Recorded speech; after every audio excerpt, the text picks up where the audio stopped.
Page 4. Page 5. Page 6.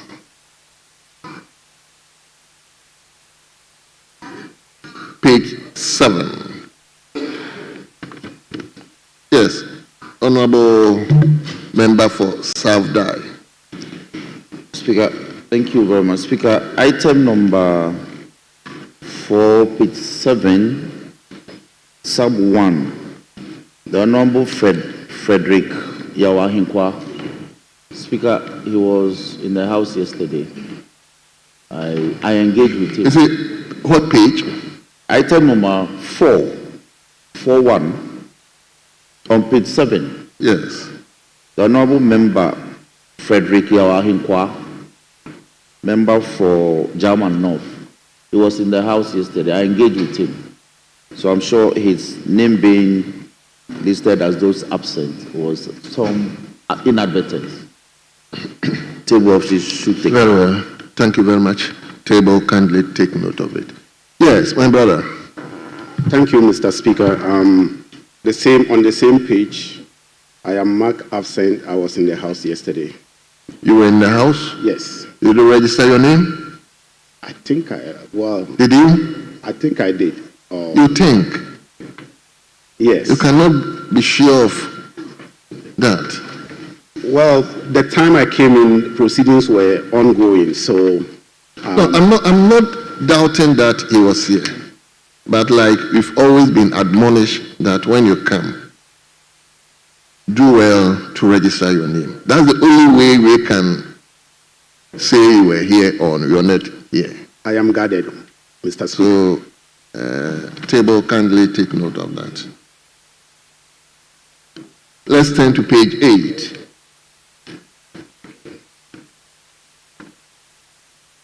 Page 9.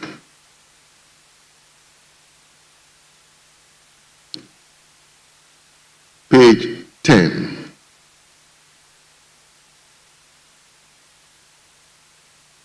Page number 11. Yes, Honorable Majority Chief Whip. Speaker, thank you very much. Speaker, regarding the referral of the instrument that was laid yesterday, the Environmental Protection into bracket Mining in Forest Reserves Amendment Regulation 2025. I pleaded for the leadership of Lands and Natural Resources Committee, as well as the Committee on Environment. Speaker, if you recall, this is an instrument that the Ministry of Environment actually was the ministry that brought the instrument the last time. So somehow they are not captured in capturing the leadership of the environment and the environment committee to also join. Well, I think the records indicate that only the leadership of Lands and Natural Resources Committee were asked to be part of the committee. If you are not bringing this one up, that's another thing. But the records indicate, and that's what the table has confirmed, that only the leadership of Lands and Natural Resources Committee were asked to. Speaker, I added perhaps if it was not captured, then that's fine. But I made a prayer, so I recall that the leadership of Lands and Natural Resources and Environment, I added Environment. So it can be captured now, Speaker. Well, I don't know. Minority leadership? Mr. Speaker, we don't have any difficulty with that.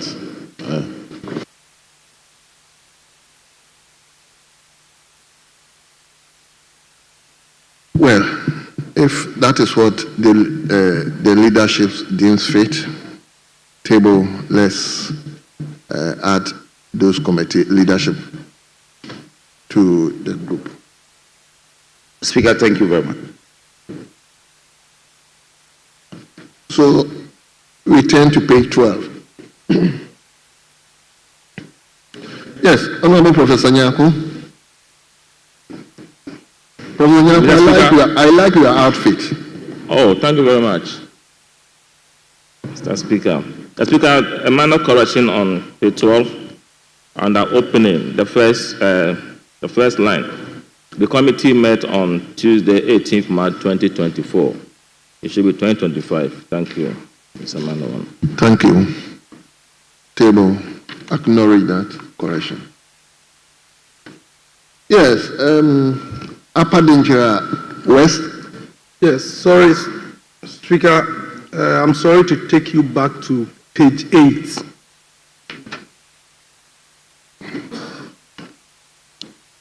Yes. Page 8, 6, item 6, III. The name Jumper was spelled Jyampa. It should be Jyampah. The H was omitted. Very well. Thank you. So, table, can they take note? That is his name. That's the way it's spelled. So, add the H to it. Thank you, Honorable Member. We turn to page 13.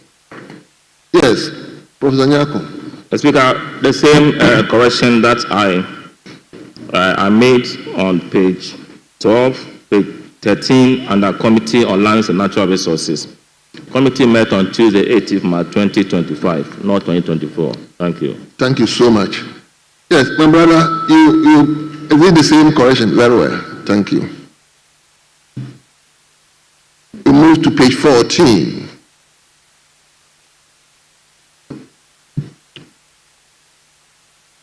My brother, can you put up the mic? Yes, okay. Page 14, yes. Speaker, on page 12, if I may take you back, regarding the order of the Honorable Member called Honorable Duke William Allen Kwame Amuakwanta Oforiata. Speaker, if you reference page 5, item number 199, there is an established order and how hyphenated some of the names are in respect of his name. So you see that Amuakwanta is also hyphenated, and then Oforiata is also hyphenated.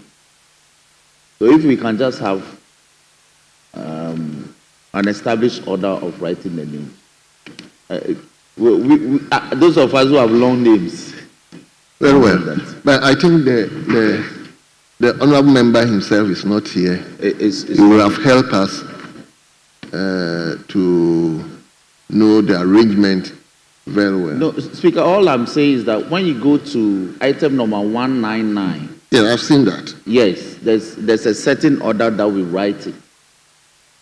Then the way it's written and the members who were present and attending upon the committee's work. So if table office can just take cognizance of how it is written. And no, I am with you, but it could be that the latter is the right arrangement. So that's why I just wanted to refer it to the member himself. Very well. So if he gives us the right arrangement, then we can follow that. Speaker, just for guidance, under the supplement is always information brought by clerks from committees work to table office for purposes of the records. But under item number 2 is the established way of writing the names in the House. Well, I share with you, but I still want him to clarify. Yes, give the clarity to Mr. Speaker. Yes, Honorable Professor Nyako. Mr. Speaker, I think I seem to agree with you. The person should be asked to confirm. Because I remember I raised similar issue about Honorable Muntaka, but it was observed that one of them was right, one was wrong. So if he's here, he can confirm the appropriate name. Thank you. Thank you. Yes, Honorable Comfordoyo. Mr. Speaker, Engineer Yao Gomedo was in the house yesterday, and it was marked absent. Page Yao 7. Gomedo, Engineer, page 7. Which page are you? Page 7. Item number Page 7. Item number 46. Engineer Yao Gomedo was here yesterday, and he has been marked absent. Very well. Table. So the same admonition. Ofosu Kwachitu was here yesterday. He sat behind us yesterday. Was Ofosu Kwachi here yesterday? Yes. He was here, Mr. Speaker. I saw him last. Yesterday he was here. He was Yesterday sitting was behind here. us. Yeah. Patrick, you confirm that? Patrick?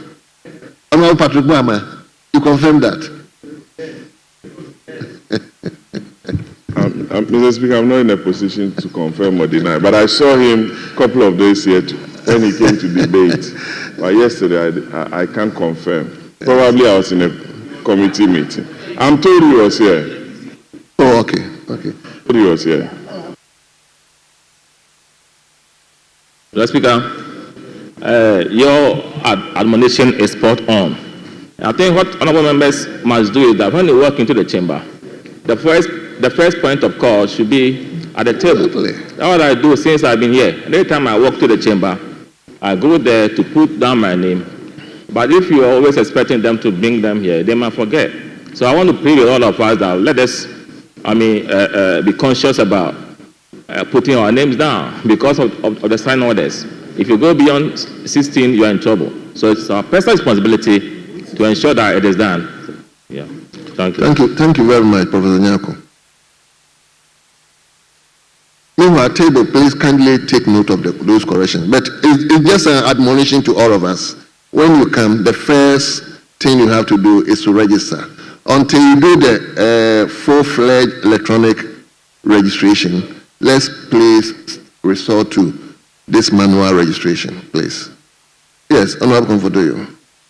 Mr. Speaker, the same page 7, item 4.5. Honorable Samnati George seek permission. So it should be marked absent with permission. 4.5 and 4.8. 4.5 and 4.8.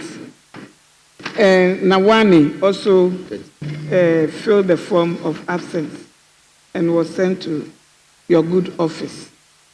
Samnati Job to the same thing. Yes, Honorable Comfortoyo. Table, check the records. Check the records. If indeed the records indicate that they took permission, please act accordingly on that. Yes. Mr. Speaker, this exercise of the front bench of the majority trying to say that the following members, that's Sam George and the rest, had filled a permission form. It is not a guarantee of absent with permission. They know the rule. Mere filling of the form and giving it to your leadership does not qualify the member to be marked absent with permission. There is a proper procedure that will lead to somebody being captured with a member being captured with absent with permission. From that, the leadership need to follow it to the appropriate speaker who have to approve it and ensure it's approved before the member leave. So I think it is properly captured because until we have an approval of absent with permission, it cannot be captured that they are absent with permission. That is not the procedure. Very well. So, to our rules. So we should not just entertain. We shouldn't just entertain as if the filling of the form and giving it to your leadership is already a guarantee of permission. The speaker can elect not to grant your permission, your absent. Honorable Habib, I am with you. That is why I gave the directive that they should check the records. If the records indicate that they took permission, there's no problem. They will correct the records. But I want to place it on record that I am responsible for that.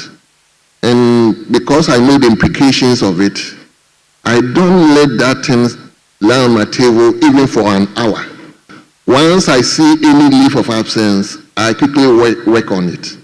So if indeed it came to me, then I can assure you that I worked on it. So table, as I said, just check the records. If indeed the permission was taken, please accordingly do the needful. Yes, Majority Chief Whip. Speaker, thank you. Mr. Speaker, the First Deputy Minority Whip has a right to comment on matters when the House is engaged with.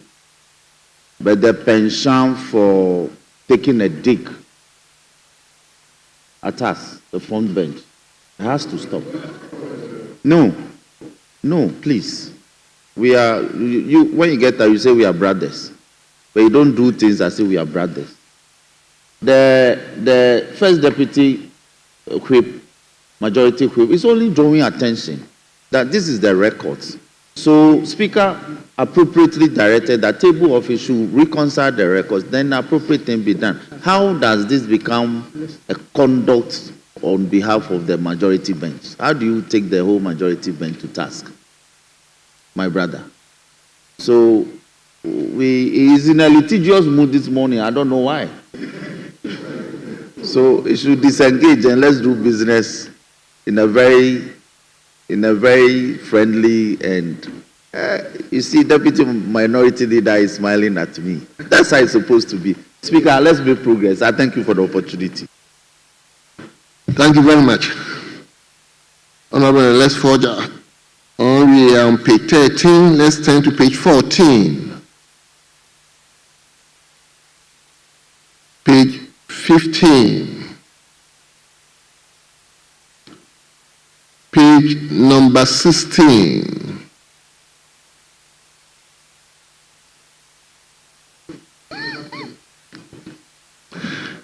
Page number 17. Page 18. Yes, Professor Nyako. Madam Speaker, on page 17 under Committee on Education, item 1, opening, the second line. Let me start from the first sentence. The committee met on Wednesday, 19th March 2025 at 10:40 a.m. and held discussion with members of the National Education Forum Committee. I will suggest that we make a held discussion with the National Education Forum Committee or members of the National Education Forum. So discussion with members of the National Education Forum, then it ends. I think that will be... should end without the committee. Sorry? It should end with forum without the committee. Yes, members of the National Education Forum. Yeah, Thank because you. I was at the meeting and I know how they are. Now we are going to Gamma, eh? Yes. No, if you, no, please. If you go to page number 18, look at how the designations are referred to. For example, Professor George Toku Odro, Chairman, National Education Forum. But you come to page 17, you come with members of the National Education Forum Committee. All I'm saying that it should be members of the National Education Forum without a committee, because the committee met the Education Committee, and I was there. If you make it the way it is written, members of the National Education Forum Committee, it's members of the forum. Okay, met the forum or members of the committee. It ends there, simple. Thank you. Yes. My brother, yes. Let me hear you. Thank you, Mr. Speaker. Yes. Mr. Speaker, it is not the entirety of the members of the National Education Forum, but rather it is the committee, the forum's committee that came and briefed the Education Committee. So if we are eliminating their committee, I'm not sure we'll be giving them the right description. Speaker, when the committee met us, on the notice that the clerk put on the platform, it was meeting with the National Education Forum. The forum is a committee. The forum is a committee. I'm saying that I can read what the committee clerks put on the platform. It is the National Education Forum, not the National Education Forum Committee. Those who appear before us, they are members of the forum. Very well. That is it. That is my understanding of it. Thank you. Yes, I'll share with you. Dr. Apak, Deputy Minister for Education, let's hear you. Grateful, Mr. Speaker. Mr. Speaker, I believe we can accommodate the rendition ably proposed by Dr. Professor Nyako, because the forum is a unit, and whether there is a subcommittee or not, the forum is what we ought to accept. No, but very well. Honourable members, I think we don't need to split our hairs on this. You still want to work on... Speaker, these are matters of records, appropriate records. So all that the House is interested in is capturing the appropriate records. Yes. It appears that even the members of the committee are at some form of disagreement. So if the clerk could just furnish the table of his exactly who the nature of the entity that appeared before them to be captured. So Speaker will direct appropriately. So yes, we make progress on this matter. Very good friend and leader. If you go to page 18, that are reference, it is National Education Forum. It's there. Black and white, not white and yellow. Well. Speaker, Speaker, let me say this. You are repeating the same thing. You are insisting on your point. Another member of the committee is saying, yes, it was the forum that came, but it was a subcommittee of the forum, not the entire forum. May be constituted of very large numbers. Well. So we are just saying that let's make progress. So table, kindly check. Yes. So kindly check with the clerk of the committee. That's all. And let's have the right rendition. So table, check with the clerk of the committee so that I can have the right rendition of it. Return to page 18.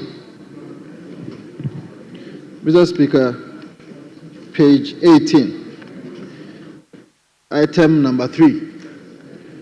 Mr. Speaker, just for your guidance, I see Professor Rosemary Seiwa Bonsu, or Bosu.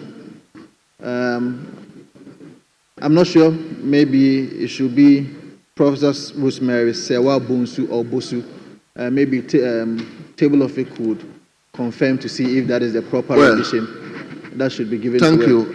This is a name, so table check with the clerk if it is the right name. So return to page 19.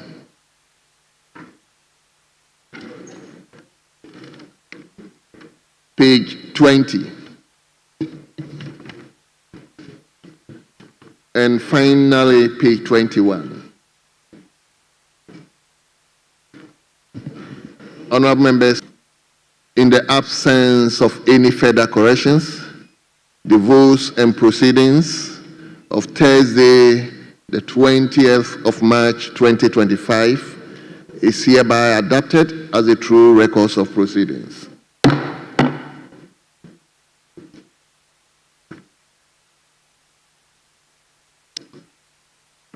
Honourable members, I have in my hands the 11th March 2025 edition of the official report. 11th March 2025 edition of the official report. Yes, Professor Kinsenyako. Mr. Speaker, on column 4, the third paragraph, Mr. Suleimana. Mr. Speaker, it is back on. Then the Speaker comes in. Honour member, are you sure? Then the next paragraph, Mr. Hassan Tampuli Suleimana. So I'm wondering, the first, Mr. Suleimana, should reflect the second Mr. Hassan Tampoli Suleimana, because I was here on that day when he said it is back on. So Mr. Suleimana is the same Mr. Hassan Tampoli Suleimana. So either one can be. So are you trying to find out whether there's a different person called Suleimana? It's the same person. It's the same person. Tampoli. You are sure of that? Yes, I was here on that day. But table office can check and be Yes. sure if there's another Suleimana. Very well. Then the same column, the last paragraph. Yes, honorable member for Afajato South. When we come to column 5, the name there is Mr. Frank Afriye. The same. Okay, so Mr. Frank Afriye is the same honorable. So I get it right now. So it's okay. Then you come to column 8. Column 8, under Kingsley Nyako. Mr. Speaker, there are some minor corrections on Commission 79. So there's an omission of R. So, Mr. Speaker, there are some minor corrections. So that omission should be rightfully inserted. Thank you. Thank you very much. Table, kindly acknowledge those corrections. Yes, honorable member for Afajato South. Speaker, let me thank you so much. Same column 4, the very first paragraph, line 2. What I did say was that my mic was not working that day, but it's captured here that, if you allow me, Mr. Speaker, my microphone is working, so the word not has been omitted. And then I prayed that the table office take note of that. Yes. Thank you. That's true. Table, take note of that. Yes, Prof. Column 10, under Mr. Blackwell. Mr. Speaker, my contribution to the tribute to D. Osajofo Dr. Kwame Nkrumah, I think that the D is not necessary. It should be the tribute to Osajofo Dr. Kwame Nkrumah on Nkrumah 44. Thank you. Thank you. Thank you. Yes, my brother, are you up on your feet? Very well.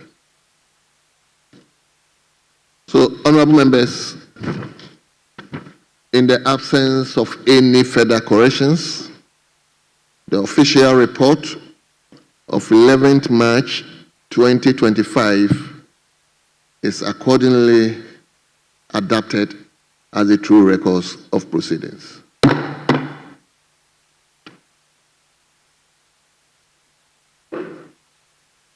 We move to item 6, business statement for the 11th ensuing week. But Honorable Deputy Majority Leader, before you take the podium, kindly indulge me to acknowledge our children at the public gallery. I look at where they are coming from. None of them is coming from Accra here. They are all coming from Menchia South, Upper Denchira West, Esikuma, Odoben, Brakwa, and Kwadaso. So they've come all the way from other regions.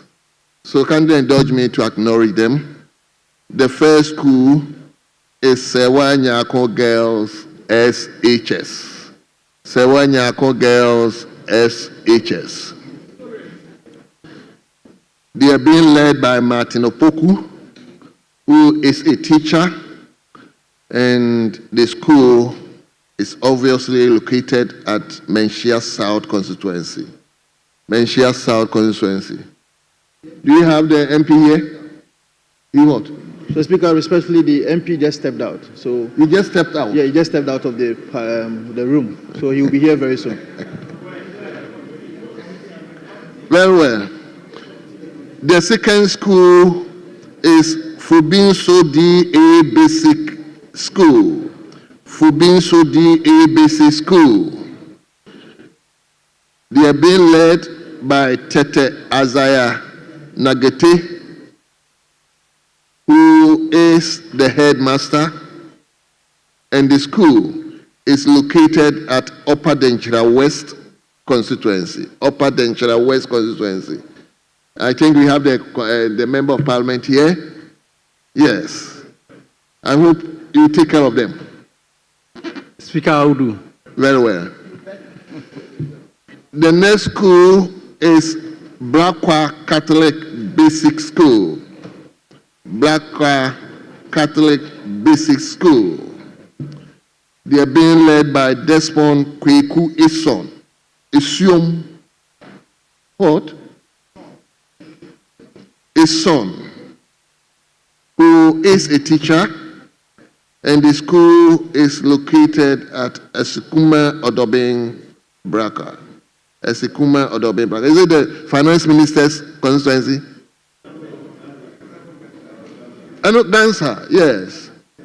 Where is he? Yes, Honorable Gansa. Have you seen your people? Yes. I hope you take care of them. Then the last school is Almighty Prempe College.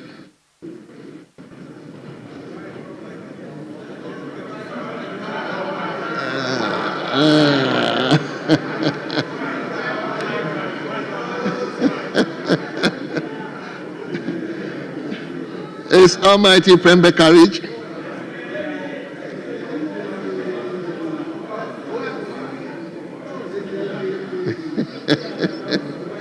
They are being led by Raymond Afari, who is a teacher, and the school is located at Kwadaso constituency. Kwadaso constituency. Professor Nyako, Prempe College. Mr. Speaker, you know, I took leave of absence because I'm not well. Well, when I heard it's Bantama. No, it's Kwadaso. It is Almighty Kwadaso, not Bantama. It's Almighty. But so for lie. Prempe College is one of the best schools in this country. Thank you. One of the best. We are not going there. We are not going to that argument. Even though in my heart is Opokuwari. But Prempe College is one of the best. And that one has to be on records. This one. Is that part of your mama?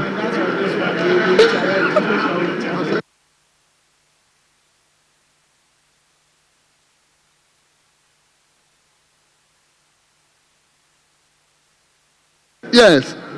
You wanted to speak. What is he what? What is Professor Nyako talking about? What did he say? Opokuwari School in his heart is better than Prempe College. What is he talking about? I'm really Honorable amazed. members, please, this particular argument, I cannot. Member for Nigeria North, what do you want to say? Mr. Speaker, this is the House of Records. I don't want troubles. I didn't say Opokuwari is better than Prempe. I didn't say that. He is putting words in my mouth. So please, for the records, I didn't say that. It's one of the best. It's the best. One of the best. It's the best. Yes. Mr. Speaker, yes. Thank you very much for indulging me. I share in what Professor Kingsley Nyako has just said. No. He said Prempe is one of the best schools, but in his heart, Opokuwari is the school of choice. Bye-bye. Mr. Speaker, Sit down. Don't this discussion here. No, Mr. Speaker. We can contain it, please. Opokuwari is the only school that after completion you are conferred with a title. Straight away, Okatechi. Bye-bye. That You is sit it. down. Sit down. You finish Omanfo. You see, when the Gongon Bitter goes out there, he says, Amanfo, Katechi say to it, the people, the Oman says, Opokuwari is the only school that is endowed with that. It's okay. Yes. Mr. Speaker, let me thank you. Mr. Speaker, you see, I completed Bole Secondary School. That's all. Bole Secondary School is a village school. Yeah. Bole Secondary School has produced 2 members of parliament. The honorable member for Kintampo North is here. Now, we are sitting here. We have the Deputy Bank of Ghana. We have the Deputy Bank of Ghana. The Deputy Bank of Ghana completed Bole Secondary School. Professor Ahmed Zakaria, National Ambulance, completed Bole Secondary School. Kintampo North is here. And so when you are talking about secondary schools and you are mentioning the Prempeh College, the Achimota, we completed Bole Secondary School, but we are here and we are competent. Yes, Mr. Speaker.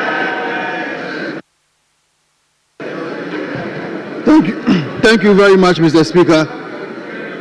Mr. Speaker, in this room, the best senior high school is the one that Mr. Speaker actually went to. It is on that reason that Mr. Speaker himself is the one presiding in this chamber today. Mr. Speaker, you went to St. Hubert Seminary. Why are you shying away from this? St. Hubert Seminary is one of the best schools in this country.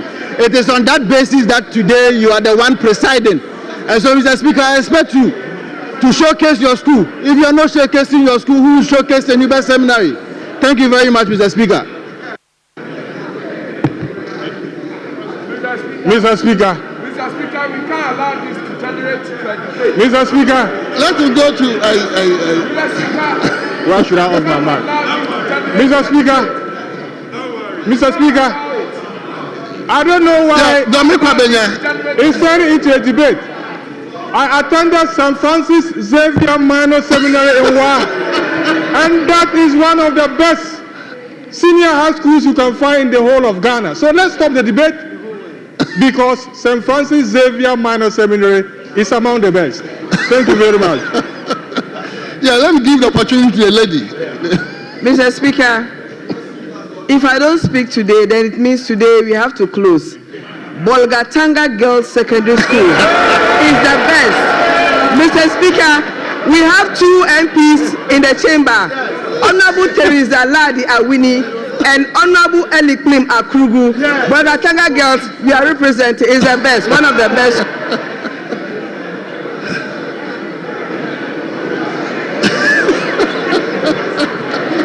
Mr. Speaker,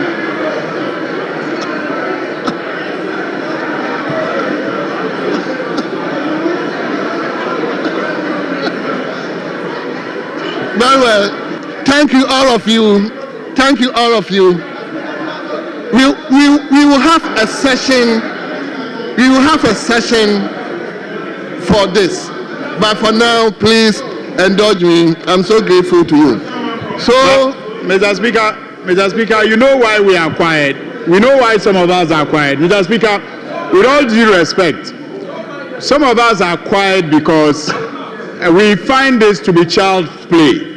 In this chamber, the leader of the House, Honorable Mahama Yerga, comes from one of the best schools. And in this country, the President, His Excellency John Dramani Mahama, comes from that same school.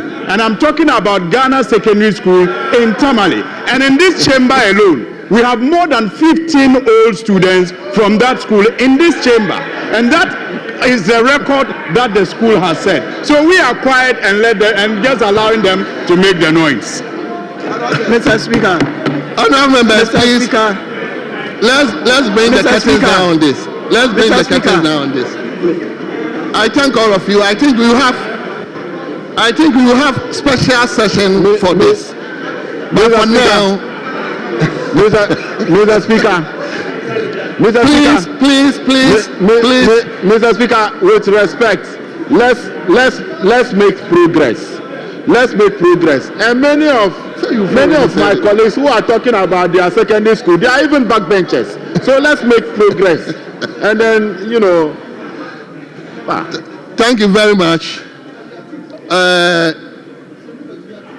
So our children who have come all the way to witness what your representative do, I hope you will be urged on to study hard, study hard, study hard, so that tomorrow, when we are not here, you can also come and take over from us.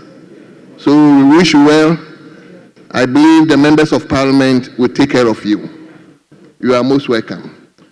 I think we also have a group of reverend ministers and pastors from the majority chief whip's constituency from South Dai, and they are being led by Reverend Stephen Gaitu.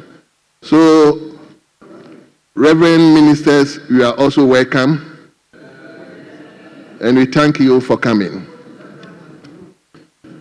Honored members, we will now move to item 6, business statement for the ensuing 11th week. We will invite the Deputy Majority Leader to take us through.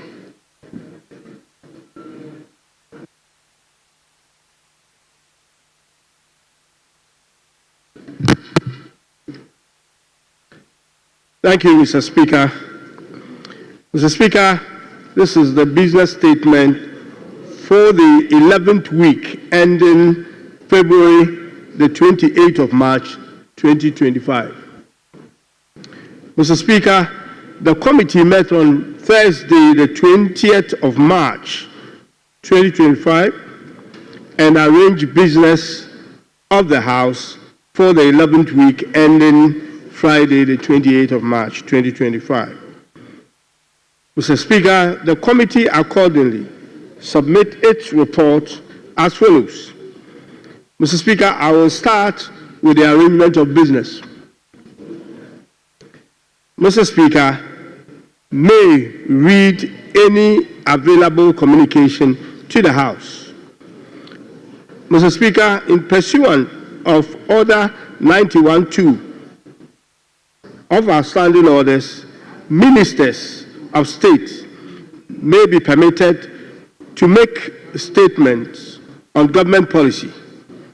You may also admit statement by honorable members in accordance with Order 93. Mr. Speaker, in accordance with Order 195, bills may be presented to the House for first reading. However, those of urgent nature may be taken through various stages in a day in accordance with Order 160. Pursuant to Order 97, papers may be laid during the week and reports from the committees may also be presented to the House for consideration. Mr. Speaker, motions may be debated and their consequential resolutions, if any, taken during the week. Mr. Speaker, submission of annual budget statement. Mr. Speaker, the Business Committee urged the Ministry of Finance and other ministries and constitutional bodies who have still not yet submitted their annual budget estimate to Parliament to do so immediately to enable the House consider and approve the estimate on time. Mr. Speaker, committee report on annual budget estimate and related motions. Mr. Speaker, the Business Committee entreats the chairpersons or the chairpersons of committees to expedite work on the consideration of the annual budget estimate and timelessly report to the House to facilitate the passage of the Appropriation Bill 2025. Attached to the business statement is the proposed schedule for committee reporting and motions on the annual budget estimate. Mr. Speaker, the Business Committee again reminds all committee chairpersons that the House has only 5 sitting days from Monday the 24th to Friday the 28th, 2025, to transact business pending before the House prior to adjourning Senate on Friday, 28th of March 2025. Sitting on Monday and extended sitting. Mr. Speaker, the Business Committee proposes extended sitting beyond the prescribed sitting hours in the ensuing week. This is to afford the House ample time to exhaust business, especially the passage of the appropriation bill scheduled for the 11th week.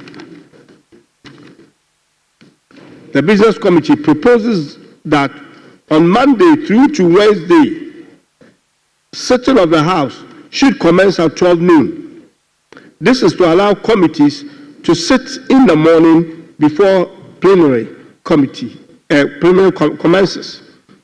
Then on Thursday and Friday, sitting will commence at 10 a.m. to ensure the House considers all outstanding business before adjourning Senate. But, Mr. Speaker, on Wednesday, the 26th of March 2025, there will be a committee of the whole.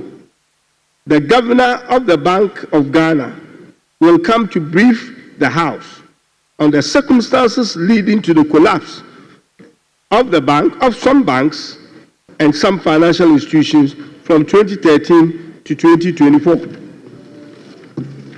Mr. Speaker, to go back on a Tuesday, Mr. Speaker, the committee has also scheduled the Minister of Interior to come to the House and brief us on Tuesday, the 25th of March, 2025, on the circumstances leading to the raid of the residence of the former governor of the Bank of Ghana, Dr. Ernest Addison, on Wednesday, the 19th of March. Mr. Speaker, on the adjournment of the House, Mr. Speaker, as indicated earlier, the House is expected to adjourn Senate on Friday, the 28th of March, 2025. In this regard, the Business Committee entreats all honorable members to continue to devote themselves to the scheduled business for the last week of the first meeting of the first session to enable the House to adjourn as proposed.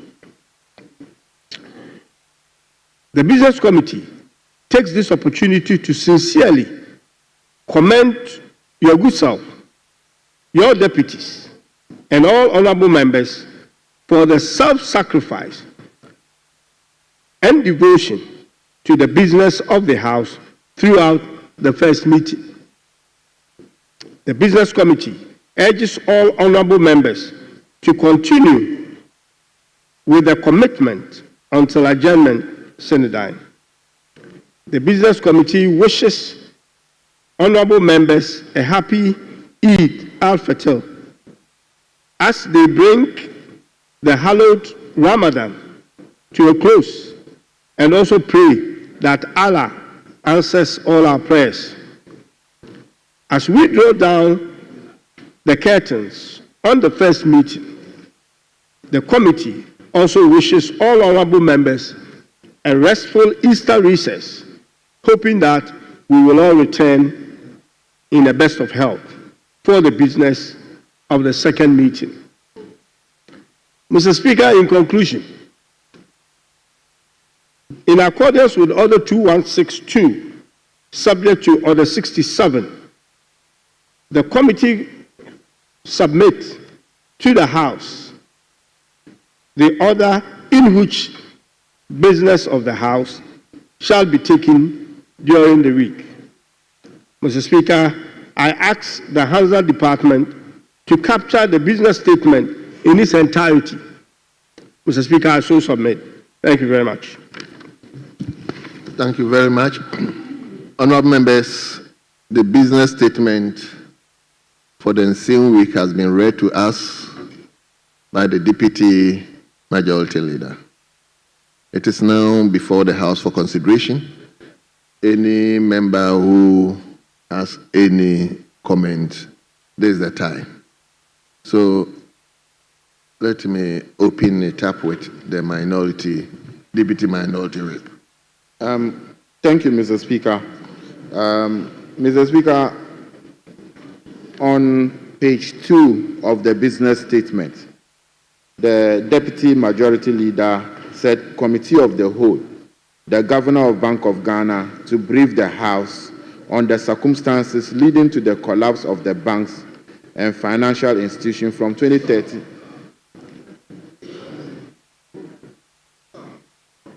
Of the financial institution from 2013 to 2024.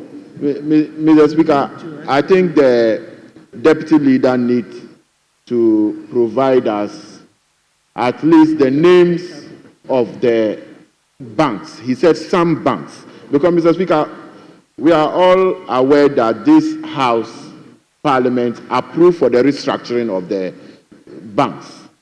Subsequently, there was a committee that was set up after a petition from Kobna Dufo. And many of these banks have cases in court.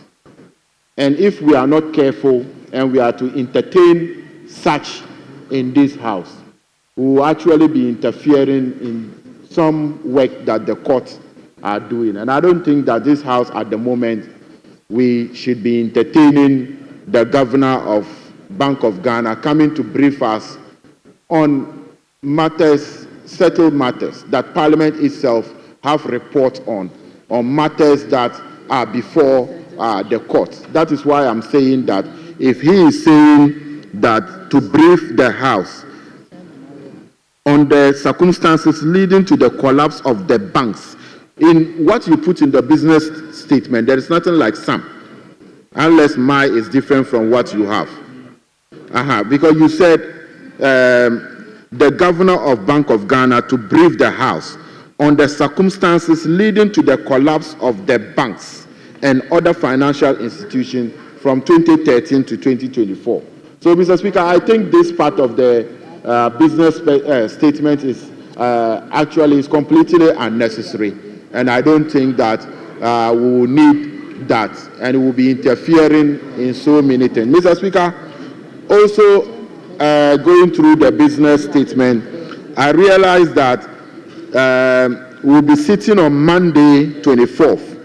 But what he failed to do is to, Deputy Leader, Standing Order 6, Decision Day. You need to make provisions for that. Because it is not everything on that budget document and the financial bills that you are presented that we are going to support.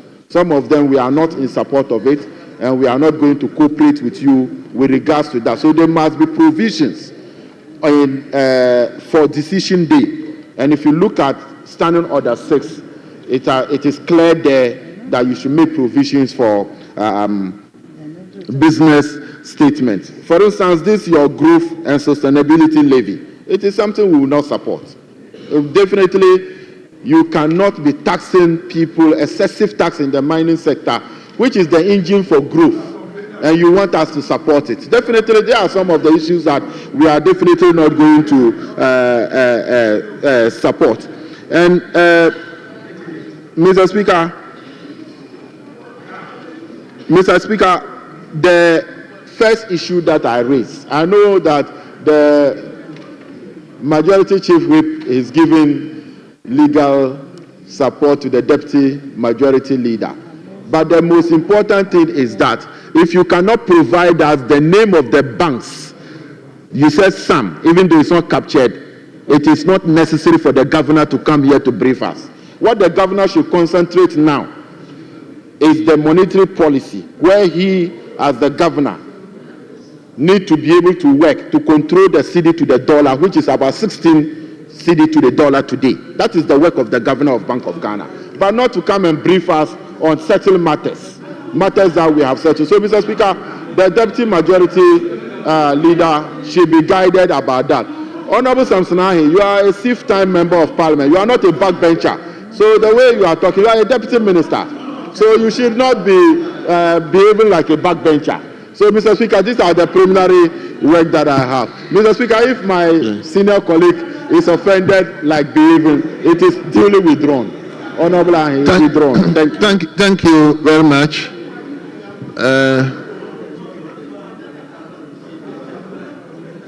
Let me give it to Honorable Sansahi.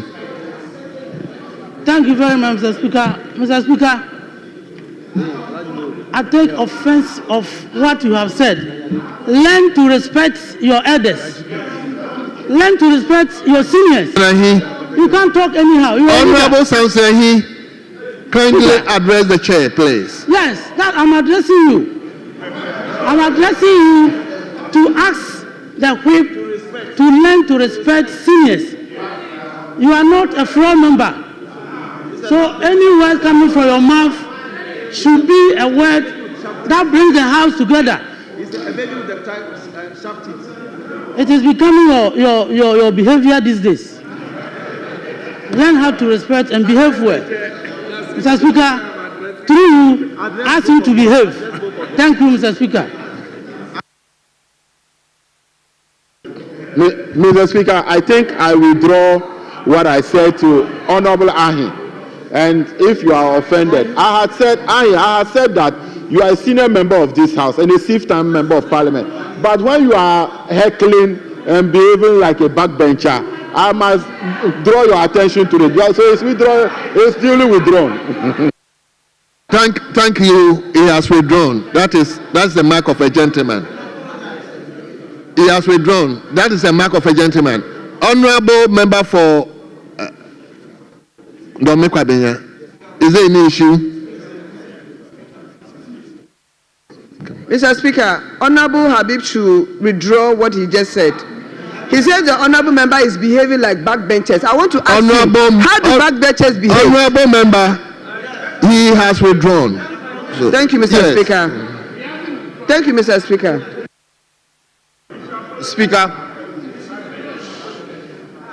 Speaker, I thank you for the opportunity. Speaker, the very topical matter of the Bank of Ghana governor coming to brief the House regarding the circumstances is so relevant. It's so relevant. Please. Honorable member for Techiman South. For Techiman South, please. If you have a point, you know what to do. You are increasingly becoming a senior member. You are a second timer now.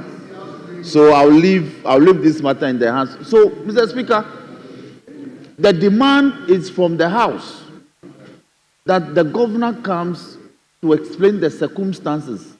It does not detract from the fact that any party aggrieved by the decision of the state to liquidate those banks can go to court or not. It does not detract from the fact. What Parliament does is to look into or hear from the governor the circumstances. Very, very important.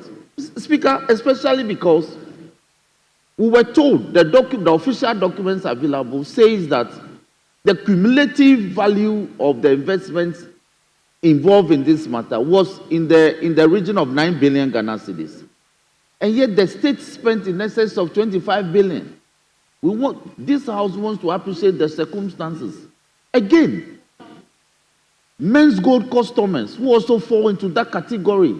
Investment totaling in excess of 766 million Ghana cedis. It's not been touched.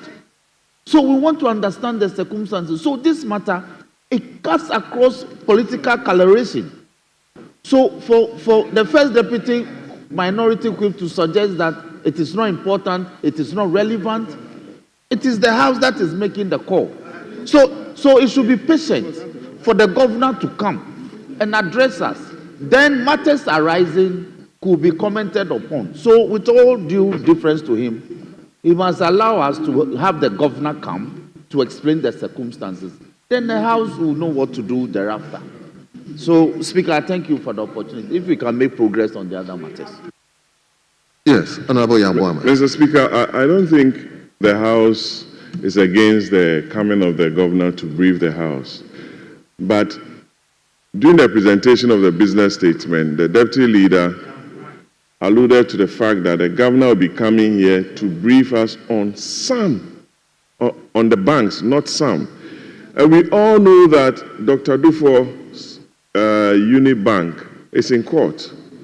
There's been a recent decision of the High Court on one of the Ideal Finance. So there are a lot of matters before the court. So we have to be very careful as a House. Recently, your colleague, the first Deputy Speaker, ruled on a certain matter which is sub judice, that is before the court. So we are talking about precedent and issues with regards to the banking sector cleanup were matters that were debated on this floor. It started during Minister Setekwe's time when the World Bank and the IMF decided to look into the capital adequacy ratios of banks. It's on record, which led to the banking sector cleanup and the investment of over 20 billion Ghana cedis into restructuring some of the banks. Some of the banks have been consolidated. So, thirdly, Honorable Majority Leader, I believe, presented a petition in the last parliament on some of the issues with regards to the banks, especially Unibank. And also, there was a Jogate committee that looked into some of the issues regarding the SDIs. So we have to be very careful in the invitation we extend to the governor, not to push him into making some statements here that can be contemptuous of the court. But I'm saying we should be very careful, Mr. Dafiamekwo. Thank you very much, Mr. Speaker. Yes. Honorable Member for Tafo. Thank you very much, Mr. Speaker. Mr. Speaker, I've had the perusal of the business statement, and I've had discussions with the chairman of the Youth and Sports Committee, which I'm a ranking of.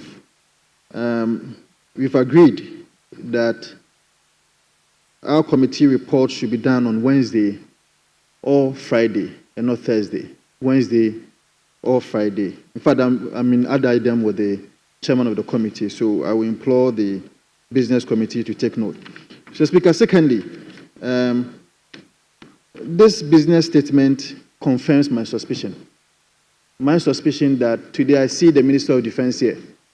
A question that I filed, which the Minister for Defense was supposed to have been brought before this House, to tell this House how or what Mr. Japa was doing in the house of the Honorable former Finance Minister, Ken Ofori-Atta. This is the fifth time I'm raising such a question, the fifth time I'm raising this issue. And going through this business statement clearly shows that somebody is trying to shield the Minister of Defense from coming to this House to explain to us what Mr. Japa was doing in the house of the Honorable Ken Ofori-Atta. And I'm very surprised. Then we are going to rise on the 28th of March. If on the 28th of March we are rising and the business statement clearly shows that nothing of the sort is going to happen, then clearly somebody is shielding the Minister of Defense in doing so. And I'm not happy about this. It's the third time I'm raising this question. The question had a problem. The clerk gave it to me. I made the corrections that I was supposed to make. And today, the question is still not admitted, or the question is still not before the business committee, and they are not scheduling it. As to why it is so, is unfortunate. Mr. Speaker, I need your intervention in this. Thank you so much.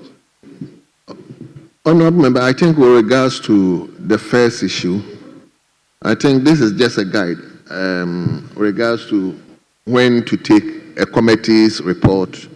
It's just a guide. Honorable Sophia, are you listening to me? So I think as appropriate, we can amend it. This is just a guide as to how we are going to go about it.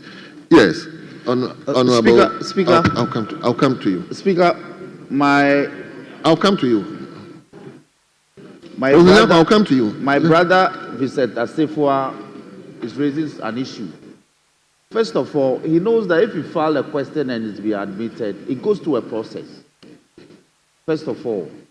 Second, which is very important for me, is that because he saw the Honorable Defense, the Minister responsible for Defense here, Jakpa that he speaks about, it's not a military officer.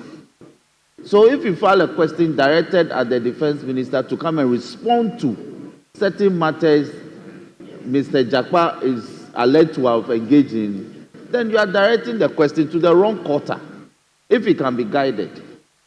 Because there's a minister responsible for national security. If he can be guided, if he puts his house in order and direct the question, then I'm sure that the appropriate minister can come and respond to it. But today, we are focusing on the matters contained, the business statement for next week. If we can deal with those matters, get it adopted, then we can make progress. I'm pleading with them. Yeah, let me go to Professor Nyako first. Mr. Speaker, Mr. Speaker, on a point of order, Mr. Speaker, the majority chief whip, the posture he has adopted this morning is not good.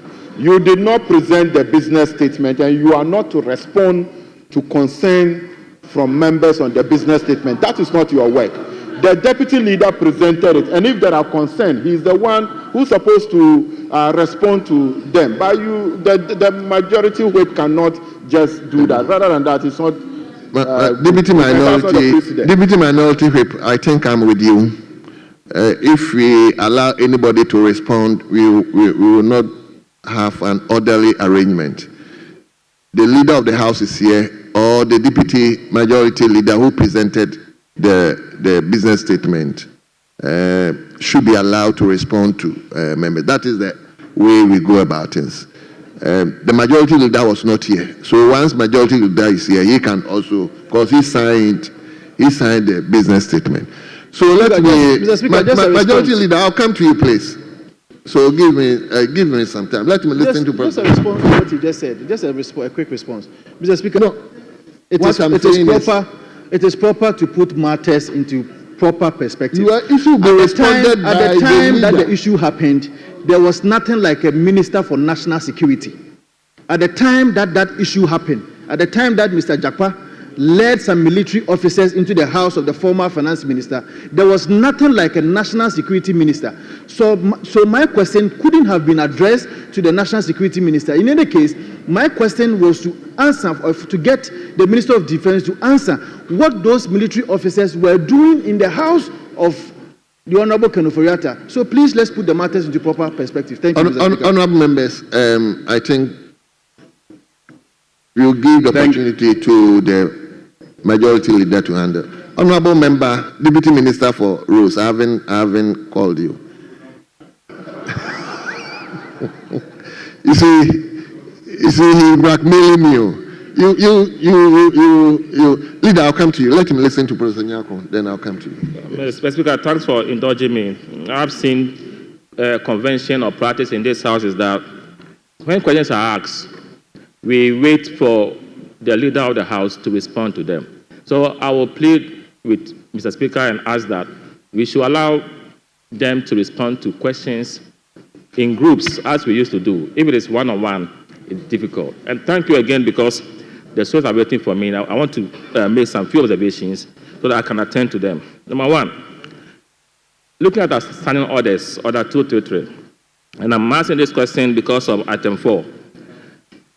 The Committee on Private Members' Bills and Motion is supposed to be chaired by a Deputy Speaker. I'm a ranking of that committee.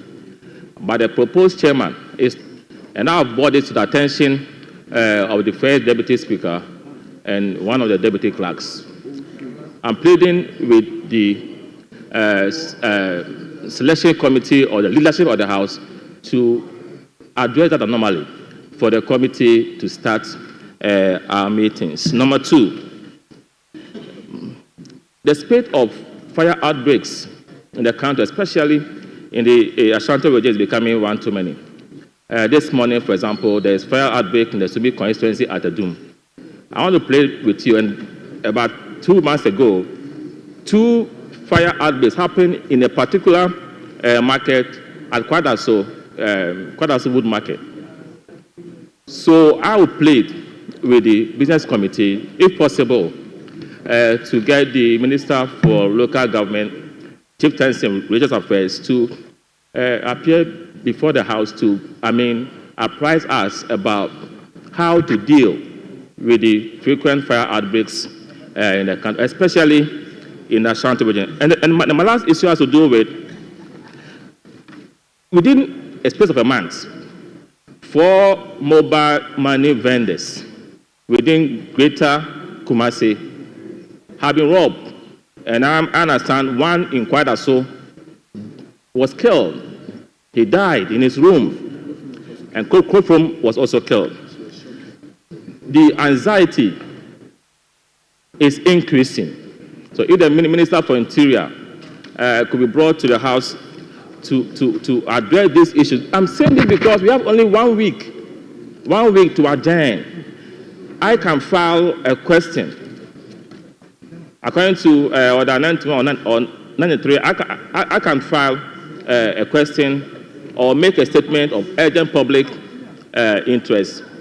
But we have only a week to adjourn. So if our leader, Honorable Ayariga, the respected one, could arrange for the Honorable Interior Minister to appear before us and let us know what is being done to ensure maximum protection and enhance security within Greater Kumasi, and also the local government minister addressing us on how to deal with the frequent fire outbreaks on our market. And I think that it will inure to our collective benefit. So, Honorable Defender, please, these are my concerns. And I know that our leader, Honorable Ayariga, my very good friend, will find favor with my request and ensure that they are brought before the House. Thank you very much. Thank you very much. I think I'll give the floor to, I'll come back. Let me give the floor to the majority leader to respond to the earlier concerns, then we will take the second round. So, majority leader, may you take the podium. Are you standing there or you are coming here? I will allow my deputy to continue with the responses. Very well. Unfortunately, I was a little indisposed and didn't attend the business committee meeting. You will see that it was signed for me by my deputy. So I wish to make some slight corrections. Item 6, briefing of the House. Mr. Speaker, I have reached out to the Minister for the Interior. He's unavailable on Tuesday to brief the House. So the Minister is unavailable on Tuesday to come and brief the House. And also that we cannot be bringing ministers to come and brief the House. The rules are clear. You want to ask the minister a question, you ask him a question, and he comes to answer. But to say you are bringing a minister to come and brief the House, under which standing orders are you bringing a minister to come and brief the House? The rules are clear on what is to be done, which is you ask the minister a question, he comes. If it's a statement a minister has to make, he comes and makes the statements.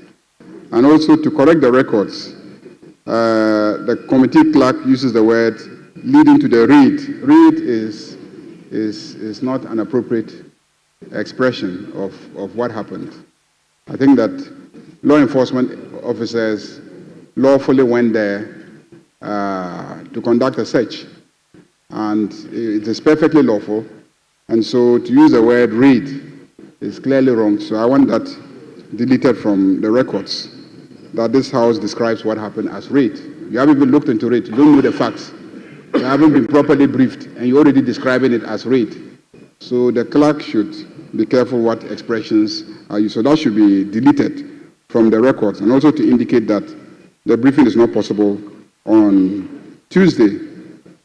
I think that my deputy will respond to the questions that have been asked of the report.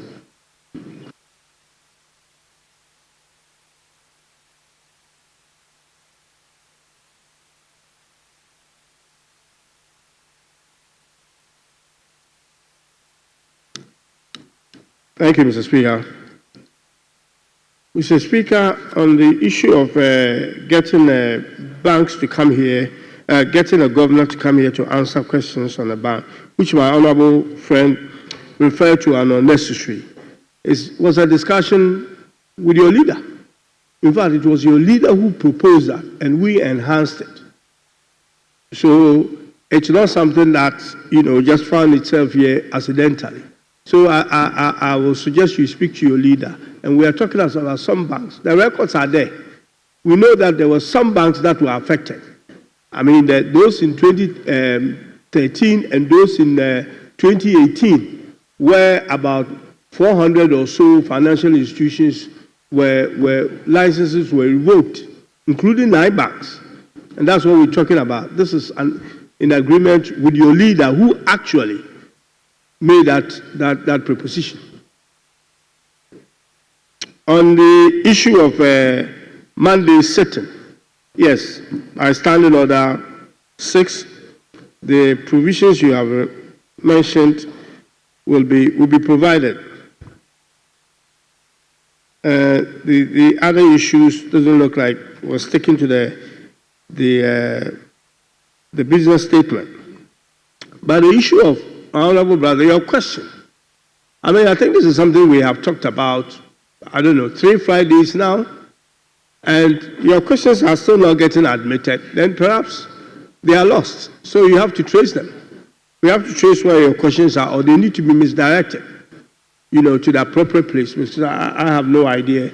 And I did suggest to you that we have to chase it up with Mr. Speaker, because questions are admitted by the Speaker. So if they've not found themselves its way here, then we have to trace it somewhere in the pipeline. The other issue I have here is to do with the Committee on Private Members Bill. I think, Prof, you raised that issue. I think that has been corrected. And now the First Deputy Speaker is the chairperson of that committee. Thank you, Mr. Speaker. Yes, honorable members, I think Mr. Speaker, I need to make these corrections with regards to Honorable Sefuya's question. Honorable members, ministers are scheduled to come here based on the minister's availability and the arrangement the table and the leadership will have with the ministers. And we don't want a minister to come here, answer one question, the next day he comes here. So we arrange in such a way that when the minister is billed to come to the House, he has as many questions to answer. So that is how we arrange. So most of the ministers have come, and when they come, you all witness that they have as many questions to answer. The Minister for Defense has not been scheduled to come. So I believe when he's scheduled to come, Honorable Asafua's question will be part of the questions that he will come to respond. I don't share with the view that the question might have lost. I don't think it is so. The question initially has some issue with it. I personally was not, so we'll send it back to the owner of the question to reframe it. So he did that, and I think it has been admitted. Any time the Minister for Defense is billed to come and respond to members, I believe Honorable Sefuya's one will be part. So let's take it that it's not just a question that a minister will come, answer one question, and go back, and we do in such a way that when he comes, he will answer the many questions that members ask for the person. I hope this will rest the matter very well. Is it a different matter? Very well. Okay. No, let me listen to my brother first. My brother, you take the floor first before I come to you. Thank you, Mr. Speaker. I make reference to the attachment of the business statement. Item number 1, the National Media Commission. Mr. Speaker, I wish to make an application for a joint committee to look at the estimate and reports of the National Media Commission. I propose that the Committee on Information and Communications and that of the Committee on Independent Constitutional Bodies jointly look at the reports of this constitutional body. My proposal is based on the fact that there is a working collaboration between the National Media Commission and the National Communications Authority, where, for example, the National Communications Authority grants electronic media authorization, and the National Media Commission, on the other hand, regulates content of media. So on this basis, I think that it would be appropriate for the two committees to work together to ensure that the needful things are done. Thank you, Mr. Speaker. Well. Yes, Honorable Sefuya. Mr. Speaker, respectfully, I listened to the majority leader, and I get the impression that this House cannot summon an independent body or a minister of state to come to this House to brief this House on a matter that is of public interest. We were in this House when the Business Committee told us that they've summoned the Bank of Ghana governor to come here. And so if there is Honorable Majority Leader, can you kindly listen to... And so if there is a matter that is of public interest, like the fire outbreaks in Kumasi, or if like in the Ashanti region, because this is not the first time. We've had incidents of the Konongo fire outbreak. We've had the Kwadaso, about 2 of them, this morning in Adum. And because a question is not filed, the majority leader is telling this House that the minister cannot come here. The Business Committee itself, per our rules, can schedule the minister to come here because it's a matter of public interest. And I think that the minister himself, if he deems the fire outbreaks in this country, especially in Ashanti region, as important, he himself can come to this House per the rules to brief the House as to what his ministry is doing about it. And so, majority leader, with the greatest of respect, it's a matter of public importance, it's a matter of public interest, and I think that the minister, Somutu, or even by the Business Committee, can come to the floor and brief the House on the fire outbreak that is happening in Kumasi. Thank you very much, Mr. Speaker. Honorable Sefuya, I think you didn't construe what the minister, the leader, was saying very well. Okay. Well, I think fire outbreak anywhere in this country is a matter of concern. Whether Ashanti region, Eastern region, Greater Accra, wherever there's fire outbreak and there's damage to property and threat to life, it's a matter of concern. But you see, we have rules. The rules tell us what to do. The Member of Parliament can come and raise it as a statement, a matter of urgent public importance. So you make a brief statement on the matter, saying that there is fire outbreak, the details, whatever damage has been caused. In fact, you will have a lot of MPs joining to comment on those statements. Just last week, there was fire outbreak in Greater Accra, and I heard Zaneto and co making statements regarding the fire outbreak. So you can do that. You can also summon the minister to come and answer questions about what he is doing to prevent such outbreaks, or what he is doing to minimize the effect of such outbreaks. But, you know, to say that when there's a fire outbreak, the Business Committee should go and sit and schedule a minister to come and brief the House, which standing orders are you even acting under? That's the question. Which standing order are you acting under? So please, I'm just encouraging us to take advantage of the rules. You can write a statement, consult the Speaker. Today the Speaker will admit and allow you to make your statement. So don't make it look like there's fire outbreak in Ashanti region and I'm saying that the minister should not come and answer. No, I'm saying that you can make a statement about the fire outbreak here. You can also ask the minister a question about the fire outbreak, and those two mechanisms will secure you what you are seeking to achieve. Let's just keep to our rules. Thank you very much. Lastly, I'll give it to Thank you, Mr. Speaker. Mr. Speaker, just on the basis that the leader of the House was speaking to my colleague, when the deputy leader was answering the question with regards to the governor visit on the collapsed banks, I asked two critical questions. You said some of the banks, and my concern was that majority of the banks have cases in court, and we should not seem, your leader, Roxanne, will bully you with his law, but that is his senior at the bar. The majority leader is your senior, Roxanne, so I'm speaking to the majority leader. That if we get the names of these banks, then we'll be able to know which one is before a court of competent jurisdiction or not. And secondly, majority leader, on what basis is the governor coming here? Is it that a statement was made and then there should be a reference? Is it a question that was filed? Or on what basis is he coming or a question for him to come and brief us on that? So I think that we need to actually look at it critically. I listened to him when he said my leader was the one who also proposed that.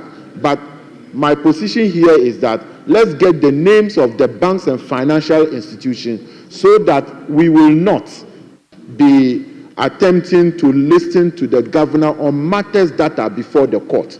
My colleague Patrick Boama said he's aware that some of the cases are before court. And last week, Ideal Finance, we heard about a high court ruling, which is also part of the financial institutions that got their licenses revoked. So I think this one, we have to look at a leader, get the names, let's see the names, and then if we are okay with the names, he can come here and brief us. We don't have a problem with that.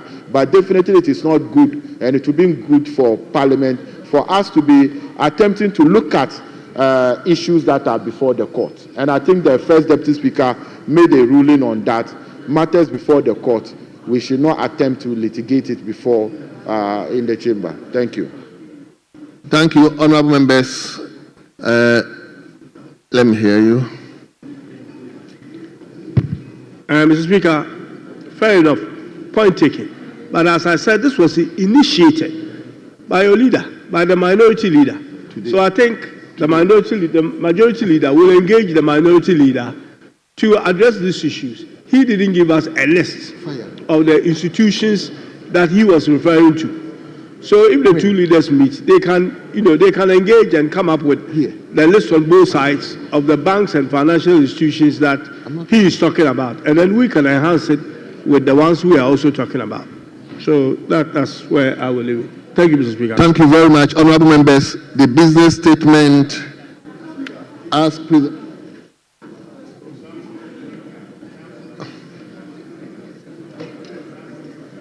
Today is Friday, Mr. Speaker. Yeah, so I can't contribute to the business statement.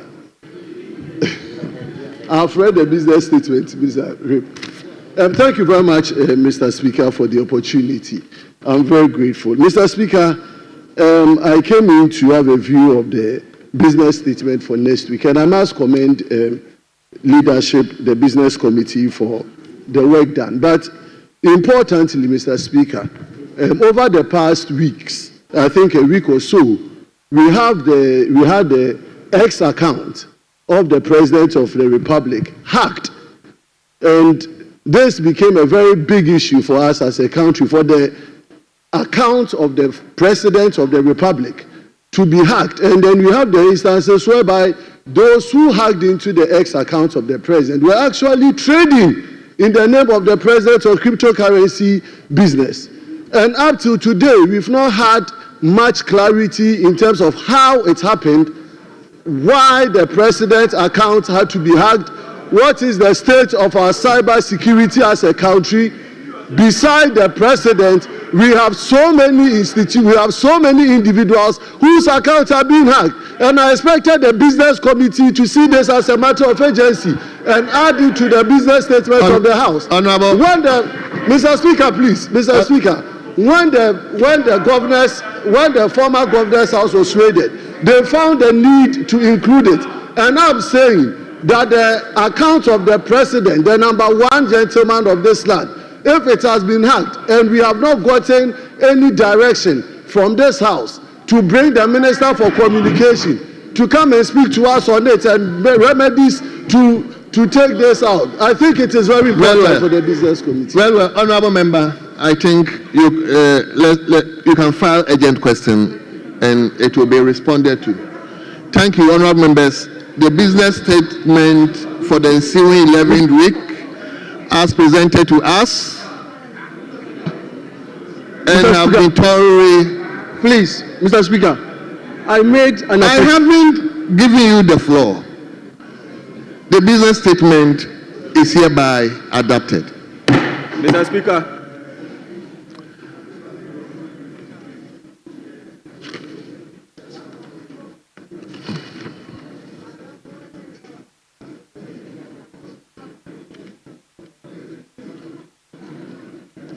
Yes, leadership, any indication? Speaker, that is so. Speaker, if we may, with your leave, proceed with item number 7, the other paper statements. Very well.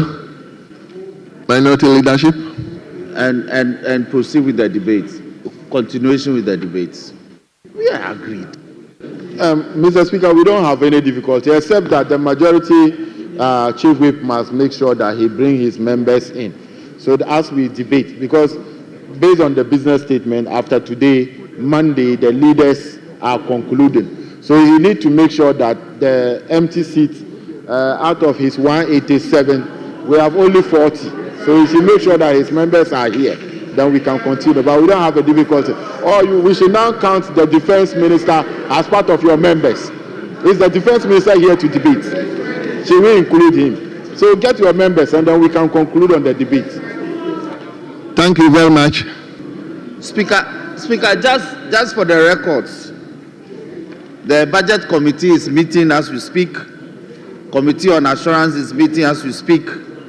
Gender to speak. Constitutional and Legal Affairs is meeting as we speak. Mr. Speaker, a lot of about 13 committees are meeting as we speak. So the House is not depleted because members are not within the presence of Parliament. They are still engaged in the business of the House. Speaker, my attention has just been drawn by the chairman for the Appointments Committee, the Honorable First Deputy Speaker, that their report is ready. So if I may pray that we go back and have that laid before we proceed with the continuation with the debates. So it means we have to take the report first. Exactly, yes. No, we'll lay it. Oh, okay. We'll Let's proceed see. with the debate up to a Please, certain that stage. report is for the good of all of us. Of course. Speaker, I agree. Yes. Yes. So, Mr. Speaker, the deputy leader, who is also the deputy ranking on the appointment committee, is still even editing the report here. Because if it is laying out, but don't say the report is ready. The report is not ready. The report is not ready. Speaker, please. Speaker, my brother. Oh, please. Speaker, I indicated earlier this morning that it appears that my brother this morning. Speaker, the report has been prepared, it's been properly signed by the chairman. It's ready for laying. If he sees the honorable deputy minority leader making comments on the report, is it for purposes of comments? She's not editing the report, so same can be corrected. It is in preparation for her debate on the comments on the report when it's taken. So it has nothing to do with the content, Mr. Speaker. So with your leave, we may proceed to allow the Honorable Chairman to lay it. Hey, Honorable Habib. Yes. A couple of months ago, you were here. Honorable Chairman of the Appointment Committee, you may do so.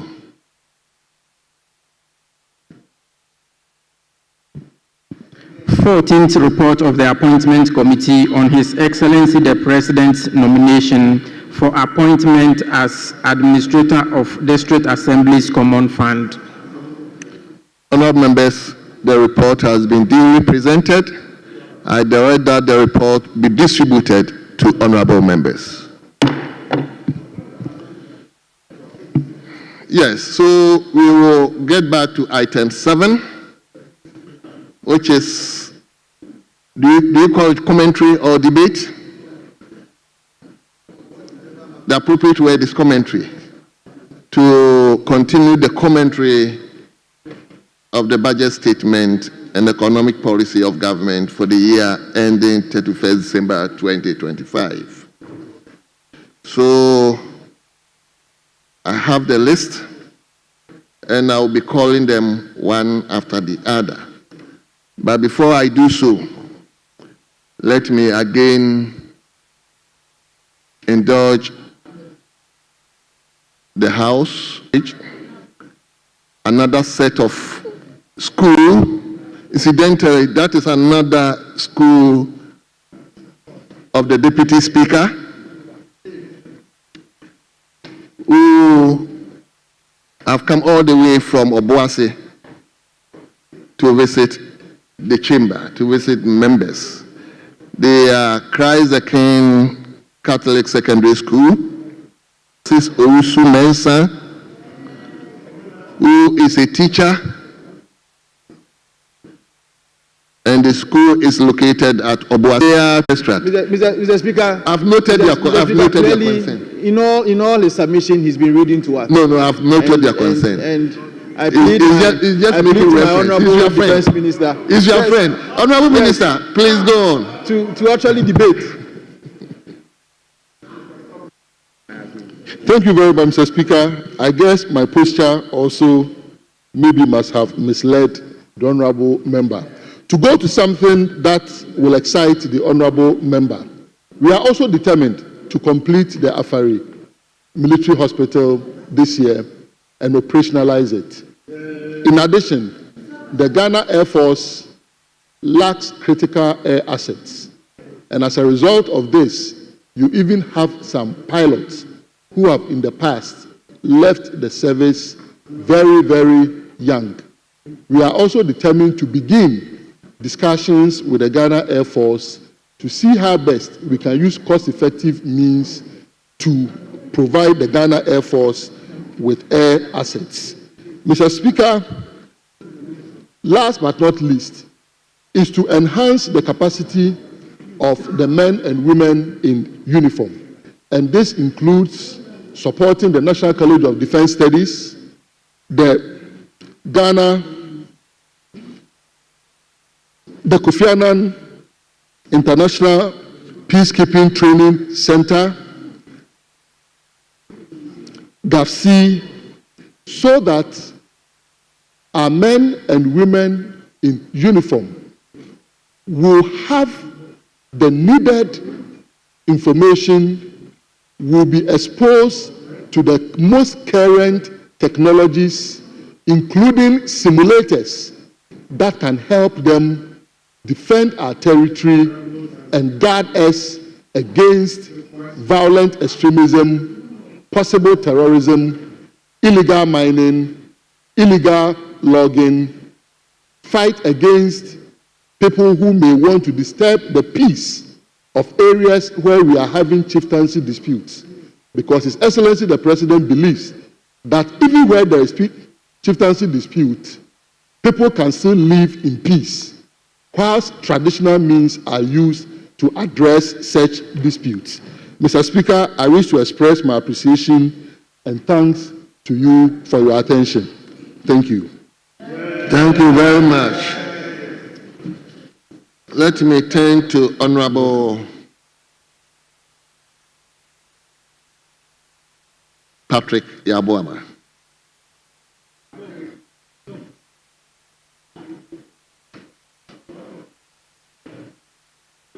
Patrick, I've mentioned your name, so take the floor. All right. Thank you very much, Mr. Speaker, for the opportunity to make some comments on the budget statement presented by the Minister of Finance on the 11th of March this year. Mr. Speaker, I'll begin by pointing out some policy inconsistencies in the presentation made by the Minister on the said date.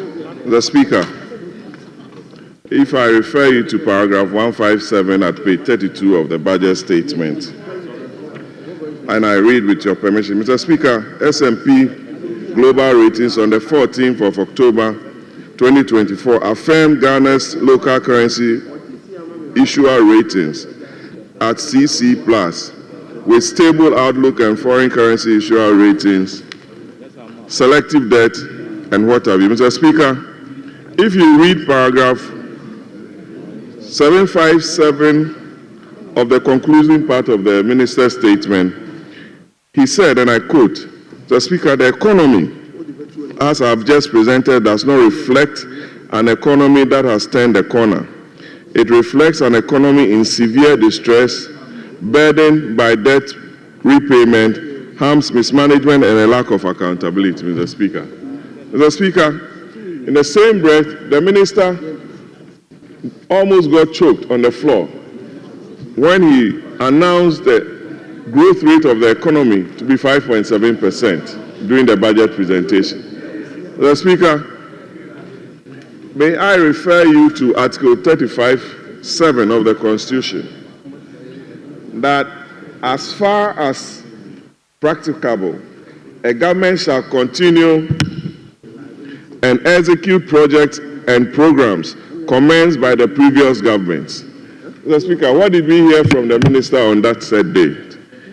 He alluded to paragraph 92 on page 17 and gave us a list on table 16, a list of very important projects that he claims is going to take him 12 years to complete. The question that I want to ask the NDC administration is that, how will the people in the Upper East, the Bogatanga-Pomankuma Road, feel when the Minister of Finance comes to the floor to say that it's going to take him another 12 years to complete that road? How will the people in the Western region feel when the Minister tells them that it's going to take him 12 years to complete the PTC interchange? How will the people from Circle to Techiman feel when the Minister says it's going to take him 12 years to complete the Accra-Kumasi dualization program and what have you? Mr. Speaker,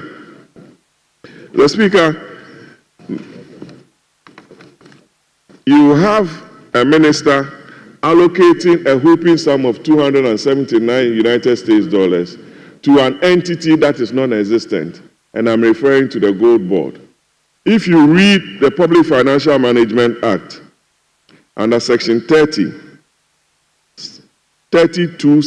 it says that an entity that does not have the capacity to pay for the expenditure from the approved estimates as appropriated by Parliament for that financial year. Is the reason why the minister is in a rush to bring before us the said Gold Board, which a bill has been laid. But smart as he was, he made some provisions under what we call the other government services. And a whooping 1 billion Ghana cedis has been allocated for compensation. So doing the estimates, we would want to know the beneficiaries of that 1.1 billion Ghana cedis that he's made allocation for, because all those entities under other government services have been allocated or taken care of by the compensation budget. Mr. Speaker, we cannot, as a House, overlook the very importance of our diplomatic relations within the sub-region. As we speak, the President has visited Togo, Burkina Faso, Mali, Niger, and La Côte d'Ivoire. We commend the President for taking up those steps by visiting our neighbors. But the policy inconsistency is whether or not the government, having visited countries under military rule, who are being pushed by the AU and the ECOWAS to return to democratic rule, is not sending a bad signal across the world. We want some consistency in our foreign relations because, Mr. Speaker, our Constitution enjoins the President under Article 40 and 75 to ensure that good neighborliness is adhered to and that the President respects democratic tenets across the sub-region. Mr. Speaker, thirdly, we are told that the government has started what they term labor export program, which I don't understand. Every serious economy would want to retain their best hands within their country. There's nowhere in the world, civilized world, where they will export serious hands into other jurisdictions because the returns are not cannot be measured in terms of those who stay within the country to work. So what we expect government to do is to heed to their campaign promise of creating jobs. The president, during the NDC manifesto launch, unveiled a plan to create 1.7 million jobs, Mr. Speaker. How is the president going to create that 1.7 million jobs, or those 1.7 million jobs? In the budget, he said under the Jumara project, he was going to create 10,000 jobs. Mr. Speaker, if you take your calculator and divide 276 constituencies with 10,000 jobs over 4 years, how many jobs is he going to create under that program? 1.5 billion has been allocated to the agricultural sector. Is it a sum or an amount that is needed to be able to create that great agricultural transformation that the president is talking about, Mr. Speaker? So, job creation was just a gimmick to woo the youth of this country into voting for the NDC. And we believe that the president and his program, which he delivered on the floor of Parliament through his minister in terms of job creation, I believe will not be achieved. Mr. Speaker, if you read the conclusion part of the minister's presentation, I went ahead to look at the definition of delivered and delivering. He listed a lot of programs and got thumbs up from the majority that, oh, betting tax, I've delivered. Abolition of e-levy, delivered. That, delivered. But here is the same minister who is meeting with the finance committee to look at those revenue bills. So have those policies been delivered or is now in the process of delivering? Has the government stopped the collection of taxes on e-levy as we speak? Has the government stopped the collection of the emission tax as he claims to have delivered? So what has he delivered, Mr. Speaker? So those are matters that this House will take steps to abolish through legislation. So if the minister comes to tell us he has delivered, what has he delivered? Delivered a promise. My goodness. Mr. Speaker, this is a House of record. The minister has not delivered on those programs that he alluded to on page 1, 2, 3 of the budget. And we call on him to withdraw those remarks. Mr. Speaker, as we speak today, none of those taxes have been abolished. He is still collecting them. And we want him to be honest with the good people of this country. When he presents the mid-year review, Mr. Speaker, budget, we will check the amount of money he has collected between January and the time of the implementation of this budget, and where he placed those funds. We'll be looking at that. We'll be looking at that, Mr. Speaker, because he cannot come here and throw dust into the eyes of the good people of this country. On that note, I thank you very much, Mr. Speaker, for your... Thank you very much. Honorable members, the two gentlemen who have spoken spoke within their time. Now, I think you can read the time from the system. So let me invite Honorable Samsahi. Samsahi, you are Minister, Deputy Minister. You have, is it 15 minutes? 20 minutes. What was the arrangement, please? 20 minutes, eh? Deputy Ministers are... 20 minutes. 10. Thank you very much, Mr. Speaker. Oh, hold on. Let me be clear with it.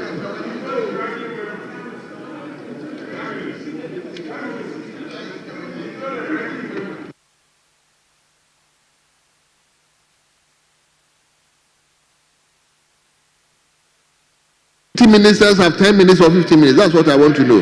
Mr. Speaker, I think 10 minutes. Mr. Speaker, we agreed on 10 minutes. 10 minutes? Yes. 15 Very for ministers and deputies, 10 minutes. No, thank you. Minister 15 minutes and deputy 10 minutes. Yes. Very well. So, Honorable Samson, you have 10 minutes. Thank you very much, Mr. Speaker. So now, 10 minutes, you can read it from your set as to how is utilizing this time. Mr. Speaker, you have already taken 1 minute of my time. Thank you for the opportunity to contribute to the statement, to the budget statement and economic policy of government for the year ending 31st December 2025. Mr. Speaker, I can say that this is the first time in the history of Ghana that a government has presented a budget which is friendly to all sectors of the economy. Mr. Speaker, it is strange and I'm surprised that all of us here who believe in God, but all of you in the minority, having listened to the budget, having read the budget, none of you have spoken, have seen any positive thing in the budget. All that you have sought to do, all of you, all that you have sought to do is to criticize the budget even when we know that there are good programs, activities that will benefit your constituents. One, Mr. Speaker, 489.9 million Ghana cedis has been allocated for the non-academic free policy for all first-year students. Bro, tell me whether this is a good policy or bad policy. Tell me. What is your response? Students from your constituency, from next year, September, they will not pay academic ISA fees. Is it a good policy or bad policy? Tell your constituents. Let's be a little objective and fair to the budget. Don't criticize for criticizing's sake. Mr. Speaker, 292.4 million to commence the distribution of free sanitary pads. Mr. Speaker, how can any of you say that this is a bad policy? Haven't you seen this important program? Haven't you seen this laudable program which your constituent, female students at primary school to JSS are going to benefit? Is it good or bad? Be patriotic. Be patriotic. Mr. Speaker, another important program which I expect my colleagues to welcome it is the fact that 242.5 million has been allocated to support victims of the Akosombo Dam spillage. What else do you want? Minority, what else do you want? This is the time Nana Addo told Ghanaians that if he's looking at the voting pattern of the people in Akosombo, he wouldn't have visited them. He didn't do anything about it. A new government comes in and he has allocated so much to alleviate their suffering. You don't see this to be a positive development. Who are you people? What are you people at all? What are people are you? Honorable Sampson. Honorable Sampson. Mr. Speaker. Honorable Sampson. Another important thing. Honorable Sampson, please just withdraw that. Who are you? Withdraw it. It's withdrawn, Mr. Speaker. But are you not surprised? That they haven't seen anything positive about this budget with all these that I'm mentioning? Mr. Speaker, it is important to note again that none of us here will use 1 cedi 50 pesos to feed our children to go to school per day. You, how much do you use to feed your child in school? You use 1 cedi 50 pesos. A government has come and has increased it to 2 cedis. We don't see anything positive development about this. You spent 1 cedi 50 pesos. 2 cedis and 1 cedi 50 pesos. Which one is better? Which is better? Mr. Speaker, the minority, these my friends, they campaigned and misinformed Ghanaians that if they voted for NDC, we will cancel allowances to nursing training students, allowances to teacher training students. Mr. Speaker, this budget has allocated 480 million Ghana cedis for nursing training allowance. Mr. Speaker, what else do you want? What else do you want? So, Mr. Speaker, I think that the minority has taken a decision that they will never see any good thing about whatever President Mahama government do to support Ghanaians. Mr. Speaker, there is a fundamental problem with our economy. Structural problems. Now we always complain that the cedi always depreciates against the dollar and then the pounds. Why won't the cedi depreciate when we are not producing anything? Virtually, we import everything into this country. You come into government, you couldn't do anything about production. You couldn't do anything about production. Under the guise of one DC, one factory, you build processing factories. The factories have become white elephants. We don't have no raw materials to feed these industries. No raw materials to feed these industries. President Mahama is encouraging production. Is encouraging export to ensure that we create jobs for Ghanaians youth and that we create wealth for Ghanaians. Mr. Speaker, and for that matter, this government is going to work to industrialize Ghana. This government is going to introduce agro-industrial zones so that looking at a particular area, if you go to Dodowa, for instance, they grow a lot of mangoes. President Mahama is asking us under agro-business to go and then construct a mini factory so that after production of the mango, there will be a factory to process the mango into mango juice, which Buama you always drink before you come to Parliament. Mr. Speaker, we are going to establish processing plant, a factory for cassava, for tomatoes, for fruits, cocoa processing factories, cashew processing factory at Buru East and Ahafo regions. What else do you want? What do you have a cocoa processing factory? Mr. Speaker, this is a government that all of us must support because this budget seeks to address the problems, the challenges that we face as Ghanaians. Mr. Speaker, what we need to do is to support this government and not the fact that you have been brought here to come and criticize because you have nothing, you haven't seen anything positive about the budget. There are good things which your constituents are going to benefit. So when you see a white thing, say it is white.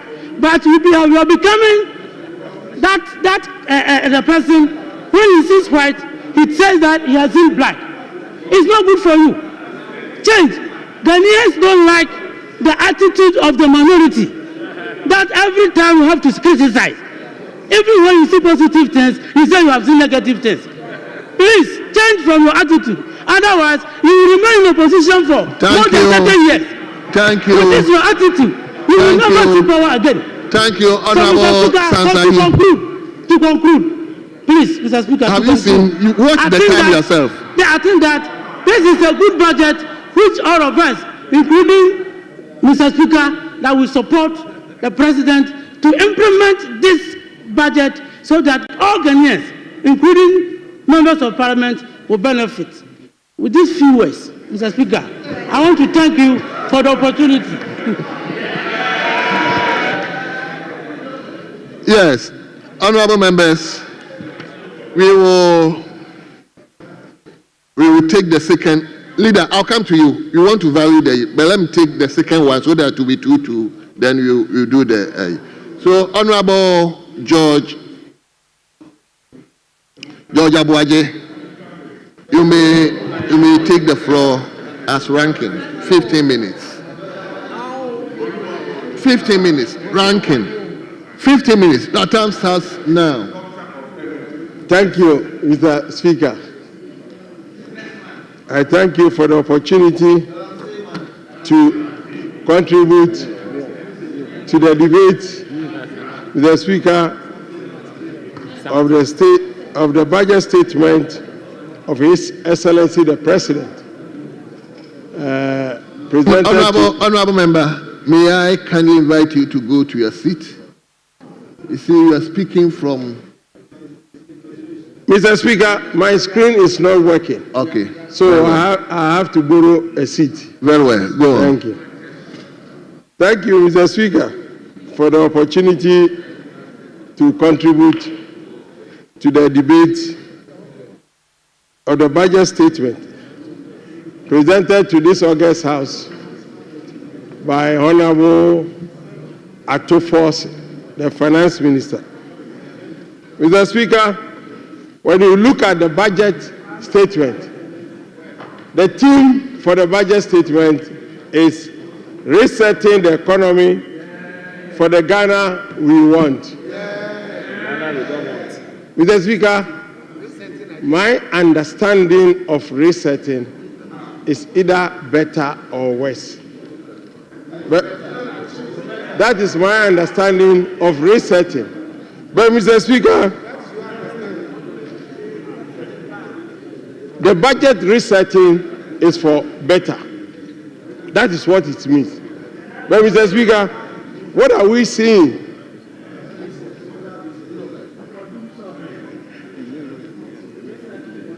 Let me start with GMPC, Mr. Speaker.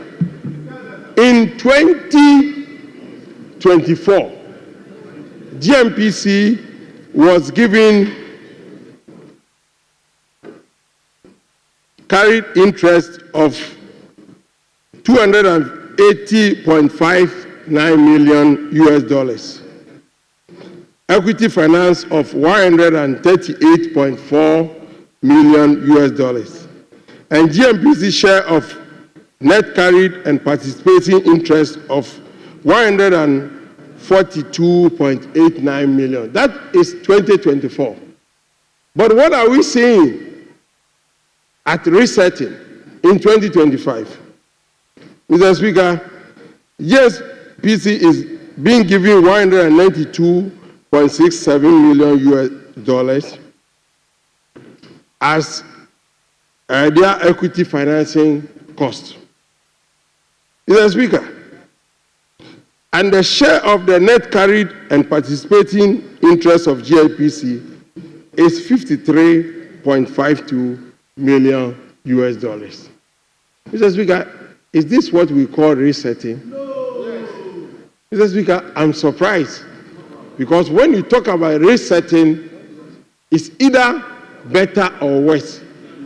So, per what I've said, Is it west or best? It is west.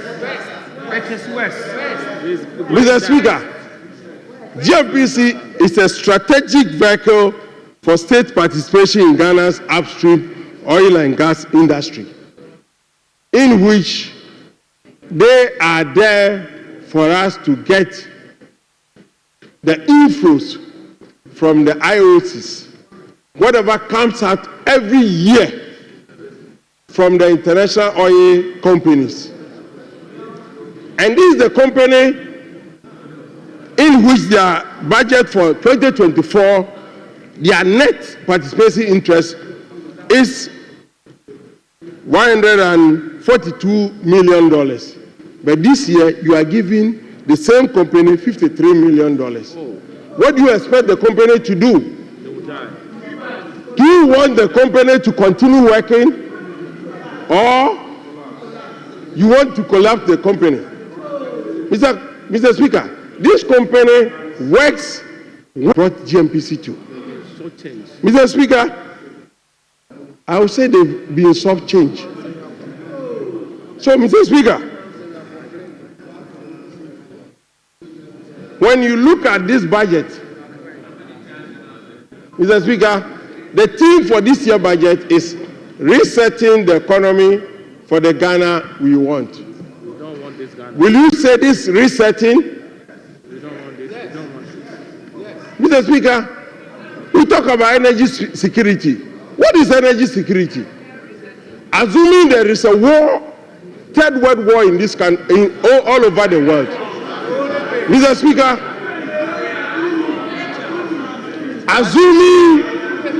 assuming there is a third world war in the world, Mr. Speaker, how are we going to get oil products for sustainability, for security? That is why, is it the Chachu-Chikata GMPC we are talking about? Mr. Speaker, we are talking about Chachu-Chikata GMPC. This is not the idea of GMPC. Mr. Speaker, GMPC in 1983 was established to carry along the Ghanaian upstream oil and gas production. But Mr. Speaker, in 2011, we have the PRMA, that's Petroleum Revenue Management Act. Mr. Speaker, at that time, GMPC was assigned 55% of the carried interest. Then in 2014, the first John Mahama administration reduced it to 30%. Mr. Speaker, and now they are reducing it to 15%. Too bad. Mr. Speaker, how can GMPC perform? But it's like we don't see the achievement of GMPC. Mr. Speaker, with your permission, let me read section 16(2) of the Petroleum Revenue Act as amended by 893, provide two main sources of inflows to GMPC as follows. Mr. Speaker, equity financing cost, including advances and interest of the carried and participating interest of the Republic. The cash or barrel of oil equivalent of petroleum that shall be ceded to GMPC out of the carried interest on the recommendation of the Minister for Finance and approval by Parliament. Mr. Speaker, while the equity financing cost component of the allocation is to finance cash costs for development and production expenditure, the GMPC shall be of net be earmarked for GMPC operational expenditure and capital, Mr. Speaker, and capital projects. Last year, they were giving 142 for capital and expenditure projects. This year, the same company, you are giving $53 million for capital and operational expenditure. What do you expect such a company to do, Mr. Speaker? And GMPC is a strategic vehicle for this country. GMPC, Mr. Speaker, is a strategic company. GMPC, as I know, Mr. Speaker, is the company that handles the upstream oil and gas entity of our country. They make sure that we have oil and gas, and they partner the IOCs in this country. The IOCs being international oil companies. Mr. Speaker, without their capabilities, how can they partner these IOCs? Mr. Speaker, we get carried interest every year at the wellhead. How will they perform if we are cutting over 60% of their revenue, their cash inflows of over 60% has been down? How will they perform? Mr. Speaker, the finance minister should come to this house and explain to us why are they cutting over 60% of GMPC's equity finance? Mr. Speaker, it means we don't want GMPC to perform the work that has been mandated to them. Mr. Speaker, Mr. Speaker, Mr. Speaker, we are downsizing everything. As I'm speaking to you, GMPC is at the Voltane Basin now, exploring for oil. So what do you want GMPC to do with their subsidiary Esproco? Mr. Speaker, do we want them to stop what they are doing? Mr. Speaker, we have in this world national industry companies like Equinor of Norway, Petrobras of Brazil. Mr. Speaker, what do? They've been able to transform to multinational companies. We don't want our own to transform into such entity. Mr. Speaker, look at what we are doing to GMPC. Mr. Speaker, we have to take a proper decision. And Mr. Speaker, you hear it at the corners that, oh, GMPC receivables or GMPC, what we give to GMPC, they are net neither. Mr. Speaker, what we hear all over the place is what we want GMPC is not what they are doing. But Mr. Speaker, GMPC brings their work plan every year into this house. And we have oversight responsibility over GMPC's programs. So why can't we, if there is issues, why can't we advise GMPC what to do? But rather, every year this house approves GMPC oversight. And at the same time, we are saying GMPC is shifting their core mandate. Mr. Speaker, how can we continue in this way? So, Mr. Speaker, what is happening to GMPC, we need to, in this house, Mr. Speaker has to look at it very well. And Mr. Speaker, let me move to electricity. Mr. Speaker, the minister also talked about the weighted average cost of gas, in which he said is going to increase the price from 7.836 to 8.45 per metric million British thermal unit, that is MMBTU. Mr. Speaker, when it happens so, and at the same time, the minister also talked about the gas price for 2025 is projected at $7.11 per MMBTU, estimated as a 7-year moving average, line with the PRME. Mr. Speaker, which is which? Because we are talking about increasing the average cost of price from $8.475. Then at the same time, he's talking about 7-year average of the price from 7.11 per MMBTU. Mr. Speaker, in this case, when it happens so, this is what is going to happen. Everywhere you hear NDC's members talking about 24-hour economy, and you are here increasing gas price up to this level. What is going to happen to the generation aspect? It will be affected negatively. We have a 68% thermal production unit, Mr. Speaker, in the generation mix of this country.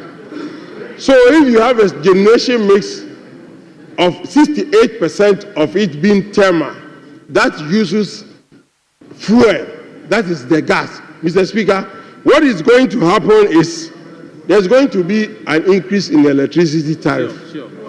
Already the minister has said there will be a periodic increase in electricity tariff. You might be winding up. Mr. Speaker. It's not time. Mr. Speaker. 5 minutes more. What even killed the cat is the minister said he is going to increase electricity price in fourth quarter, a major tariff increase. That is what is even going to kill the 24-hour economy. Mr. Speaker, in recent... Thank you. Yeah, in conclusion, Mr. Speaker. Thank you. In recent... Thank you. Mr. Speaker, in conclusion, in the recent energy summit in Arusha, Tanzania, the president of World Bank, this is what he said. Mr. Speaker, and I read. He said, access to electricity is a fundamental human right. Without it, countries cannot thrive. Mr. Speaker, I thank you. Thank you.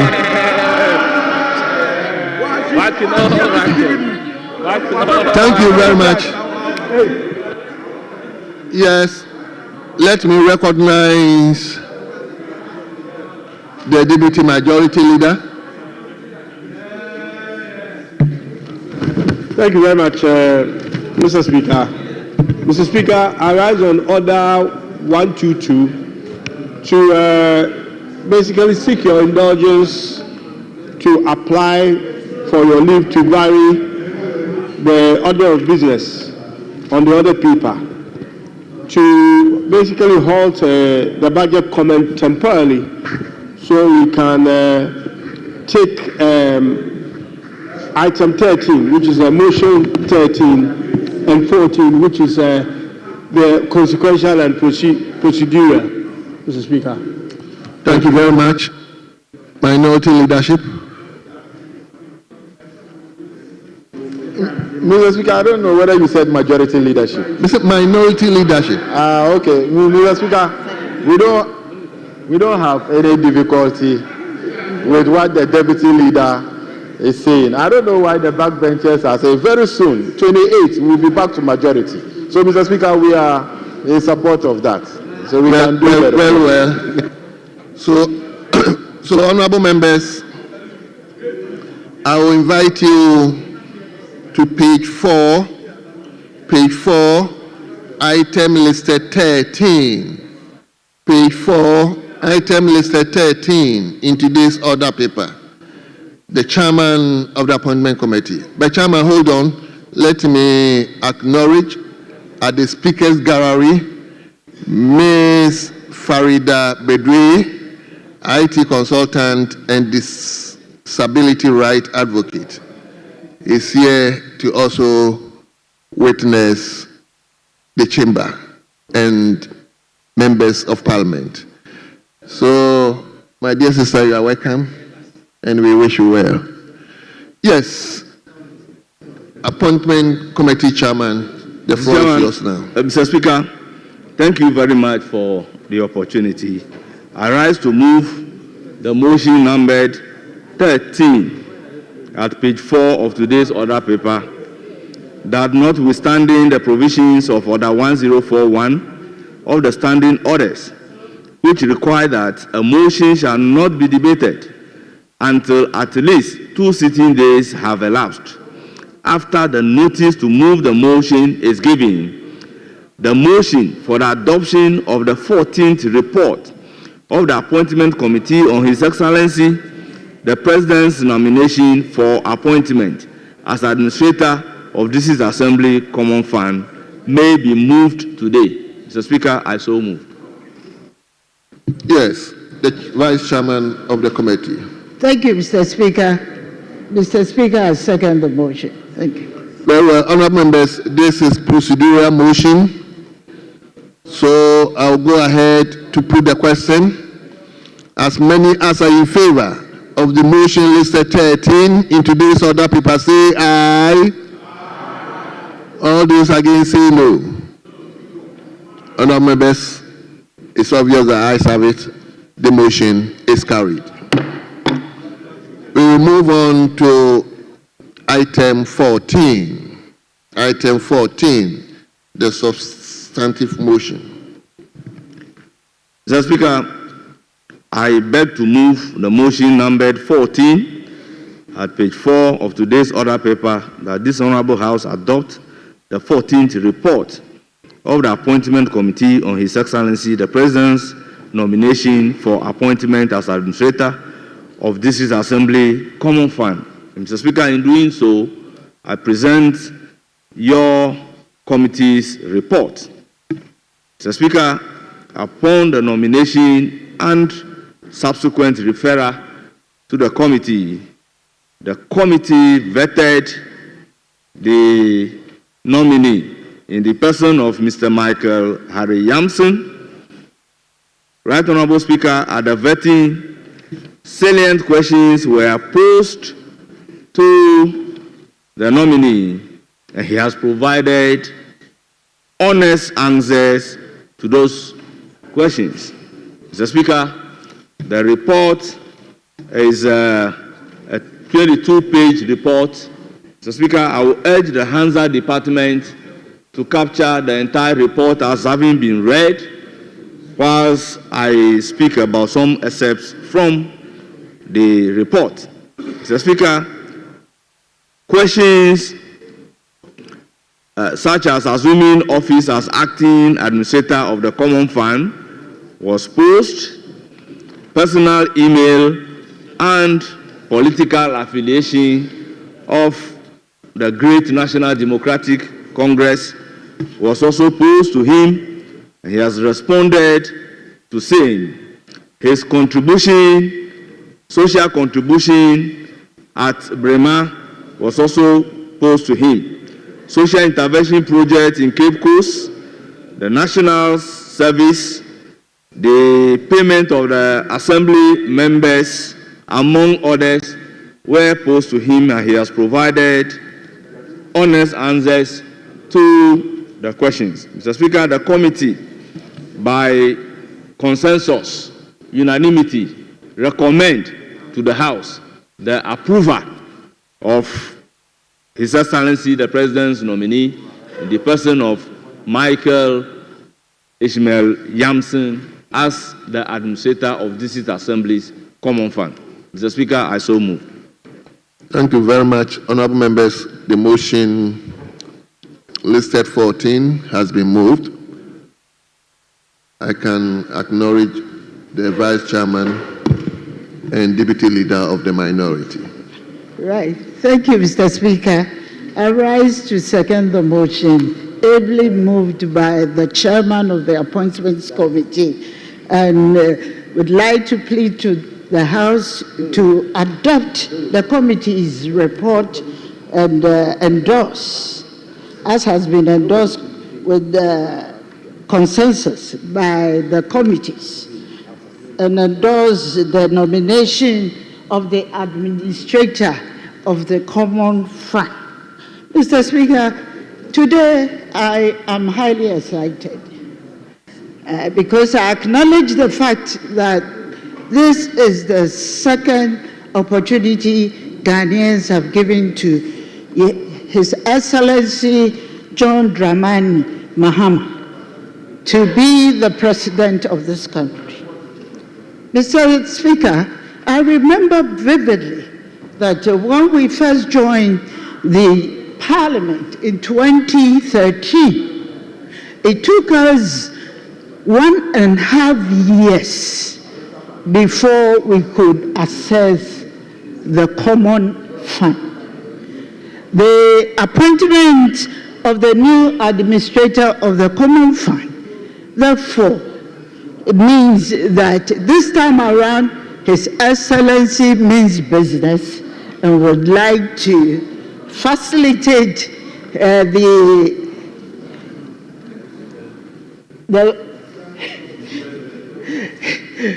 would like to facilitate his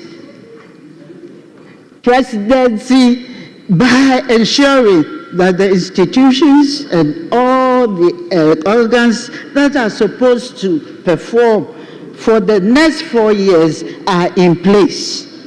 In doing so, I'd like to also add my voice for members to endorse the nomination of Honorable Mr. Yamson, Mr. Michael Harry Yamson. Mr. Michael Harry Yamson will be remembered as a Catholic who has been turned to be a Methodist. And if you look at the background and you read the background, you realize that he was actually trained by the Catholics and in a Catholic school. And Mr. Speaker, I would like to attest to the fact that being a trained Catholic, the honorable nominee, or Mr. Yamson, is an affirmation of the fact that his integrity is not in doubt. Mr. Speaker, I'd like to also mention that his eligibility and competencies are not in doubt either. It is, if you look at the background of his work experience, it will attest to the fact that Mr.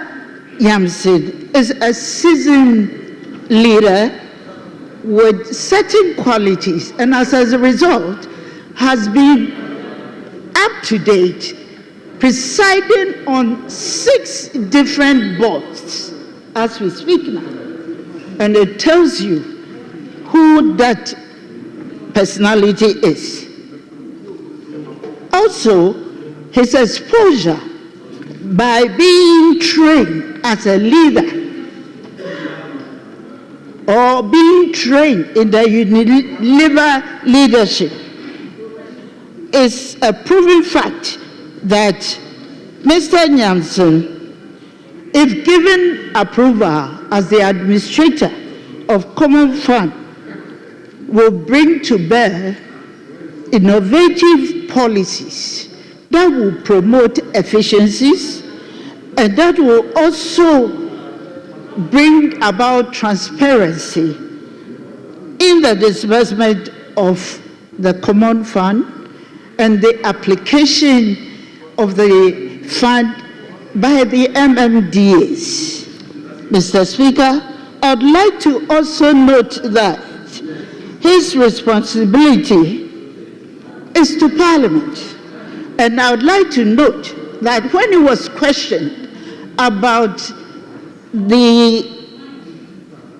his email address, for which he has boldly indicated NDC in the midst of numbers and figures that have been configured out there, he proudly admitted that he is an NDC person. But Mr. Speaker, I would like to note and caution the administrator, if he is approved, that his responsibility is towards Parliament. And Parliament consists of 2 sides. We have the majority and we have the minority. And I would like to advise that under no circumstance should there be any discriminatory behavior expected from his performance as the administrator of the common fund.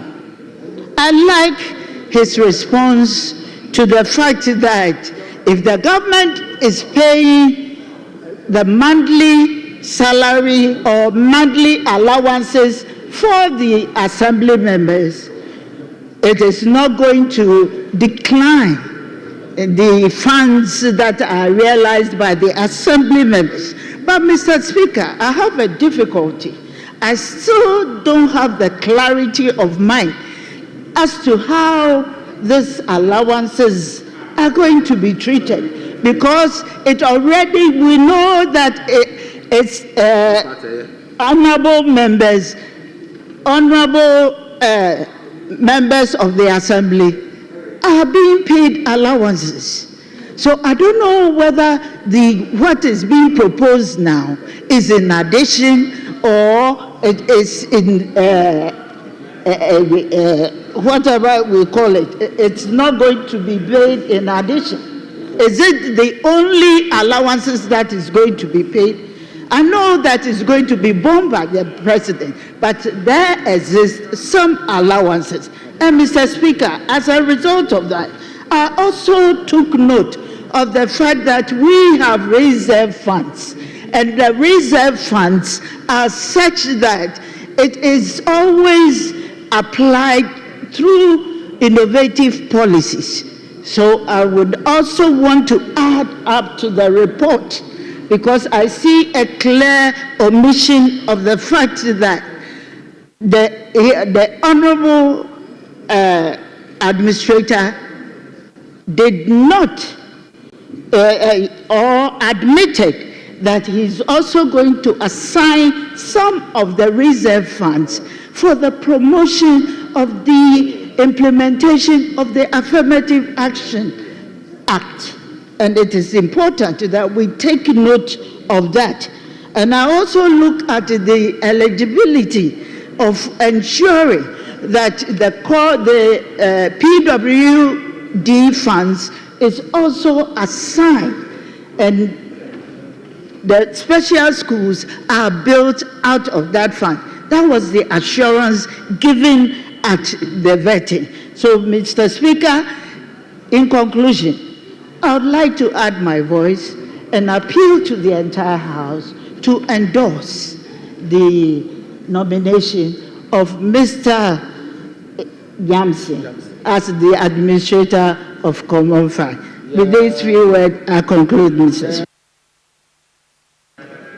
Honourable members, the motion has been moved and it has been seconded. It is now before the House for consideration.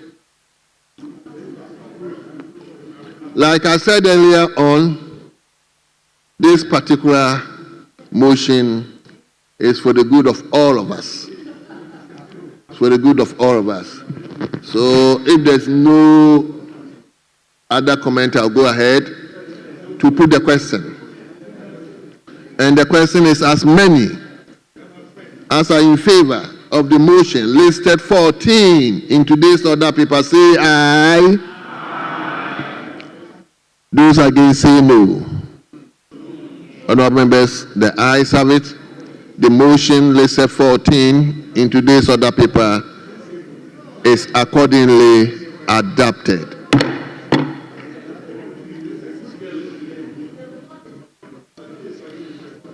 Yes, Chairman. Mr. Speaker, thank you for the opportunity.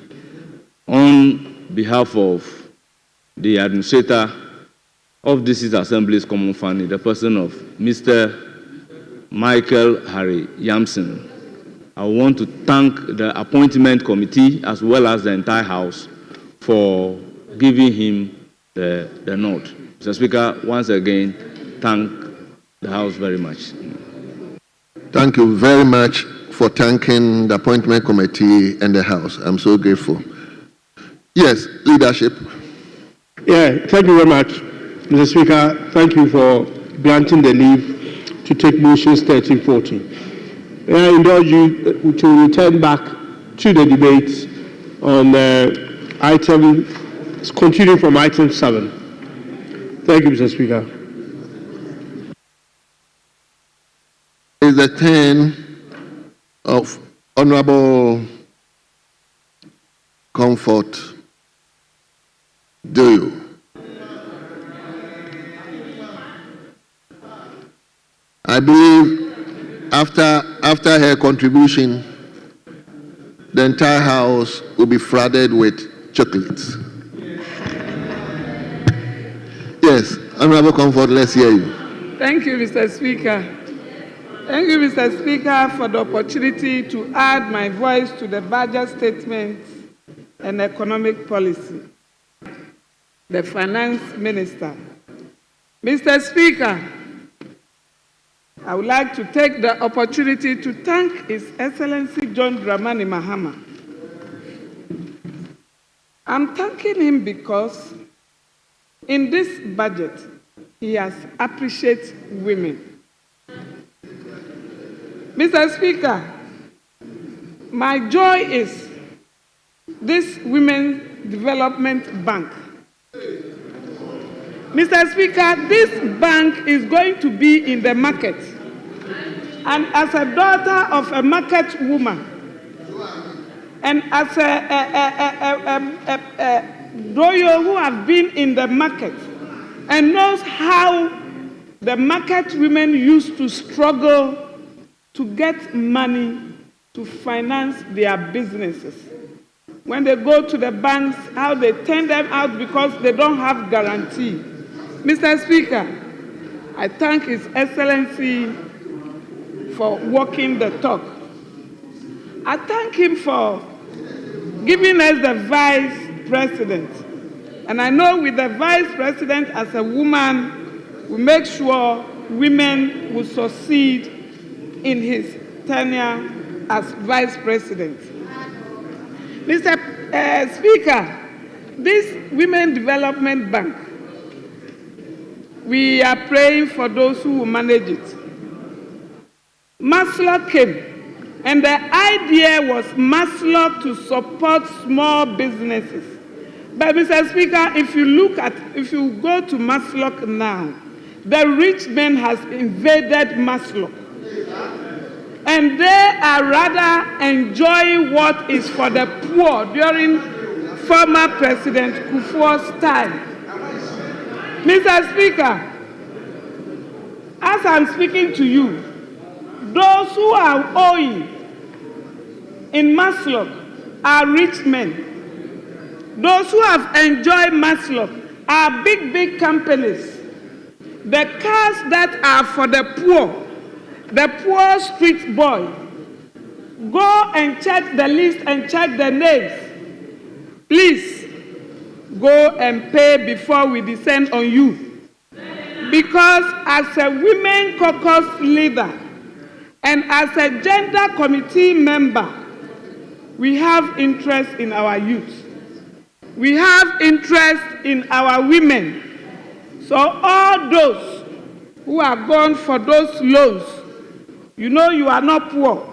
The money is for the poor. I now understand why they got the 38%, because they didn't allow the poor to enjoy.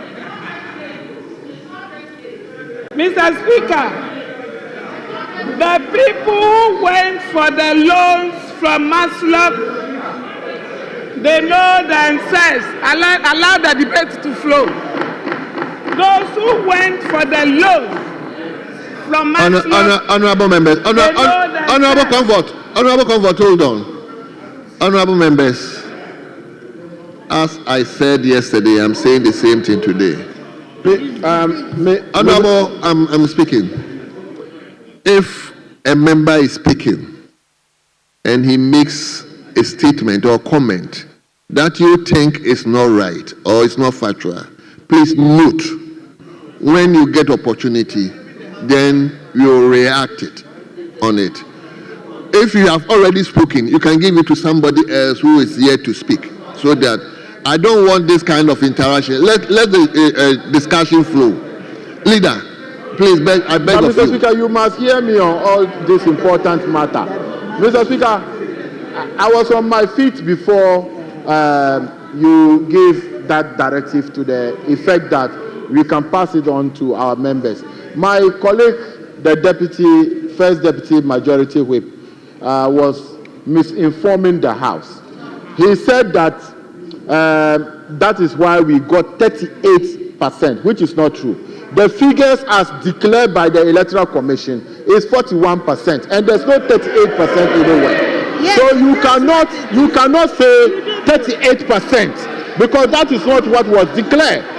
So he's misleading the House. It is factually inaccurate to say that we the MPP had 38% in the just ended election. What was declared by the Electoral Commission was 41%. So where is that coming from? So you should withdraw that. It's not part of the record.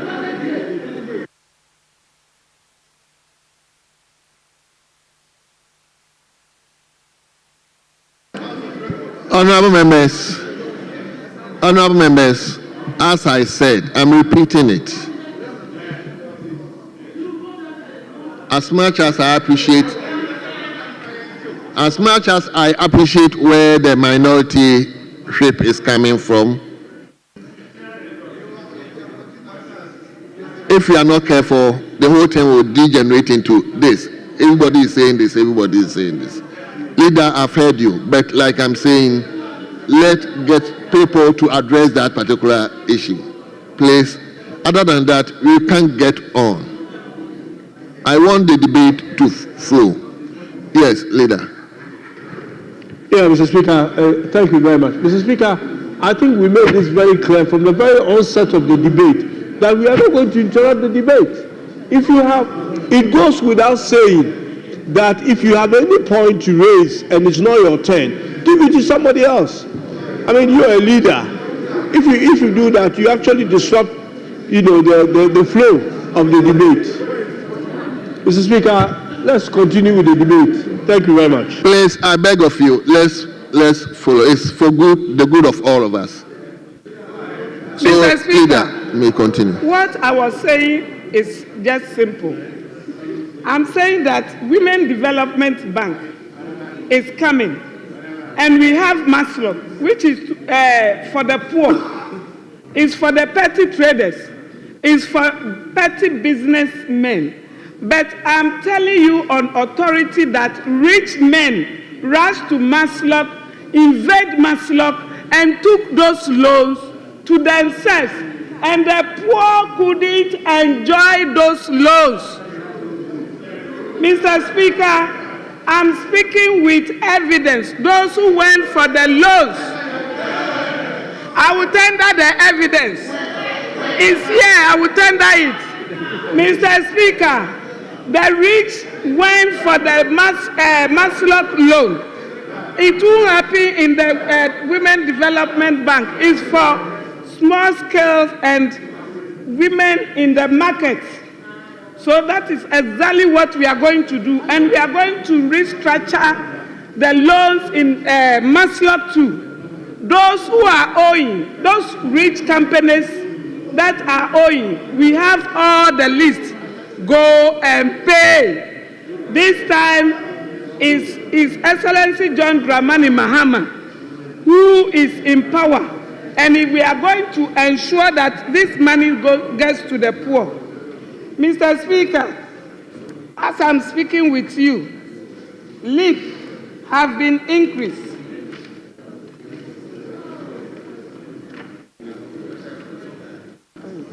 Mr. Speaker, His Excellency John Dramani Mahama has increased leave, and now the poor who enjoy the leave are going to benefit from what have been given now. As I'm speaking to you, Mr. Speaker, leave has been increased from 128 to 256 for household. Mr. Speaker, yesterday we picked the information, or last week we picked the information that people have started going around to register household. We don't have MMDCs, we don't have, our MPs are not aware we want to tell them that they should hold on till we get the MNDCs and DCs so that they can monitor what they are doing.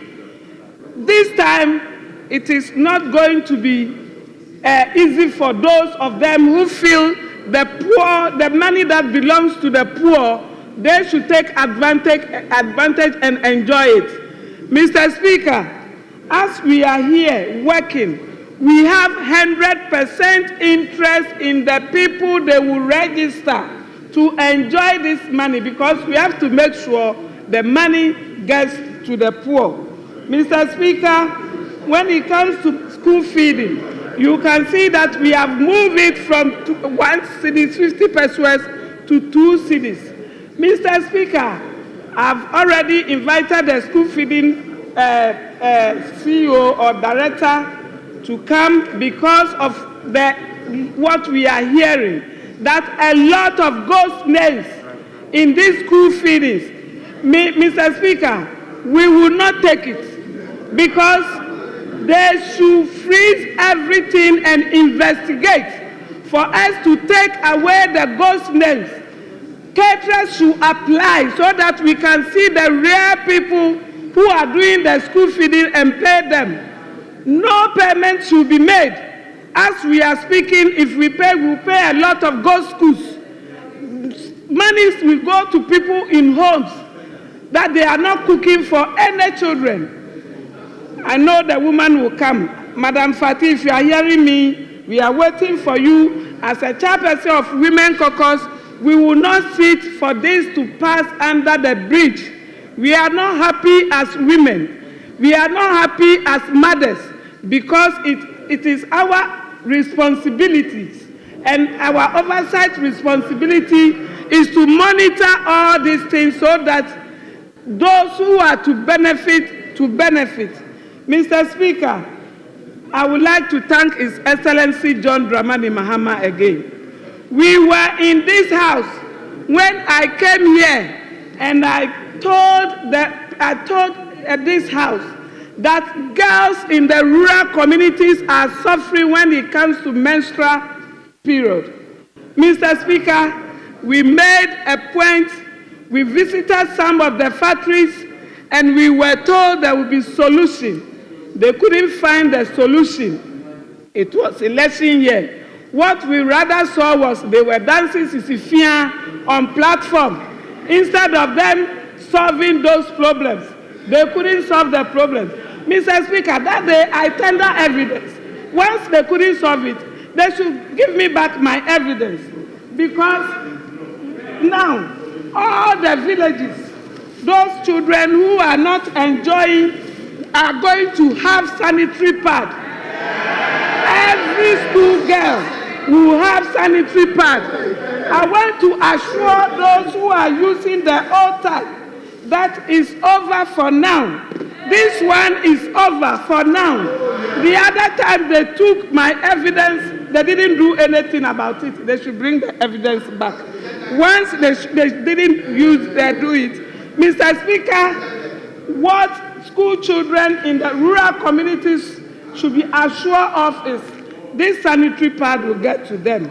And as we are here, we are warning those who will be in charge.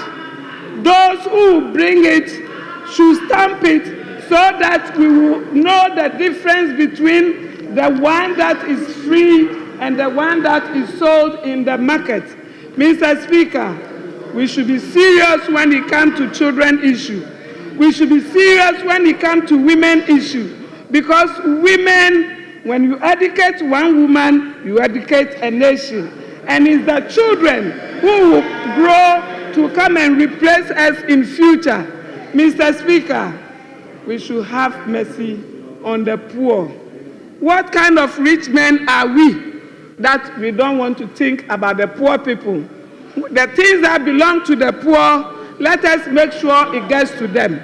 I'm pleading with those who took the Maslow loan. Go and pay. Those who are doing the ghost cooking for the school children. Please, Mr. Speaker, make sure we freeze the payment for now. and allow them to reapply again so that we can separate the bad from the goods before we pay them. Mr. Speaker, with these few words, I thank you for the opportunity.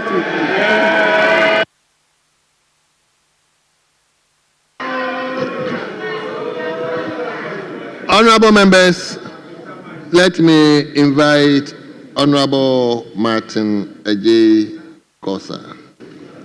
Honorable member, you are ranking. You have 15 minutes. Thank you very much, Mr. Speaker. Mr. Speaker, I thank you for the opportunity to contribute to the commentary on the 2025 budget and economic policy as is presented to this House by the Finance Minister. Mr. Speaker, I have observed lots of commentaries around the budget in this House. Let me concede that I am not an economist, but the fundamentals that underpins growth and progress, Mr. Speaker, are not lost on me. Mr. Speaker, the most important claim or thing that this budget sought to do is to reduce excessive spending and cut down on profligacy. But Mr. Speaker, when you look at the budget, it does the opposite.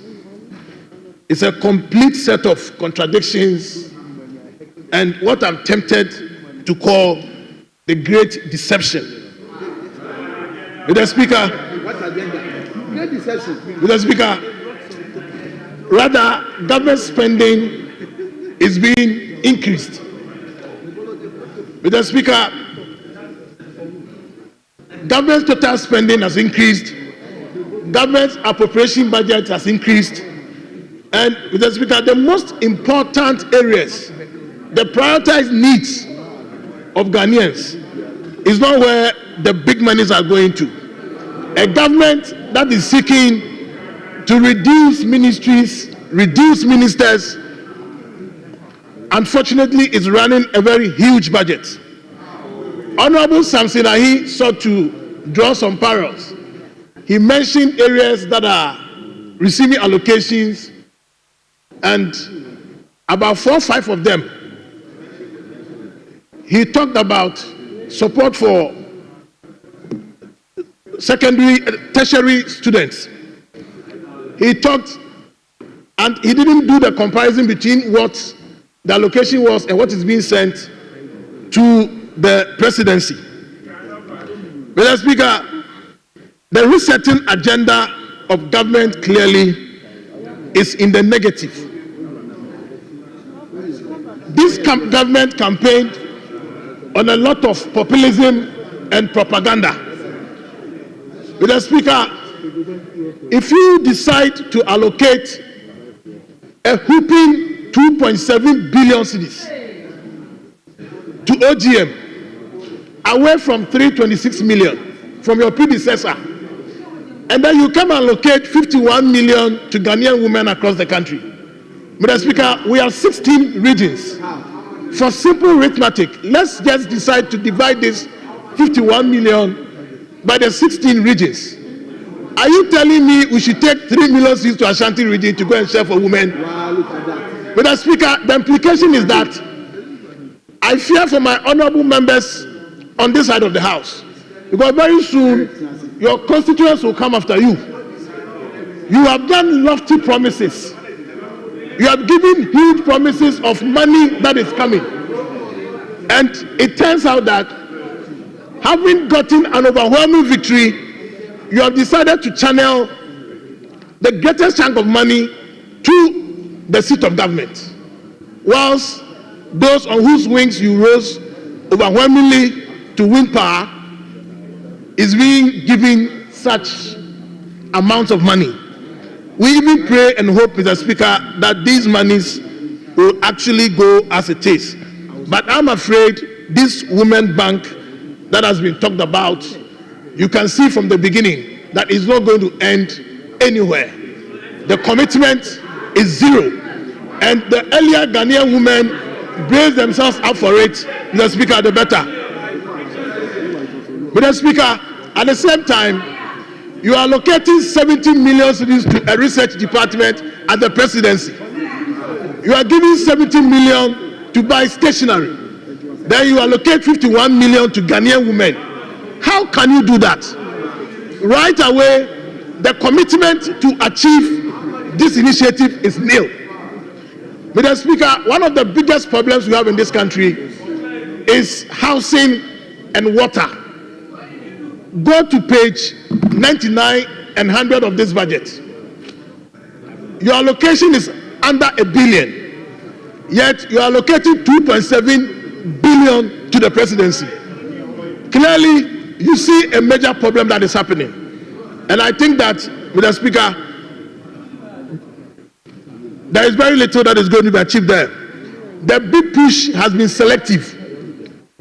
The big push is targeting the executive and not the Ghanaian people who voted overwhelmingly for the NDC. Mr. Speaker, again, in this budget, the MAC talked about 24-hour economy. I looked up to it to see what policy direction we're going to have.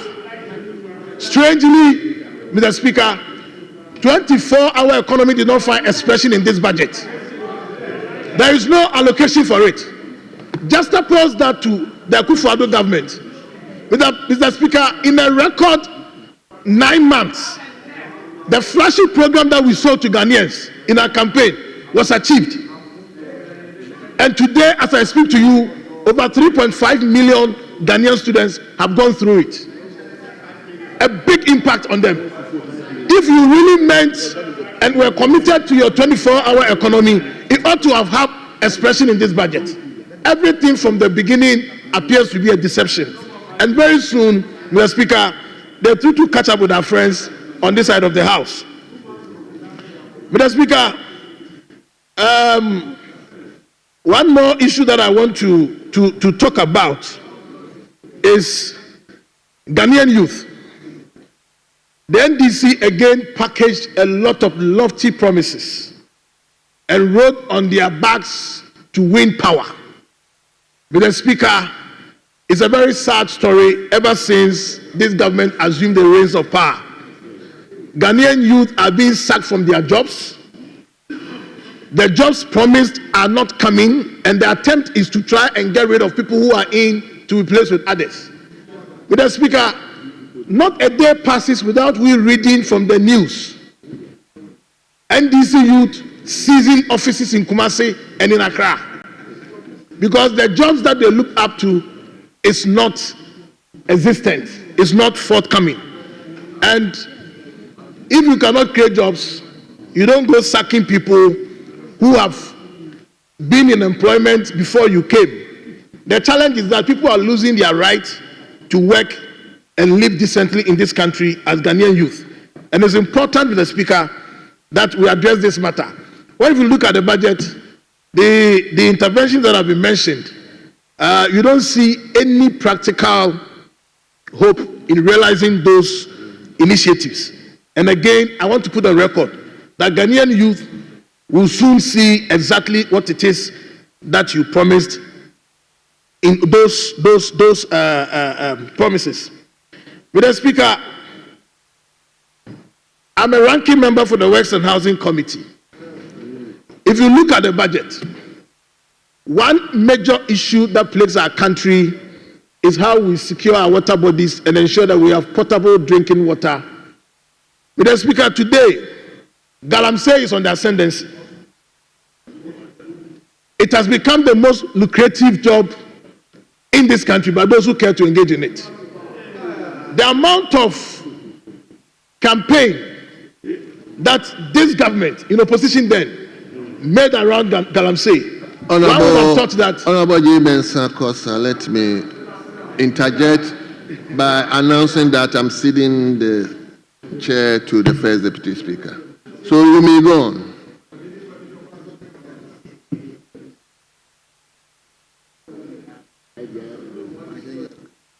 This one hasn't spoken. I just jumped. I just jumped with it. So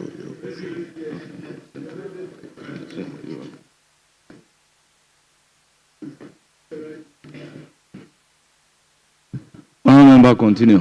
Thank you, Mr. Speaker. Mr. Speaker, Galamsey today, as I was saying, has become pervasive. It is the most lucrative business that is running. And the earlier we checked it, the better. The solution that we are told is being mounted to confront this challenge, Mr. Speaker, I'm sorry, will not work.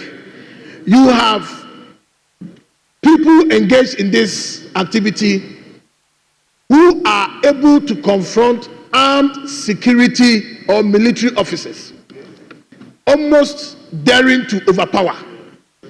Then your immediate attempt to deal with this is to form what you call blue water guards, which is made of some of our young brothers and sisters. Mr. Speaker, I think that there is an urgent need for some collaboration between the ministries who are engaged in issues of water to find a way to solve this problem, because there is no way that the initiative that we are being told is going to secure us the needed solutions that we want, so that Ghanaians can live comfortably and enjoy those important amenities. Today we are told by the Minister for Lands that of our 44 forest reserves, 9 of them have been taken over by galamseyers. And if you want to fight such a menace, you don't go getting blue water guards to do the trick for you. Clearly, the prioritization of action is a missed one. Honorable leader just left, but Mr. Speaker, I note an allocation of 7 billion plus to the common fund. I think it's important we note that, yes, it's good to allocate, but it's important as a country, if we really want to deepen decentralization and ensure that our local initiative to develop is carried through, we don't pay lip service to this. We actually make money available. That has been the usual cycle, and I think we need to move away from it. Again, Mr. Speaker, we on this side are not against the payment of what you call allowances to assembly members. No. Mr. Speaker, the most important goal in our local governance practice is to ensure that we deepen decentralization and people's involvement in decision making. It is good to resource assembly members, but the down ebb is the local, at the local authority is the unit committee members. And I would suggest that we could cut part of the presidency's budget of 2.7 billion and come and resource unit committee members, just as we are doing for assembly members, so we can achieve the goal of deepening decentralization. So, Mr. Speaker, I think that in addition to what we want to do for assembly members, let us think about unit committee members, so they can also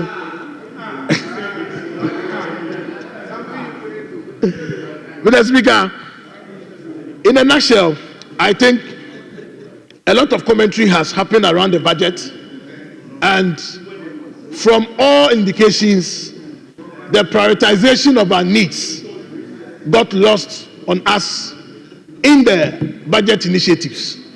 And the most important things that people are looking out for in terms of lifting them out of the doldrums, giving hope to the Ghanaian, fighting poverty, all those critical areas missed out in getting critical needs or allocation to deal with them. And I think that on this note, Mr. Speaker, I would say we seem to be resetting in the negative. We better begin to reprioritize so that things like 24-hour economy, if we give proper clarity to it, we can allocate resources and make sure that it gets attention and then gets its goal that it was intended for. Mr. Speaker, with these few words, I want to thank you for your indulgence. I'm grateful. Thank you, Honorable Member. We are within time. It's now the turn of Honorable Bid Awantazuma Zidi. You have 10 minutes. Not 15. Mr. Speaker, I'm ranking. 15 minutes. Well, if you are ranking, that should be 15 minutes. Thank you very much. You have 15 minutes as ranking. I'm ranking. Mr. Speaker. Thank you very much, Right Honorable Speaker, for the opportunity to also make comments on the budget statement presented to this House by the Honorable Minister for Finance, Honorable Cassiel Atuban Folsom, a very seasoned finance minister by virtue of the fact that he was Deputy Minister for Finance for 4 years. He was ranking member for Finance for 8 years. And so he is not one of those finance ministers who was plucked from the private sector and planted on the economy. He is very seasoned. And by reason of that, he has delivered to us a very realistic and modest budget. I'm surprised that our colleagues are saying that the budget is a deception. It's a realistic budget. It is not a budget of deception. The budget is intended to address current concerns of most Ghanaians who gave their overwhelming mandate to His Excellency President John Dramani Mahama and the NDC. And so, we are not here to bandit figures. They are busy banding figures around. But let me tell you, my brothers and sisters, that these figures that you are banding around, they will not help you. They will not help you. Because you people have destroyed this economy. And then we have come to repair the economy. And you are busy telling us about growth of 5.7%. Let me find out from you. You have brought growth of 5.7%. And so your verdict, the verdict that the Ghanaians gave you, how much percentage is it? 38.2%. That is the verdict that they have given you for your so-called 5.7% growth rate. You see, in the run-up to the 2000 elections, listen, in the run-up to the 2000 elections,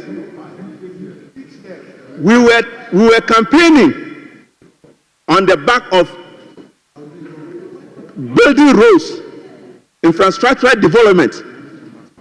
And you people went around saying that we don't eat roads, we don't eat infrastructure. You're decline. That's what you were saying. That's what you were saying. When you won power, you came and benefited from the development of the roads and then the infrastructure. Today,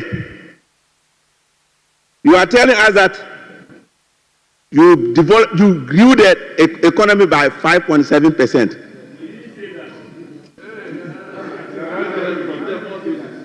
Mr. Speaker, with due respect, we are not talking about growth of the economy. We are talking about the welfare of Ghanaians. We are talking about the welfare of Ghanaians. We are coming to improve upon the living conditions of Ghanaians and then their welfare.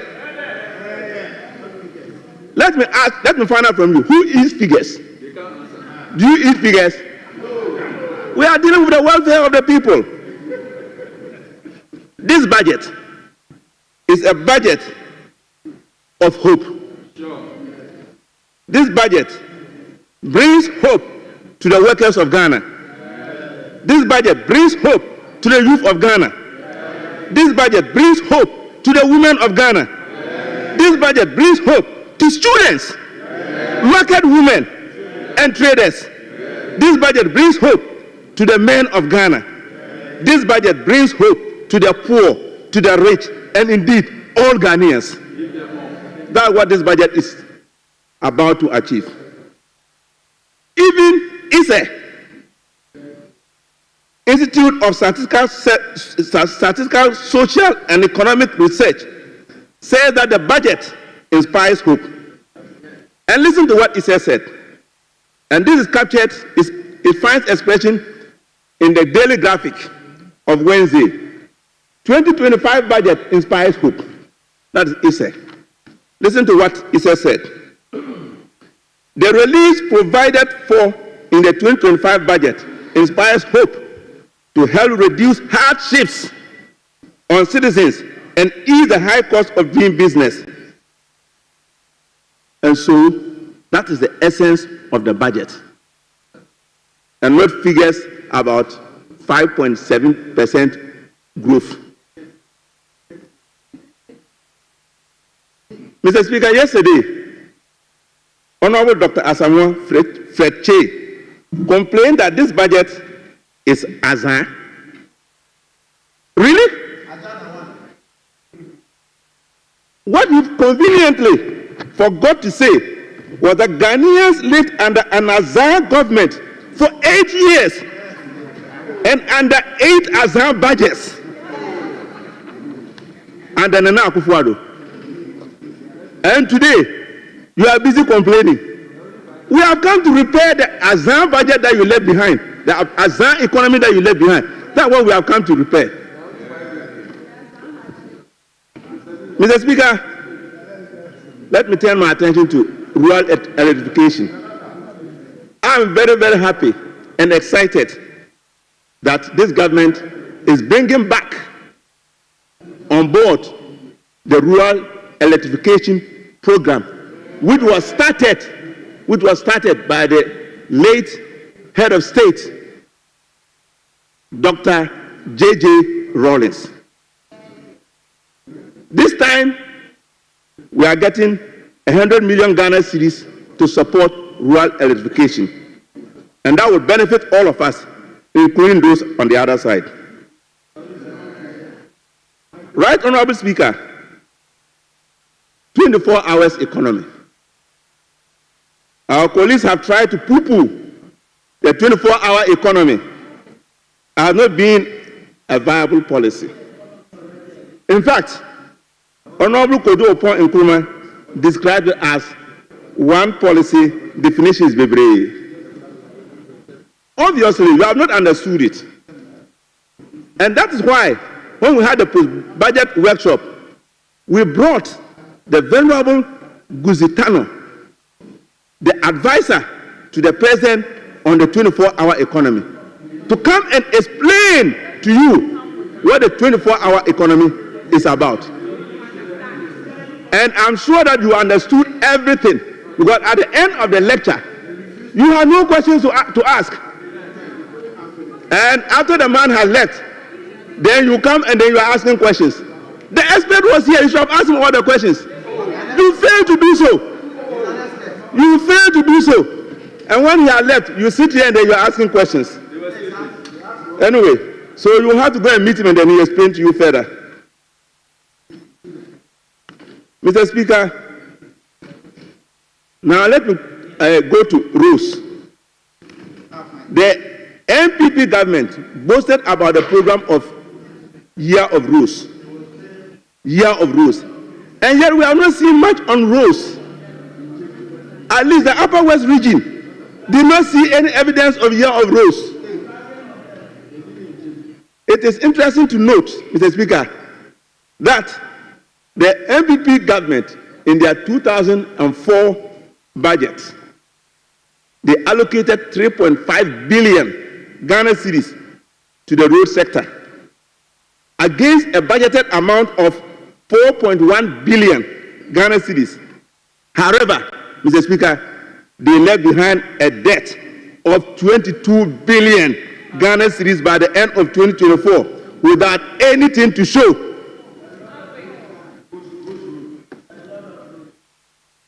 And you sit here every day, every sitting, you call the new Minister of Roads, and you are talking about the roads in your constituency. What did you use the 22 billion Ghana cedis for? Mr. Speaker, the roads in the Upper West region, in particular, are in a very terrible state. As for the Bamboe Wenchi Road, we made a statement on the floor of this house about the condition of that road. Mr. Speaker, it is in a horrible state. Currently, most of the transporters,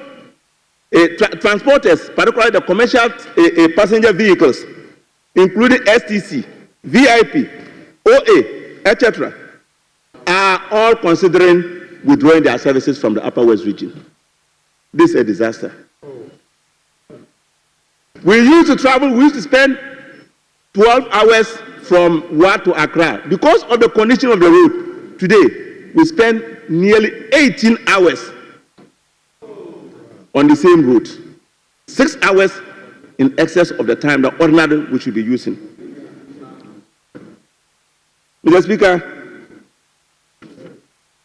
this year, in this year's budget, the Minister for Finance has allocated a modest amount of 2.4 billion as against their 3.4 billion in 2014. Sure, that amount is relatively smaller, but it is not the size of the money, it's how effectively you use your money. And so, in spite of the fact that the amount appears to be small, let me still use the opportunity to appeal to the Minister of Roads to consider allocating part of this money to the rehabilitation of the Bamboe Wenchi road. It is very, very important, and also probably allocate something for the development of the roads in the Upper West region, which are in a very deplorable state. Mr. Speaker, let me talk about my own constituency. In 2020, the then President, Nana Akufo-Addo, came to Laura, that was 2020 November, and cut the sword for the construction of the Dikwe Bridge. It is sad to note that since then, nothing has happened about the construction of the Dikwe Bridge. Absolutely nothing. And in fact, as I speak, the site has been taken over by reptiles and the rodents. And yet this is an important bridge which will link not only Laura to Burkina Faso, but the Upper West region and also the whole of Ghana through the Western Corridor. So I use the opportunity to appeal to His Excellency President John Dramani Mahama that he should find time. He should find time. In fact, not only find time, he should do his best to ensure that this bridge is constructed in the course of his term. I cannot ask him to do it immediately because it appeared in the 2021 budget, it appeared in the 2022 budget and 2023 budget, and yet nothing was done. As for the 2024 budget, it got lost completely. And so it will take a bit of time to restore it. But that is my appeal to His Excellency the President. Mr. Speaker, our colleagues on the other side, they have been livid because according to them, His Excellency President John Dramani Mahama described the economy during the Nana Akufo-Addo's era as being criminally managed. Let me find out from them how else the economy at the time should have been described. An economy where a hole in the name of a national cathedral was dug for $58 million, and it has become a waste. An economy where $2 million was given away in the name of a sky train, which was never delivered. An economy where $11 million was given away in the name of a Palogo irrigation scheme without a wheelbarrow of sand deposited at the site. An economy in which millions of dollars meant for the COVID-19 pandemic could not be accounted for. An economy which for the first time in the history of this country went through a domestic debt restructuring program, which resulted in the haircut for many people, including the retired people. Mr. Speaker, in contrast, this budget is a budget which will pay allowances to teacher trainees. This budget is a budget which will pay allowances to nursing trainees. It's a budget. Honorable member, your time is up. Honorable members, we are now adhering to the time strictly. So the timekeeper will cut your microphone as soon as your time is up. Honorable members, it's now the turn of Honorable Mustafa Yusuf. Deputy Ranking, you have 10 minutes. Thank you so much, Mr. Speaker. I am extremely grateful for this opportunity to comment on the budget statement and economic policy of government for the year 2025. Mr. Speaker, when the date was set for the finance minister to present his first budget of government, after a series of political promises, and the honest expectation of Ghanaian youth was to see this budget to bring innovative and bold economic model that will seek to deliver jobs for the unemployed youth that His Excellency the President of the Republic stated in the State of the Nation address, over 2 million unemployed Ghanaian youth. Mr. Speaker, unfortunately, the President, through his Finance Minister, made a firm declaration of freezing public sector jobs. And Mr. Speaker, I want to refer you to the budget statement, paragraph 478. 478. And Mr. Speaker, with your permission, I want to quote the Finance Minister. In the year 2025, the government will implement the following measures to keep the wage bill within the sustainable level. And 1, fully implement the net freeze on employment by putting on hold all recruitment and replacement. This is from the President, John Dramani Mahama. That 2025, there is not going to be recruitment, there is not going to be replacement. Mr. Speaker, the Ghanaian youth expected a bold solution to end unemployment, not lamentation, termination, dismissal, contradictions, and misplaced priorities. Mr. Speaker, unlike the first Mahama NDC administration, which handed over a collapsing Accra Sports Stadium, and Mr. Speaker, in 2014, AESL did a feasibility study report. And the report indicated that the Accra Sports Stadium was unfit for sporting activities. The Baba Yara Sports Stadium was also unfit for sporting activities. They abandoned the University of Ghana Sports Stadium that His Excellency President J. Kufuor started in 2007. It took His Excellency Nana Addo Dankwa Akufo-Addo in 2014, when the report was published. Nothing was done in 2015. Nothing was done in 2016 until 2017, when Ghanaian gave His Excellency Nana Addo Dankwa Akufo-Addo the mandate to govern. Then the rehabilitation and the renovation work started in the Accra Sports Stadium, Baba Yara Sports Stadium, the Cape Coast Sports Stadium, and also a Sipon Sports Stadium. Mr. Speaker, when it comes to sports infrastructure, the Akufo-Addo Bawumia's government have done unprecedented in the history of our country. At the national level, Mr. Speaker, at the national level, President Nana Addo Dankwa Akufo-Addo invested in the Baltimore multi sports complex. And that sports complex consists of an aquatic center.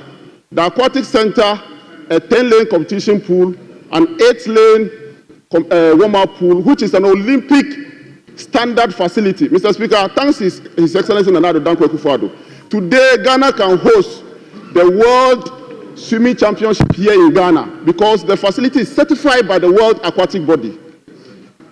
The Baltimore Sports Complex also consists of a multi-purpose hall, a 1,000-seater, 5 tennis courts, one of them covered with spectator stand, a multi-purpose dome, an athletic track installed by Mondo, a world-class athletics installer. And all these facilities are certified for international sporting activities in Ghana. Mr. Speaker, aside that, at the University of Ghana, the University of Ghana Sports Stadium has been upgraded to an international standard, built a brand new warm-up facility which is just 5 meters away from the main bowl, which is an international standard, and because of that, the World Athletic Association have certified that facility, and that is why next year, 2026, the African Athletic Championship is going to be hosted by Ghana, because our facilities have been certified. Mr. Speaker, aside this, the rugby stadium, His Excellency Nana Addo Dankwa Akufo-Addo built a rugby stadium. That rugby stadium is the best in West Africa, and because of that, Ghana can host an African Rugby Championship here in Ghana. Since independence, we have never had such opportunity, Mr. Speaker. And aside this, the Achimota Cricket Oval was also constructed, and this cricket oval, Mr. Speaker, is also certified by the World Cricket Body. And because of this facility, Ghana can host the entire Africa here. And thanks to His Excellency Nana Addo Dankwa Akufo-Addo. At the regional level, Mr. Speaker, His Excellency Nana Addo Dankwa Akufo-Addo launched an ambitious sports stadium in the then 10 regions, which we christened the Youth Resource Centers. All the 10 regions simultaneously were given opportunity to have 5,000-seater sports stadium. 2 of them have been commissioned, Koforidua Sports Stadium and Wa Sports Stadium. Yet in the budget, in this current budget, there's no any allocation for capital expenditure for the Ministry of Sports and Recreation. It means that this is sending a signal that the rest of the 8 left is going to be abandoned by the government. And for a government that has already signaled that they are going to have a school sports secretariat where we will encourage our brothers and sisters in school, our children in school, to participate in sports. To abandon this sports facility is unfortunate. And for a government that says that the newly created region will be given opportunity to have sports stadium, to abandon the 8 that we have started will be very, very unfortunate. Mr. Speaker, all these iconic facilities need to be maintained. This facility, and we all know the culture of maintenance in our country. All these iconic facilities that I've mentioned, be it the Botswana or the regional level, the one that we have done, and also the over 200 astroturfs, and we can all testify. Members of Parliament are here. Hitherto, before His Excellency Nana Addo Dankwa Akufo-Addo, we have only 2 astroturfs in the entire country. 8 years, Mr. Speaker, 8 years, we can now count over 200 astroturfs. And I'm happy. I'm happy because His Excellency John Dramani Mahama has added recreation to the sports ministry. And if you are going to have a very good recreation, this astroturf dotted in our various constituencies and districts will be used to assist to have these recreational activities in the region. Mr. Speaker, let me also commend the Finance Minister. Let me commend the Finance Minister for allocating 3.5 billion for the free SHS education program, but also question that there's no clarity on how this money is going to be expended. The Finance Minister should therefore come clear to give detailed expenditure on the 3.5 billion that has been allocated.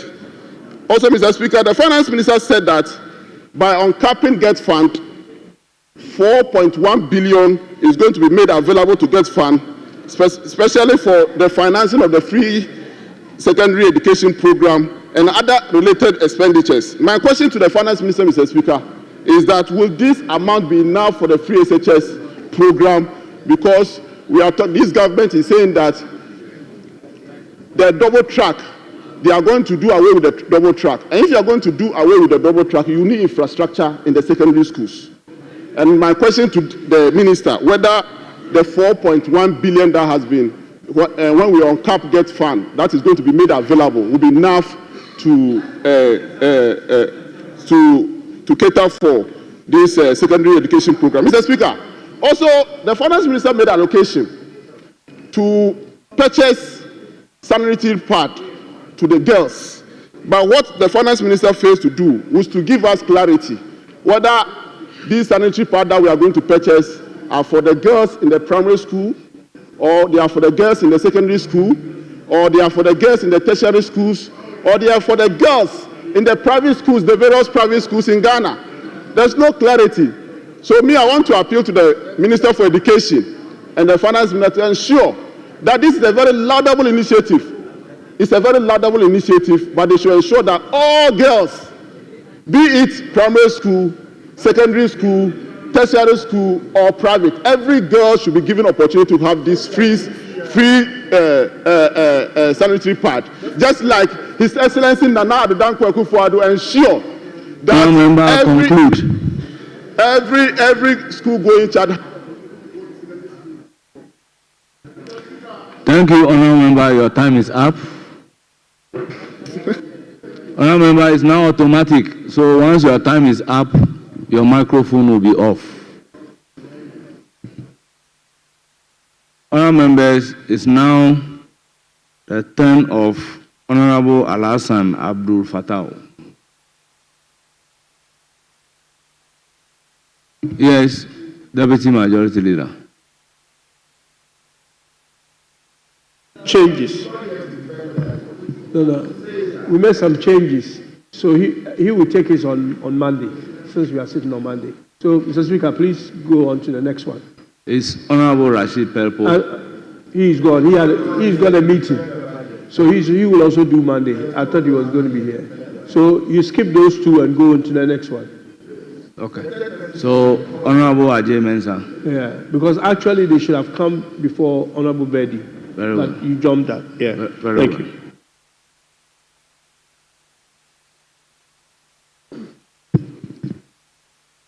Thank you, Right Honourable Speaker, for giving me the opportunity to contribute to the budget debate. Mr. Speaker, listening to colleagues, both from the minority side and our side, there's no doubt that this budget is one of the smartest, is one of the best budget ever produced by one of the youngest, competent, efficient finance ministers Ghana has ever had. And indeed, one of the youngest presidents, a competent president that Ghana has ever had. And it's a joy for me to make some few comments and contribute to the debate accordingly. Mr. Speaker, many of my colleagues have talked or touched issues of roads. And I've never seen anyone stood up to talk about the comment on the roads regarding the deplorable state of our roads in this country, from this side and our side. Mr. Speaker, it is true that our roads are in a bad shape. In fact, the sector that manages roads, the Ministry of Roads and Highways, is in a serious mess. We are unable to know the total network size that we have because of the fact that the ministry, indeed, Nana Akufo-Addo, Bawumia government MPP, from 2017 to 2024 failed to conduct what we say in the industry, road condition mix survey.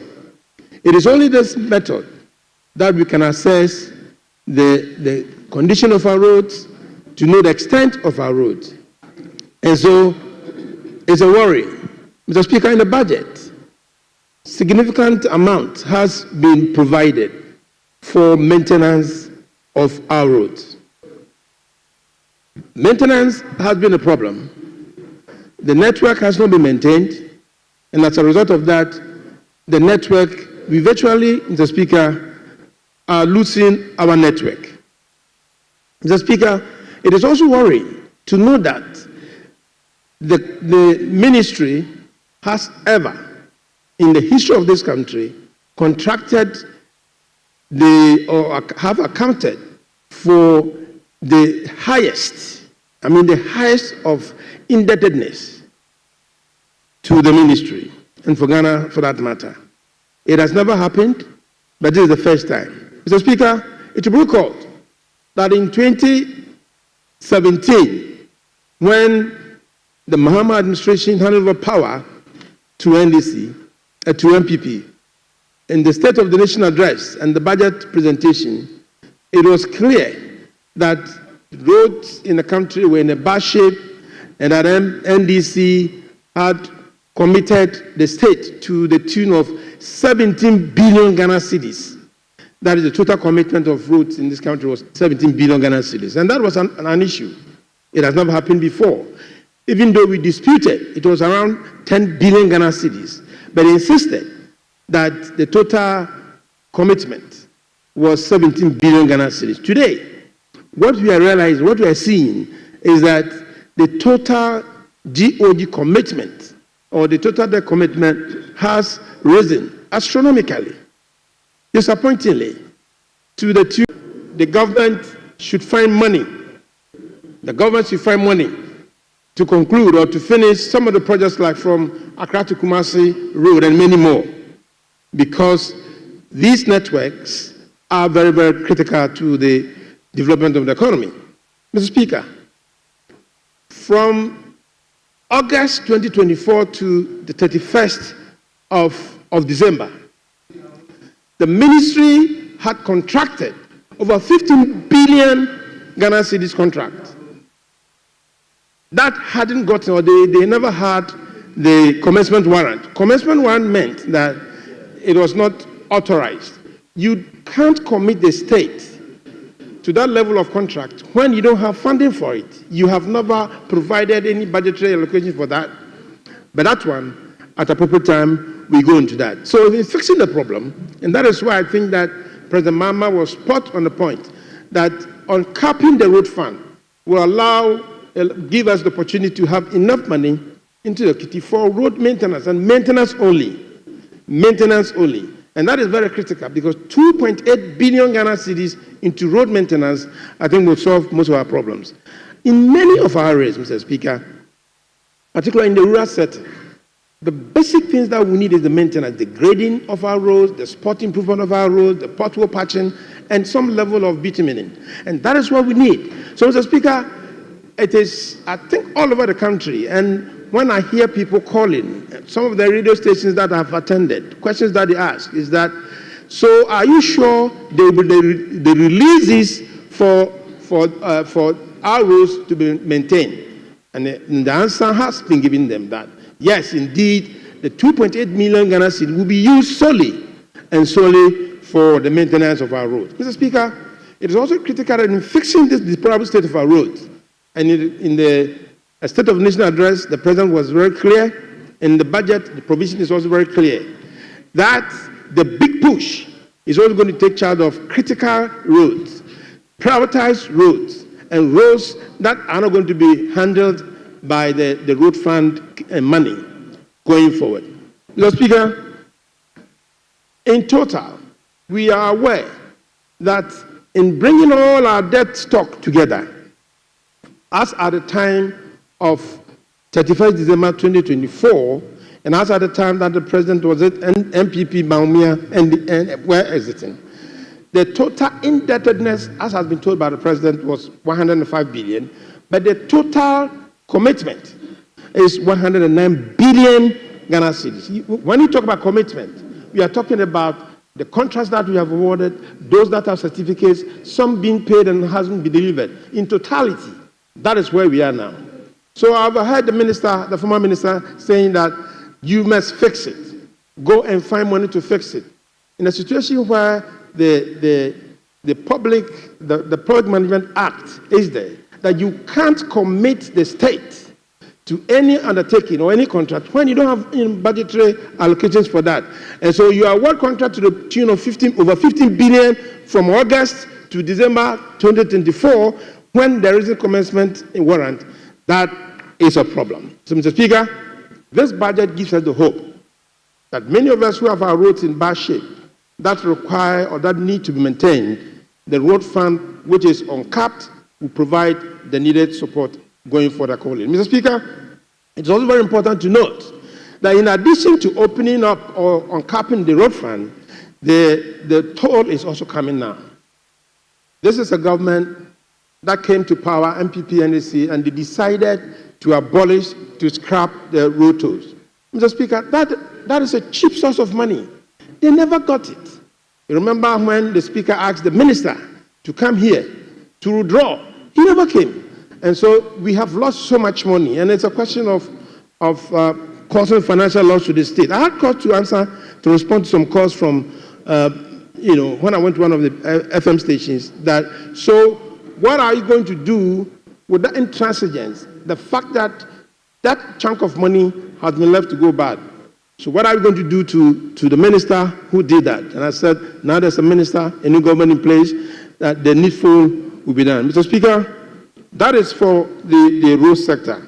The road sector will be brought to speed. Maintenance is a priority. The book push is there to ensure our major trunk roads and so on will be managed. But the question I asked myself is that the former Minister for Roads and Highways was here. Fortunately, he is a member of our committee. I will request their support coming together to resolve this problem.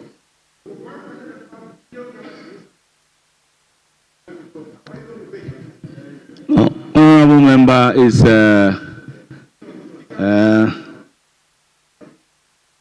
Honorable Ajay Mensah. You are the chairman of a committee. Yes, so 5 more minutes. First, I request from my committee members, particularly the roads minister,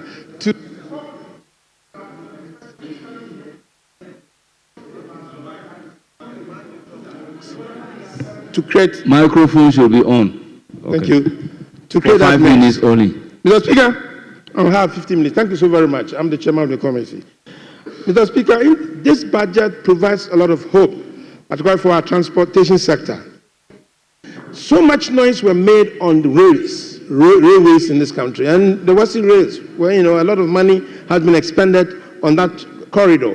Mr. Speaker, we haven't gotten anything to show, because when you invest so much, you need to have the returns. You hear the Takrade, Kodokrom, Manso stretch, Kodokrom, Takwa, Munivali stretch. They just talk about them, and we spend so much money. We don't have anything to show. Fortunately, in this budget, President Mahama has committed himself that the Mpakadan 97.7 kilometer rail will be used for passenger, purposes to Domi. So Adomi to Adomi, from Tema to Adomi, we will use this stretch. We remember when these coaches were bought and we were told that they were dumb coaches. This corridor will be opened up for the railways going forward. Mr. Speaker, then I turn my attention to aviation. So much concern in this budget. It is clear that enough funding is provided, for instance, for the whole airport that will be developed into the training hub to train our pilots and for the maintenance of our airplanes and open up the area going forward as far as aviation is concerned. Mr. Speaker, on the issue relating to the airport in Ho, as it is very clear in the budget, Ho is going to be opened up for the training, and it's very important also that I touch on this one before my time elapses. Mr. Speaker, the issue of the usage of motorbikes and the tricycles and so on, we are all aware, particularly in some of us in the rural areas, it has provided enough comfort for users. Because of the fact, Mr. Speaker, that the traffic regulations relating to this switches is a problem, this regulation is going to be reviewed. And when it is reviewed, we are going to allow giving a lot of training and giving jobs to our people for the Okada to be rationalized, Okada to be regularized, and to give that comfort that we need. In this budget, this provision is there, and I think that is something that President Mahama, this government should be commended for this. And in the budget, the provision is there accordingly going forward. Mr. Speaker, so when we have the road sector fixed, the road sector sorted, when we have the transportation sector also brought online, and when we have the railways also brought to speed, then I think we will improve on our transportation system.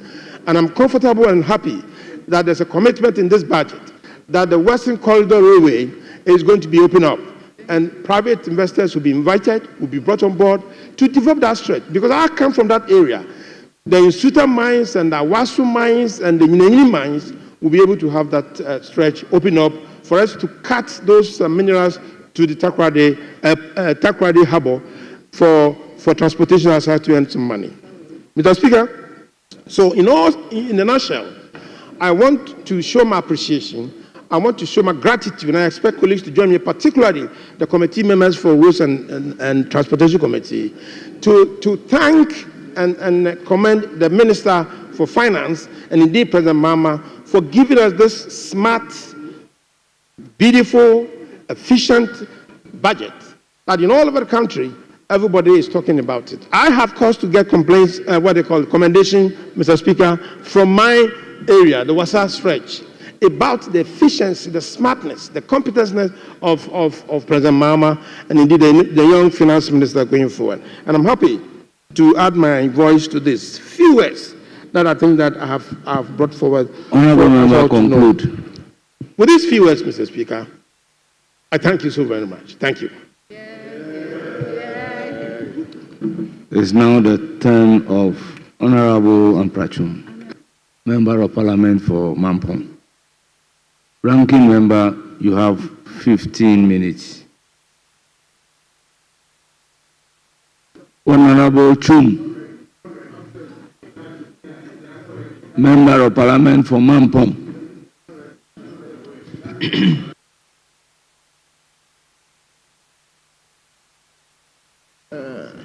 Honourable member, you have 15 minutes. Yeah. You have the floor. Thank you. My glasses are starting to harm me. Thank you, Mr. Speaker, for the opportunity to contribute to the 2025 budget statement under discussion. As the ranking member on the Lands and Natural Resources Committee, my contribution will focus more on that sector. Mr. Speaker, any discussion and commentary on Ghana lands and natural resources sector today, without mentioning Galamsey or illegal mining and the destruction of water bodies and forestry, is no commentary. Mr. Speaker, Galamsey has exploded into a new dimension in our country today. And the dimension is taking an impunity situation. Mr. Speaker, the NDC won the 2024 election partly because they managed to package Galamsey and hang it around the neck of the Akufo-Addo government. And as a result, Ghanaians bought into it and then showed us the red card. Today, Ghanaians are seeing and witnessing the real kingpins and queenpins in the Galamsey industry. There is impunity all over the place, with the NDC kingpins and queenpins leading the charge, invading and mining in the forest reserves and the destruction of water bodies.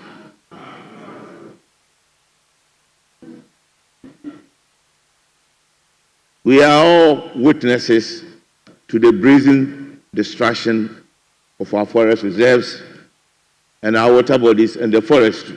It is a known fact.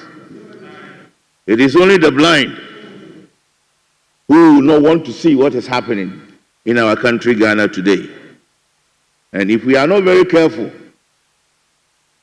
in the next 20 to 30 years, there might not be a country called Ghana for us. We've all seen the destruction. It's massive. It's terrible. It's bad. And something ought to be done about it. Today, Ghanaians are seeing who are the people leading the charge when it comes to Galamsey. 2024, you made all the noise. You were very smart. You hung it around our neck. Ghanaians bought into it. And like I said, they show us the red card. Today, we are not in control. It's your people who are in control.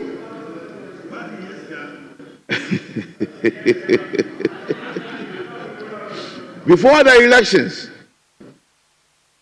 the NDC and its associated COS were incessantly calling on Akufo-Addo's government to call for a state of emergency. Today, now you are in government, there is no talk about a state of emergency. Why this duplicitous behavior? 6 months ago, incessant call for state of emergency. Today, the NDC and its associates are silent on a state of emergency. The situation in this country right now, when we talk of Galamsey, has become a national security threat.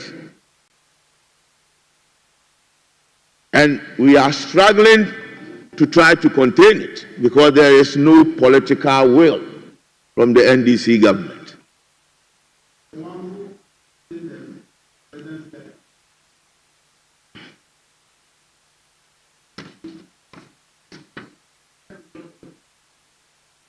Mr. Speaker, Galamsey is killing and destroying Ghana. It has become a danger for our very survival. And if Galamsey is not sorted out, in 20 years there will be no chamber for us to sit here to discuss Ghana and to talk about Galamsey. It is no wonder, and I quote, Mr. Chairman, Mr. Speaker,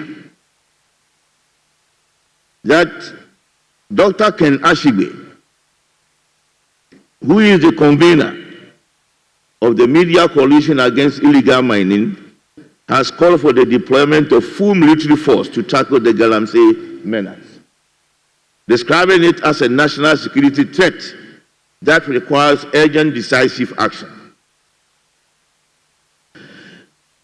That the time for tea room discussions, stakeholder talks, and policy revisions are over. What is needed now is powerful, decisive action. Because the talk hasn't helped. And there appears to be no change. And the Galamsey is on the ascendancy. Today, in the southern part of the country, the middle belt and the southern part of the country, every river body is under attack. It's become so muddy that Ghana Water Company is having to spend millions and extra money to be able to process the water for domestic consumption. How far are we going to be able to live with this menace? Mr. Speaker, I am only hoping that the government will put aside politics and bite the bullet. And in biting the bullet, the government must be seen to be leading the charge. And the government must be seen to be providing the leadership and the direction. And the government must be seen to be tackling this menace. For 8 years, they hang it around our neck. For 8 years, they bastardized Akufo-Addo's government. For 8 years, they made it look like as if that all Galamseyers are MPP activists. There has been a changing of the guard. Now the NDC is in control. Your people have taken over. So let's see what you are capable of doing. Let's put the politics aside and look at the future.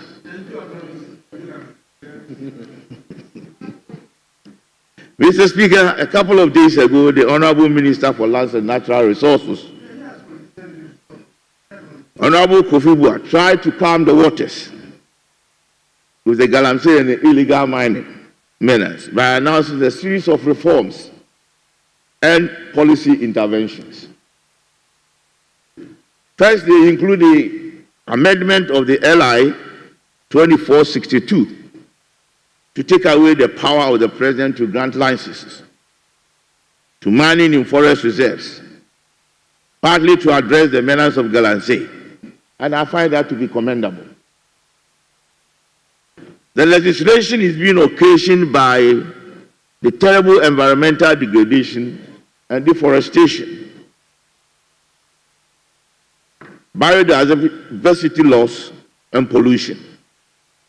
And here again, I will want to commend the activities of the various civil society groups, environmental groups, for creating the awareness and keeping the temperature of the menace at a higher tempo. Mr. Speaker, any reform or policy initiation to contain and deal with galamsey activities, including the destruction of water bodies in any shape or form, will have my full support. But with two caveats. One, implementation, and two, the politics of it. Many seemingly laudable government reforms and programs have fallen through because of poor implementation. And because we have the tendency of playing politics with everything meaningful that we do. Mr. Speaker, permit me to go on record to say that personally, I hate and despise destroyers of water bodies and any galamsey.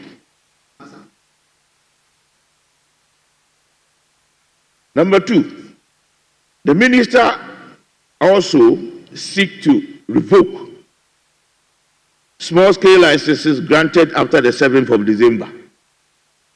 Even though it may be laudable, it also raises some concerns for me. Laudable if... Honorable Ambrachum, the member has been standing for some time. Let me give him the floor. So they will stop the time for you. Yes, Honorable Member.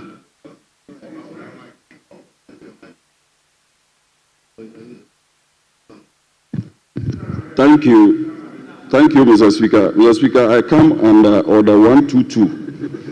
Mr. Speaker, the Honorable Member impugned that NDC kingpins are in charge of galamsey. Mr. Speaker, for the records, we will not accept that because he has no proof of what he tried to impugn. This is a house of record, so let's expunge him from there. You need to let him withdraw, Mr. Speaker.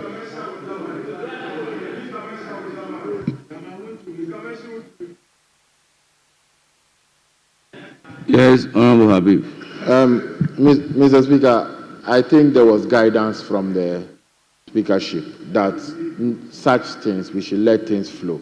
And more to the point, when you get up to say you are coming under Order 122, it is still not clear. Order 122 have one up to A, B, C, D. Then you should be specific on the order that you are coming. But 122 itself doesn't give him the opportunity to do that. So, Mr. Speaker, completely rule him out and let the honorable colleague continue. So that, rather than that, if you do that and you also start speaking, Speaker, that means that you have to recognize us to also make interjections in whatever they will say.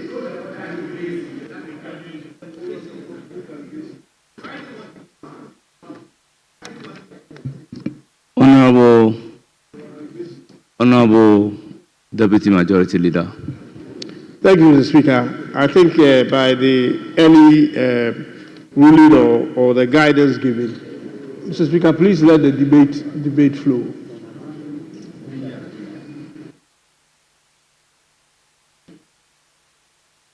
Honorable members, Standing Order 122 is under the marginal note interruption of debate. So a member may interrupt a debate using Standing Order 122. But Standing Order 122 are various subject matters. A, by a point of order being raised. B, by a matter of privileges suddenly arising. C, by a point of information, elucidation or clarification. D, by attention being called to the absence of quorum.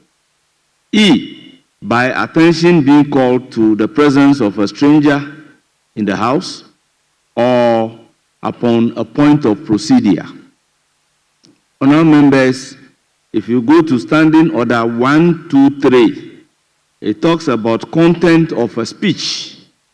And 123, 2A is the use, a member shall not use offensive, abusive, insulting, blasphemous, or unbecoming words on a member or any other person, or impute improper motive or impound the integrity of a member or any other person.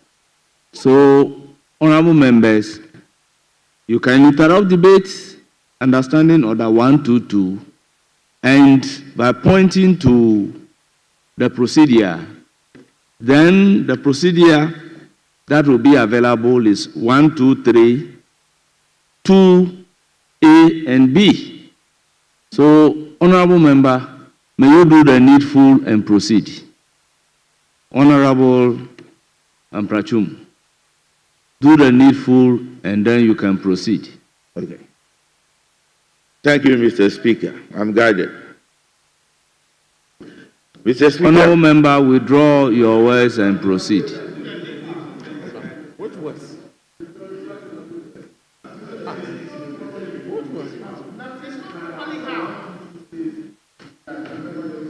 So, therefore, if they said, Honorable Habib, we are here to moderate the House. If somebody from my right said that the MPP kingpins are in charge of Galamsey, I will equally ask the person to withdraw. So once you said the NDC kingpins are in charge of Galamsey, I am similarly urging upon you to withdraw.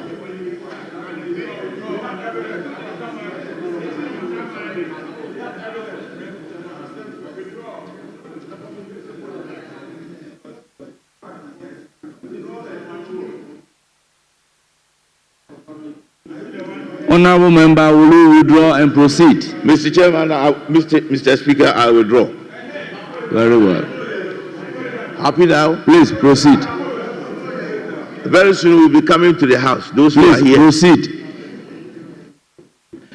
Mr. Chairman, Mr. Speaker, I did mention that the reform that the minister outlined a couple of days ago with regards to changing what the legislation is to stop the president from granting licenses to miners in forest reserves, I find it to be laudable. Laudable in the sense that if the basis for which he is doing the revocation is solid, which according to the minister, with regards to the application, the approval, and the granting of the licenses, which do not go through the proper processing, and especially is targeting small-scale miners.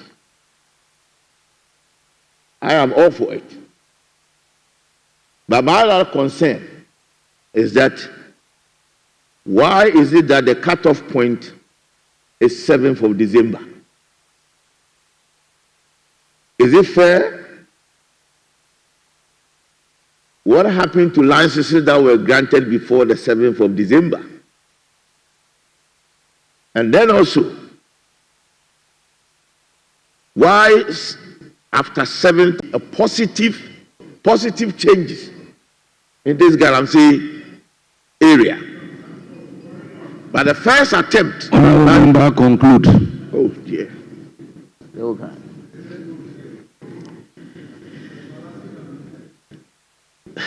I'm lost.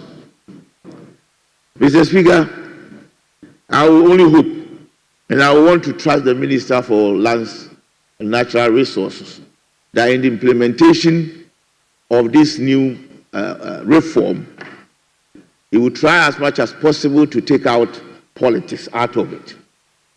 And that my real understanding of researching, which I want to see in a very positive light. Honourable members, is now the turn of Honourable Rashid Pelpo. Thank you, Mr. Speaker, for the opportunity to contribute to the financial statement presented to us by the Minister of Finance on behalf of the President. Honourable Rashid Pelpo has 15 minutes. On behalf of the President of the Republic of Ghana, John Dramani Mahama. Mr. Speaker, as the Minister in charge of Labour, Employment, Labour, Jobs and Employment, I was very elated, very happy, and overwhelmed when this budget was presented to us. I looked into the budget and I said, blessed Ghana, bless Ghana. The reason was that for labor to be properly engaged, for the people of Ghana to be paid enough for what they work for, essentially, there must be a strong, forward-looking economy. And a major concern for many Ghanaians in the last administration was because we had run down this economy to the point that we were completely overwhelmed with debt. Mr. Speaker, to the point that out of the total earnings we have in this country, we paid 104% of it to pay for debt servicing. We got to the point when inflation itself had risen to the point when we couldn't maintain it to 54% and now starts going down gradually, Mr. Speaker. And we got to the point when unemployment, especially youth unemployment, was ranging between 15% and 30%. All these culminated into a situation where the young person in Ghana was despondent. You have a host of them trying to cross over to other countries because they had no jobs and the situation was so terrible for us. Mr. Speaker, at that same point, as the penultimate speaker, the former Deputy Minister for Foreign Affairs showed disturbance about the fact that Galamsey is destroying our land. We got to a point when the land itself became a target for destruction by Ghanaians themselves. Our forest reserves were overwhelmed. Mr. Speaker, it is true that we need to do something about it, but it is true that it has a history, not too far away. And Mr. Speaker, this situation has a negative consequence on the totality of our advancement of our economy. And so this economy is being targeted strongly by the present regime to reset it and to reset the country. And that's why I'm very happy, because the restoration of the economy is going to do a number of things. But first and most important thing is going to restore confidence in Ghana and confidence amongst the Committee of Nations. The Ghana, which is the eye of Africa, will be seen moving again to the destination that we all admire. When the young person can say, this is my country, I want to work in Ghana.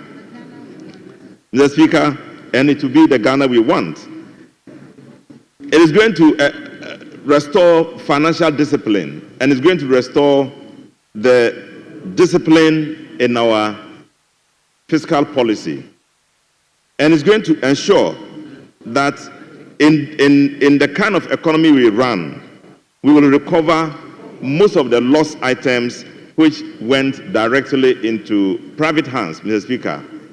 The pain of this economy is that many people don't see the economy as their own. They see it as something else everybody wants to make money on. So if we are able to get this budget work to the point that we can be confident that it is the budget we all want, Mr. Speaker, the consequence of it is going to be that we are going to increase the natural wealth of this country. We are going to have increased investment. We are going to have increased jobs. Mr. Speaker, a good economy provides direct investment either from the individual's domestic investment or from external investment.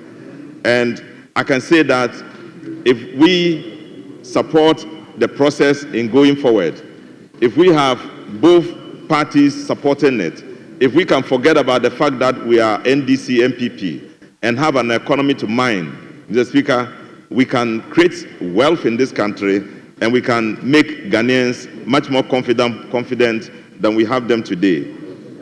Mr. Speaker,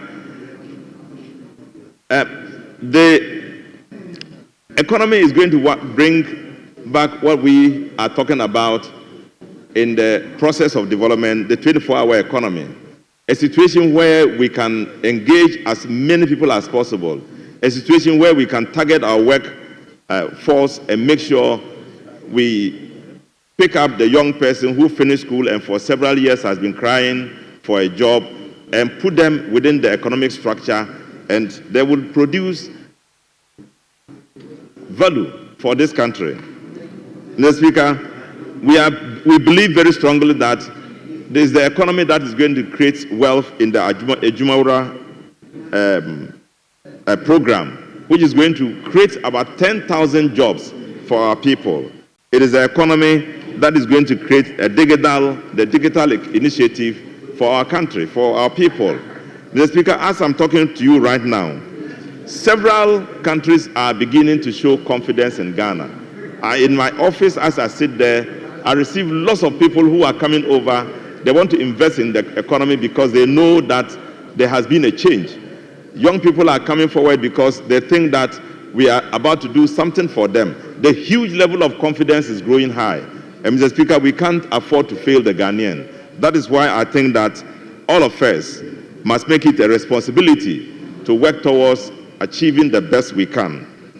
Mr. Speaker, above it all is the fact that there's going to be, the economy has assured us of a rapid industrialization process, which is going to be the one that will create jobs through implementation of an accelerated plan to promote value addition for domestic consumption and export.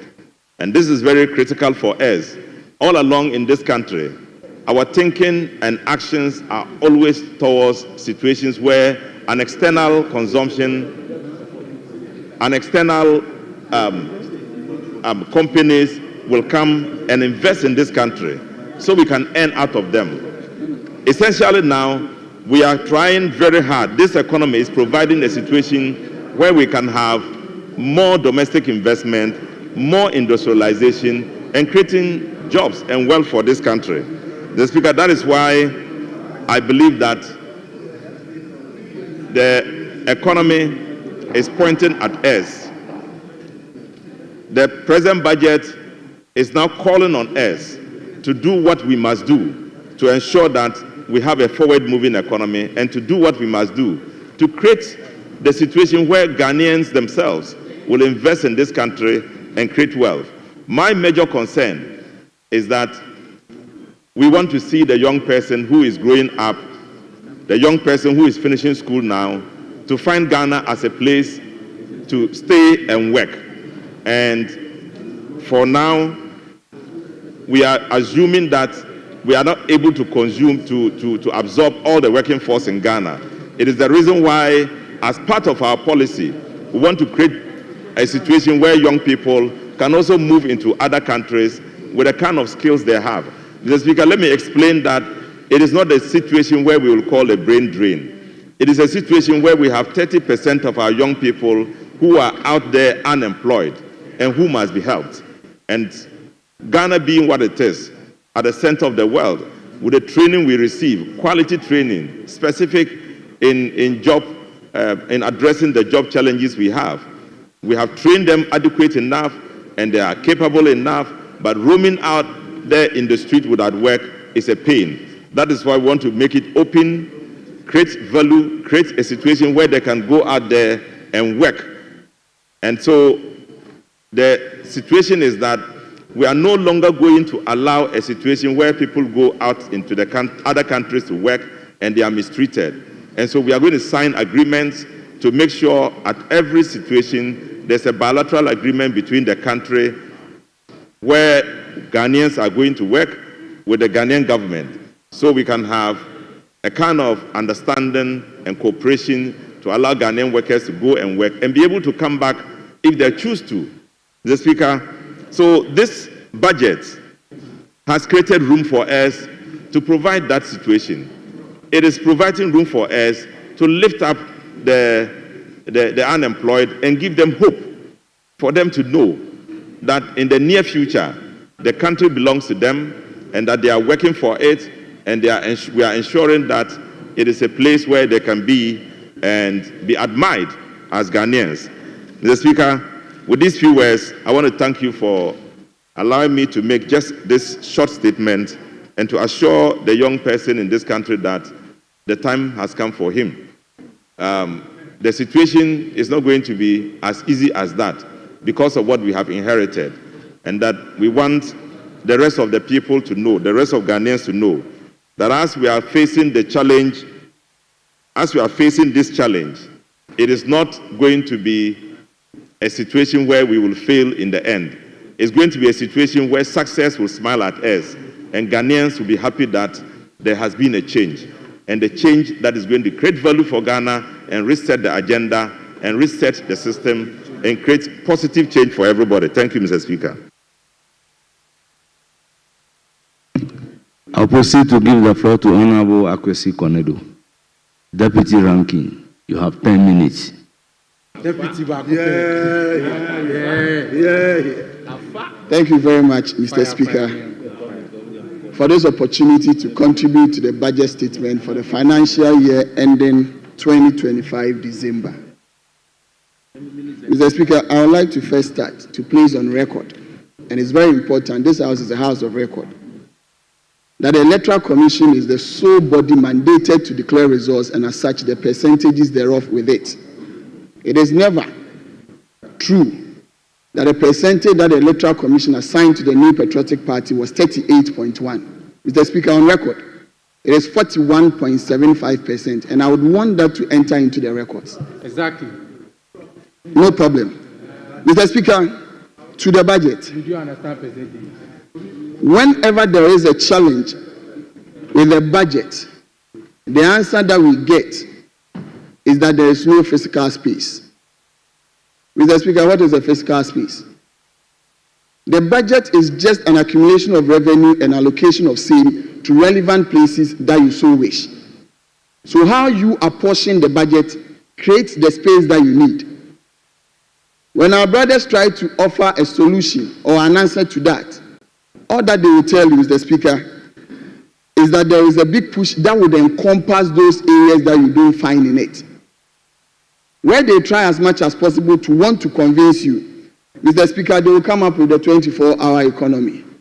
Mr. Speaker, it has no policy. That was said by the coordinator, Honorable Guzitando, when he came here. Ironically, once they would want to even increase the hope, now I hear there is what we call the 24-hour plus. Mr. Speaker, what is the 24-hour plus? 24 hours in a day was originated from the eras of the Egyptians. The Romans took it, the Greeks took it, and now we have it. Now we have 24-hour plus. I don't know if we are going to create some more hours to that. Mr. Speaker, when we say Galamsey, I heard my colleagues on the other side saying party Nieska. Is it the case that in a party Aboka, so we need money to finance the government? It's a party Aboka. That is why areas that have never been entered into, reserves that have never been entered into, Mr. Speaker, now there is mining going on in those forest reserves. The official Tataso, there is mining going on in Jimera, Aisano River, Mr. Speaker, it is not only now illegal mining. Now it is also with illegal chainsaw. Mr. Speaker, just 2 days ago, there happened to have been a fight between Bechem and Pokukun where 3 individuals. Some were shot dead, others were brutally beaten. Mr. Speaker, now it is shifting because Party Aboka.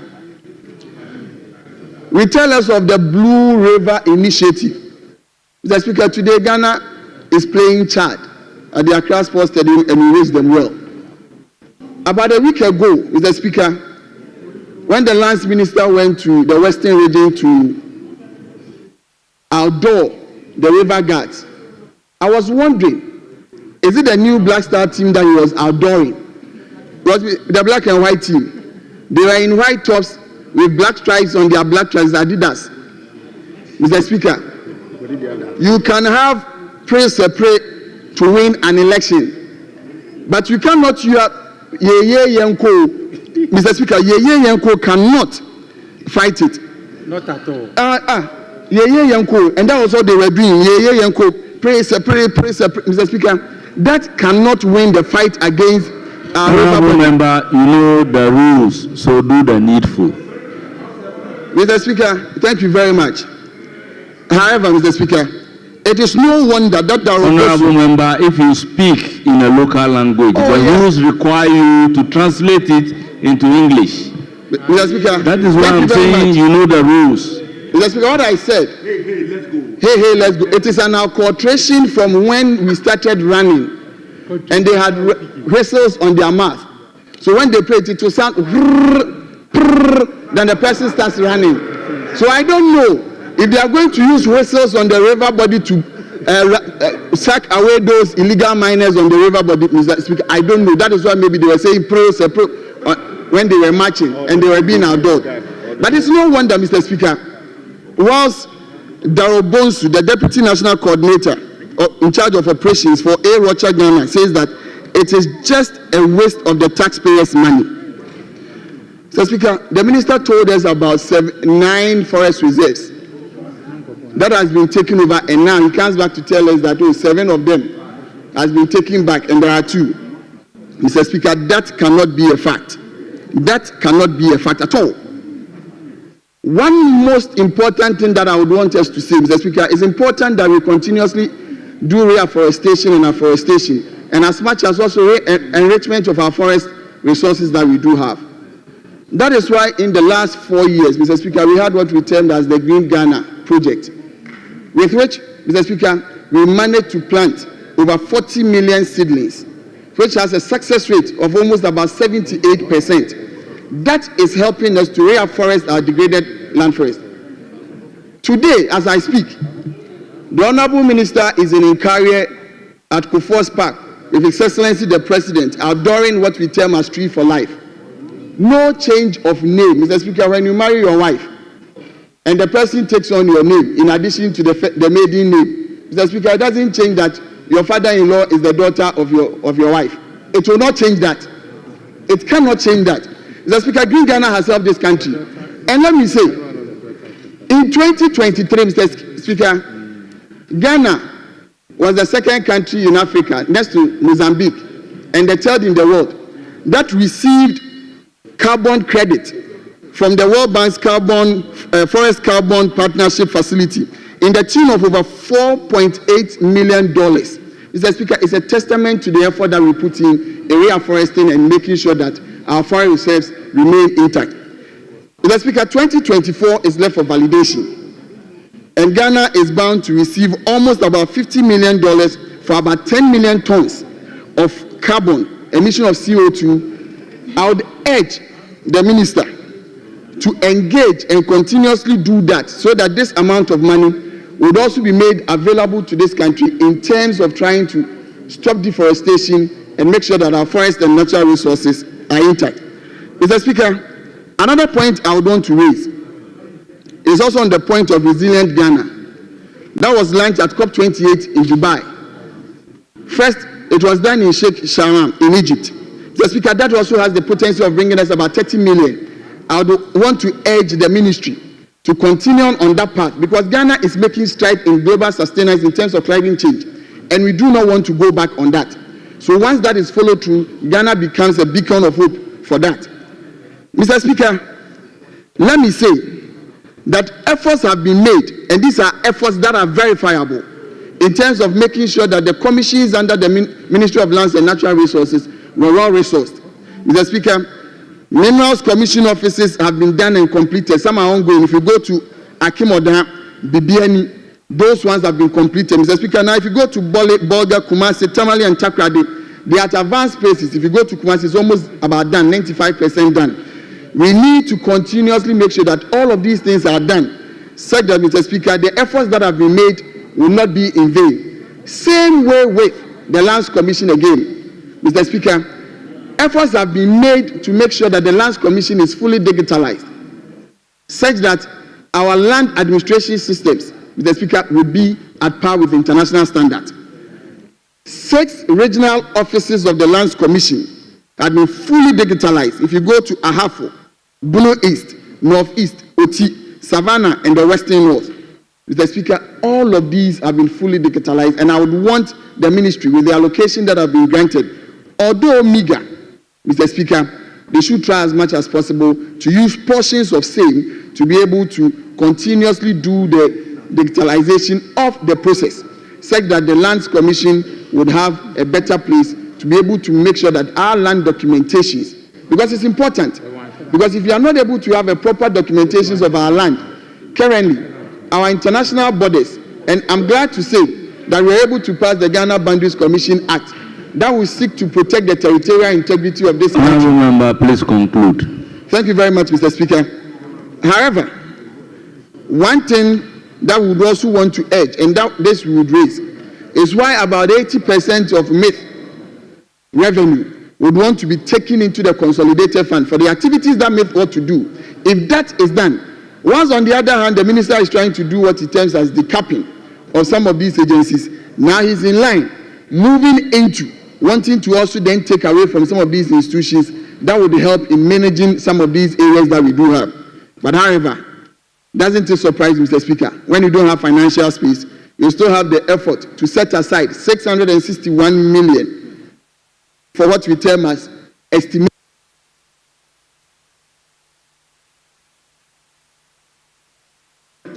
Yes, Honourable Minority Leader. Speaker, with respect, just with your leave to interrupt the debate on an important matter, I'm happy the Deputy Majority Leader is here. Mr. Speaker, I've just been briefed about this business statement, which does not have a question for next week. Mr. Speaker, which does not have questions for next week. Mr. Speaker, I was at business committee meeting, and the Deputy Majority Leader chaired. We have some urgent questions that we have discussed would come for next week. In fact, even this week, there were some urgent questions that the ministers wrote that they could not make it. I personally spoke to 2 of them, and they've agreed to come on Tuesday. My view is that even if after the committee meeting there is any intervening matter, it is to be discussed. We can make way for the regular questions, but an urgent question is an urgent question. So to be told that there is no question featuring for the ensuing week, it's quite strange. So I feel that just for the records, this must be corrected so that at least we deal with the urgent questions next week. And then if we can discuss the regular questions, that is fine. But an urgent question is an urgent question. So I feel, Deputy Majority Leader, in all fairness, I don't like surprises. And once we have an understanding, I would oblige you. And I don't want the public to see us at each other's throat on very simple matters. So please, let's go by what we discussed so that the clerks at table would do the needful. Thank you so much. Mr. Speaker, I appreciate. Yes, Honourable Deputy Majority Leader. Thank you, Mr. Speaker. Mr. Speaker, I think the honorable leader, it wasn't a surprise. He left before the meeting ended. And these discussions came after he had gone, with his members actually there. But I think the decision was made as a result of the time that it takes for the questions, to be dealt with before we go on to the debate, which many people on both sides are contributing to. But I would urge you to discuss this with the leader, because there are other pertinent issues as well that we wanted it resolved. And I said here this morning that the leader will engage you to address those issues. One of them is actually to do with the idea that the governor should be here to address, matters of these financial issues that we've had in the past since 2013 up to date. And I did say that you brought the issue up, and I enhanced it by including, financial issues from 2018 onwards. But then your whip was of the opinion that it should not be added. So I did say that the two of you should engage and decide on that matter. You brought it up, I enhanced it. If it shouldn't have a space on the business statement for next week, then that will be addressed. So I would urge you to include that matter to your discussions with the majority leader in getting an amicable solution. Thank you, Mr. Speaker. Honorable members, with all due respect, the business statement was adopted when the second deputy speaker was in the chair. So if there is any issue emanating from the business statement, I believe leadership of the House can engage, and as masters of our own rules, we know what exactly to do. But this is definitely an issue that I am unable to vary the adoption of the business statement to accommodate, unless the leadership of both sides are in agreement as to what exactly we should do. So I will encourage leadership to engage in this regard.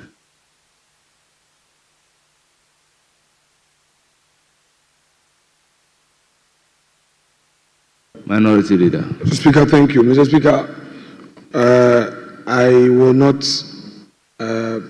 pursue this matter for the purpose of getting you to vary the decision. No, not here to vary. But, Mr. Speaker, my point is that when we agree and same registers, we should go by it. I disagree with the deputy leader with the submission that I left, and after I had gone, certain decisions were taken. I left with the understanding that we had closed the chapter, and I like fair game. I left, and you presided. I left the meeting well knowing that all the issues had been agreed upon. And I said, on the basis of that, I'm leaving for a caucus meeting. So it shouldn't be. You see, when things change this way, it creates problems for future goodwill. So I would only plead that if there was anything, because I've spoken to leader this morning, nothing has happened. And when it happens like that, my colleagues here is like, leader, you didn't brief. And I'm not in the know. I'm just a call away. You know me. And I am not a difficult person. If you have any decision to take, let's discuss. Because I've been in that black chair to the right of Mr. Speaker before. And I know how difficult it is to be a majority leader. So your colleagues those days here will not allow anything to pass unless I have engaged them. So I would suggest strongly to you that without prejudice to the discussions to be held, the urgent questions at least, and this is a plea to you, that the urgent questions at least should feature, because that was the decision of the business committee. If for some reason you want to vary, we can discuss. But what we've agreed upon at committee should feature. And honorable, I beg you, we are in this together. Let's do it and do it neatly so that the public doesn't get a certain impression that we come here, the minority is always opposing. You know that the work that you do here, government business, 99% of it, we've supported you. 99% of government business. I should even say 100%. We've not opposed any government business in this 9th parliament. Tell me, which government business did the minority oppose you? Yet there's a certain impression out there. So please, kindly let's get the clerks to feature at least the urgent questions. I can make that compromise. Let's feature the urgent questions. Then we discuss the regular questions. Because an urgent question is an urgent question. With the greatest respect. Mr. Speaker, please, I rest my case. Well, honorable members, I think we should not belabor the point. The best way out is the leadership engagement. Thank you very much. Let's continue. Honorable Deputy Majority Leader. Mr. Speaker, I just want the honorable member to know that the meeting, we may have closed the item on the discussion, but the meeting was not closed when you were leaving. Yes, but the discussion, there was no discussion about urgent questions. The urgent question discussion was about questions that the ministers were not going to be available. The ministers were not going to be available. Yes, so I have said that if that is the case, then the two leaders should speak. I would have thought that normally when the business statement is ready, the leaders would have seen it before it comes here. So I am surprised. I thought that is the practice. I don't know. I'm just saying I thought that's the practice. So if you didn't see it, then obviously you and leader will have to have a chat on that. But it may come as a surprise to you. I don't find it difficult at all. Honorable members, why can't we take a cue that leadership should engage and resolve this matter? No amount of argument can help us to resolve this matter, apart from the engagement by the two leaders. So please, engage.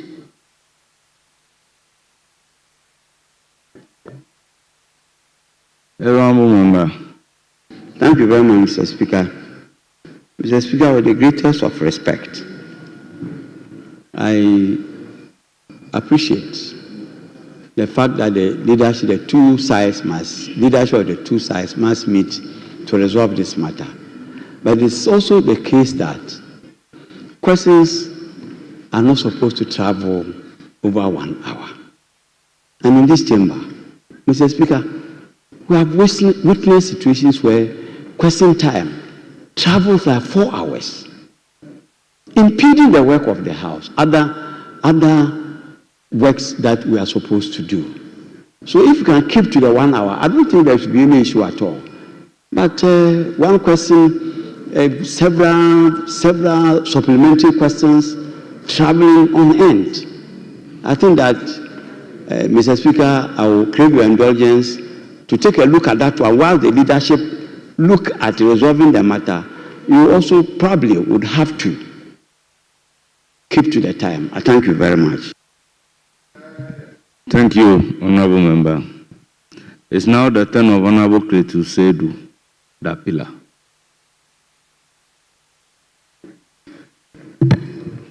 Thank you very much, Mr. Speaker, for giving me the opportunity to contribute to the budget statement presented to the House on the 11th of March by the Venerable Finance Minister, Dr. Kesel Ato Forsen. Mr. Speaker,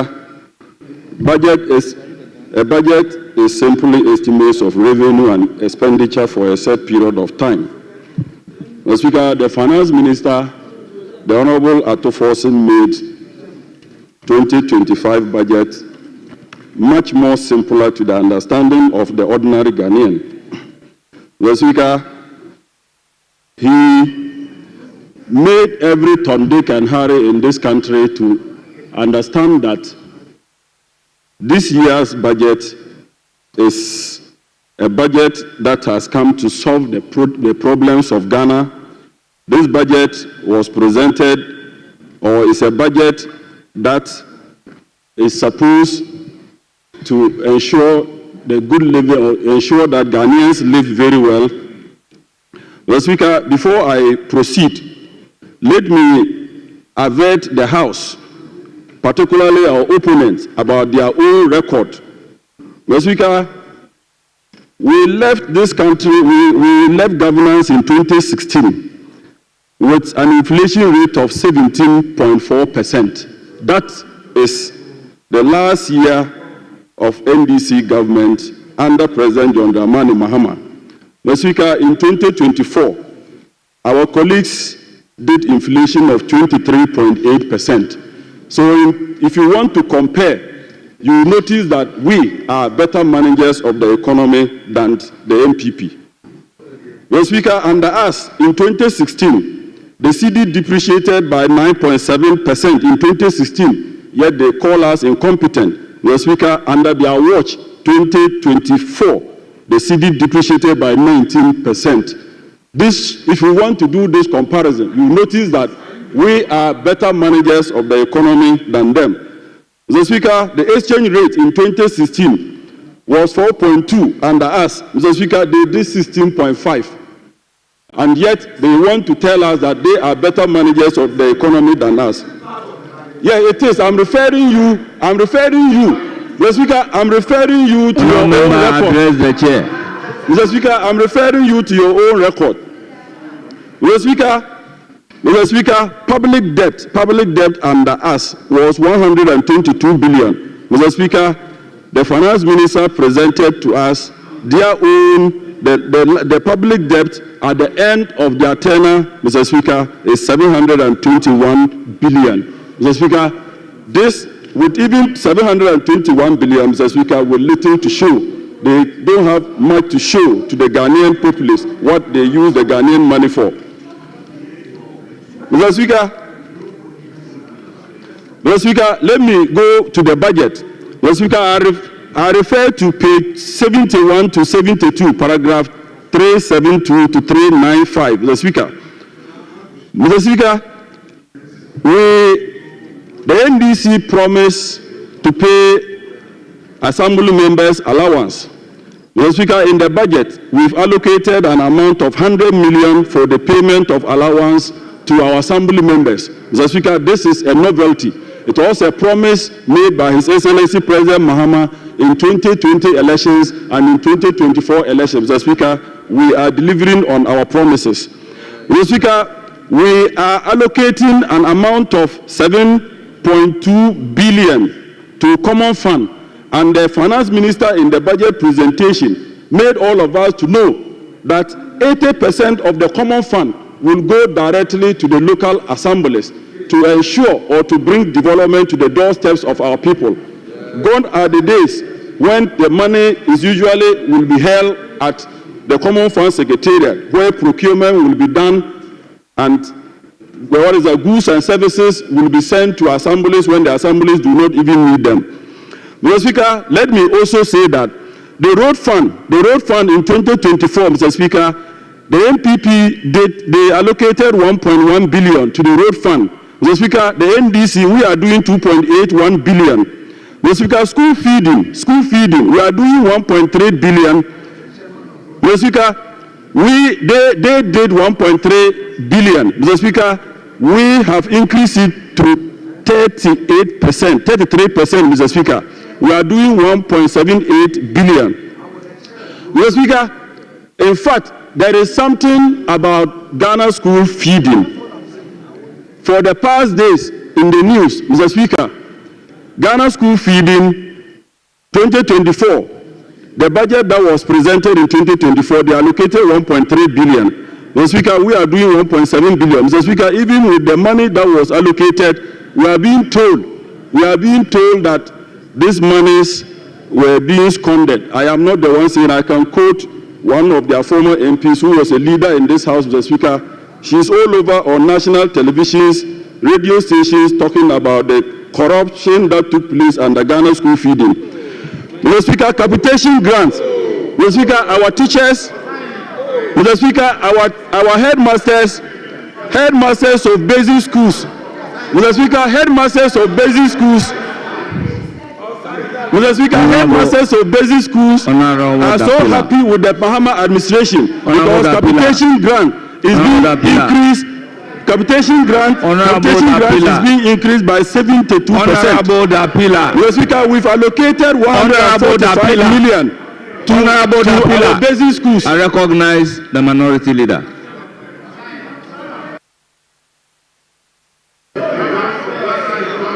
Mr. Speaker, my friend and brother Cletus is a very respected member of this house.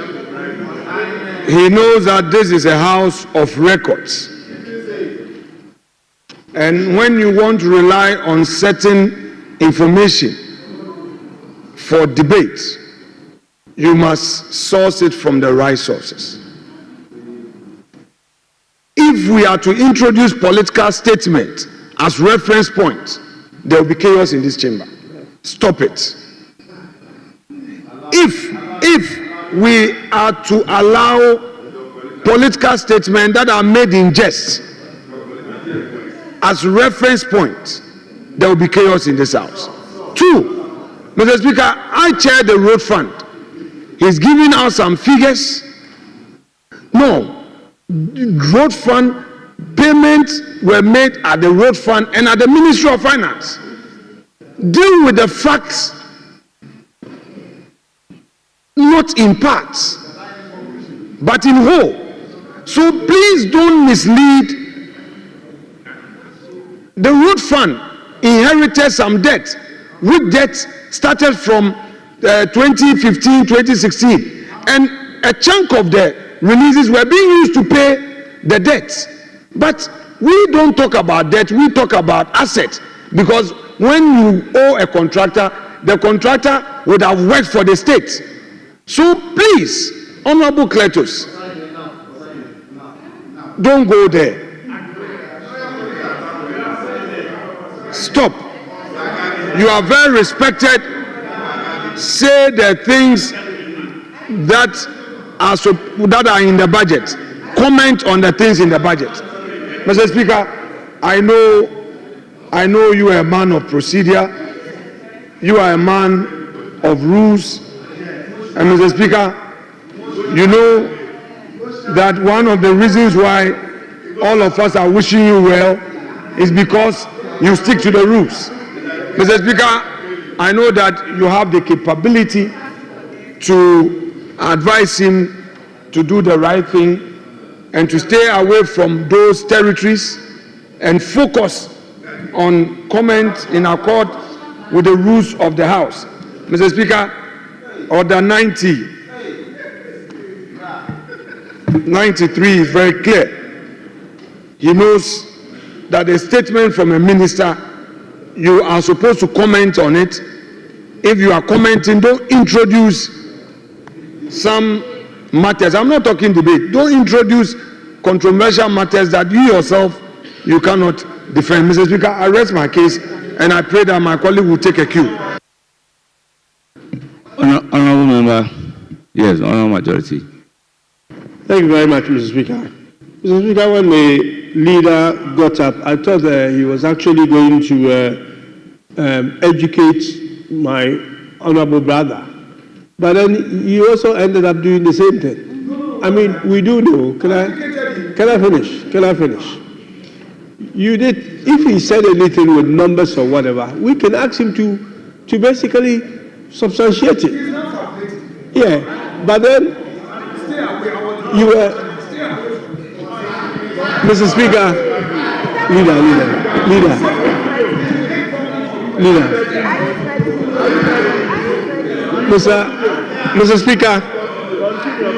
Mr. Speaker, the honorable leader was challenging the reference point of what he was saying, and he himself introduced another reference point without, putting anything down for us to see. So that's the education I'm talking about.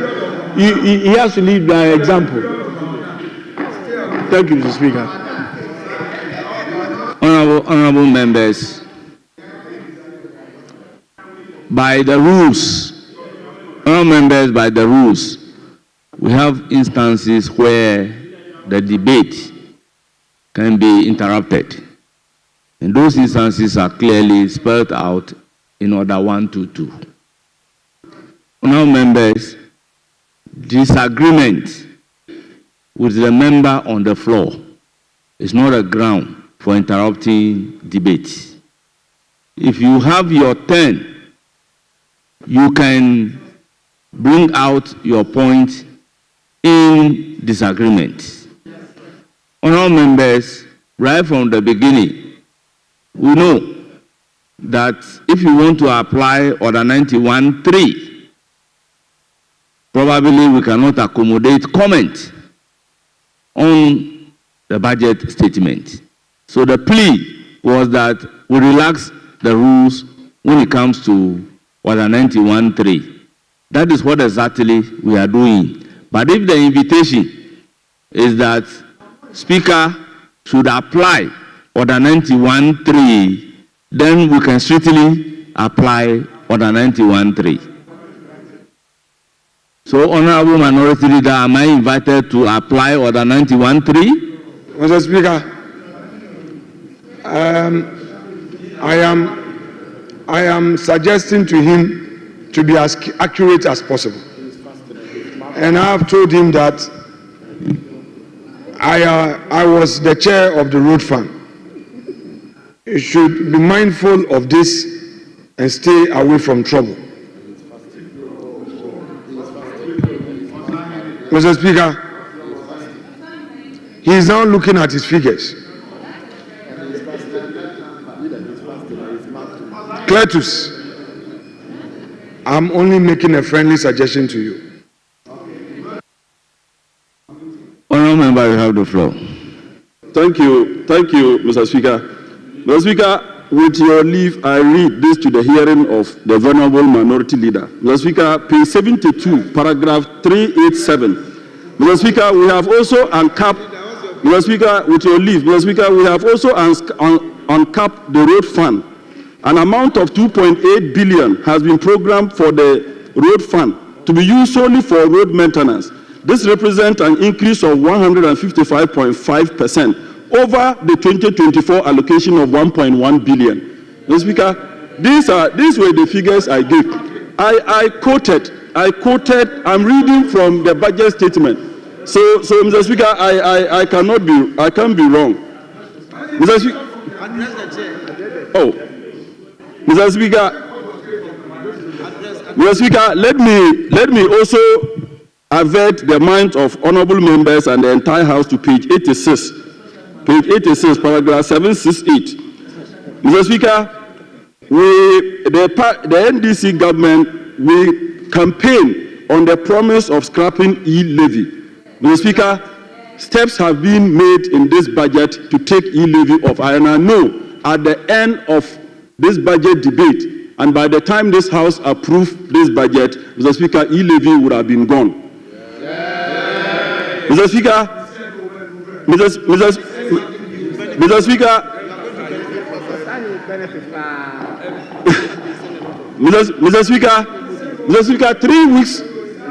Mr. Speaker, 3 weeks ago, some two venerable MPs presented to this House two venerable statements with regards to how district assemblies are struggling, particularly in terms of resources. Mr. Speaker, this budget has made allocation of 100 million for the payment of assembly members. Mr. Speaker, not only that, common fund allocated to the assemblies. Mr. Speaker, 80% of common fund that will be allocated to the common fund secretariat, Mr. Speaker, will go directly to the district assemblies to ensure development is given to our people. Mr. Speaker, let me also say that the LEAP program that is in our rural areas that is supposed to benefit our vulnerable people. Mr. Speaker, this budget has increased the LEAP payment from 728 million to 953 million. Mr. Speaker, that's an increase of 30.8%. This can only be done under President John Dramani Mahama. Mr. Speaker, we also promise. Mr. Speaker, we also promise to take the emission tax off. We promise to take the COVID tax off. We promise to take 1% withholding tax on unprocessed gold by small-scale miners off. Mr. Speaker, all of this budget will deliver. Mr. Speaker, let me avert the minds of our opponents to some of the ridiculous statements that we have heard in this country and in this chamber. Mr. Speaker, they had the opportunity to present 8 budgets to this House. The Ghanaian lost faith with them. Mr. Speaker, Honorable member, your time is up. Honorable member, thank you very much. Honorable member, your time is up.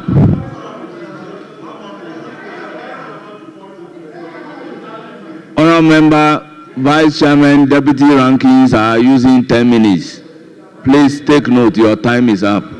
It's now the time, in conclusion, of Honorable Mavis Nkansa Boydu, Ranking Member. So you have 15 minutes. Thank you, Mr. Speaker. Mr. Speaker, I also like to thank you for the opportunity to add my voice. Honorable Mavis Nkansa Boydu, hold it. Deputy Majority Leader.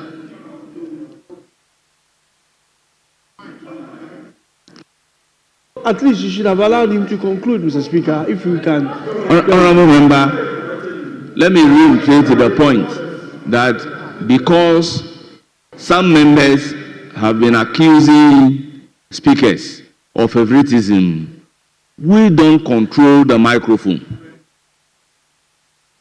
There is an independent person controlling the microphone. So once your time is up, the microphone will go off automatically. So when it is 10 minutes and they set it for 10 minutes, automatically at the end of the 10 minutes, it will go off. So I am not the one, honorable members, order. I am not the one cutting the microphone. So honorable members will get this clearly. I don't have a discretion to add 1 minute or 30 seconds. Once your time is up, automatically the microphone will go off. I don't have the opportunity here to cut it. It's being controlled. So honorable members will take notes. Honorable Mavis Nkansa Boydu, you have the floor. Ranking member, you have 15 minutes. Thank you, Mr. Speaker. Mr. Speaker, I also wanted to add that the monitor in front of us is actually keeping the time. So then when it's 10, you can actually monitor the time that you've spoken from the device in front of us. I just wanted to add that to it.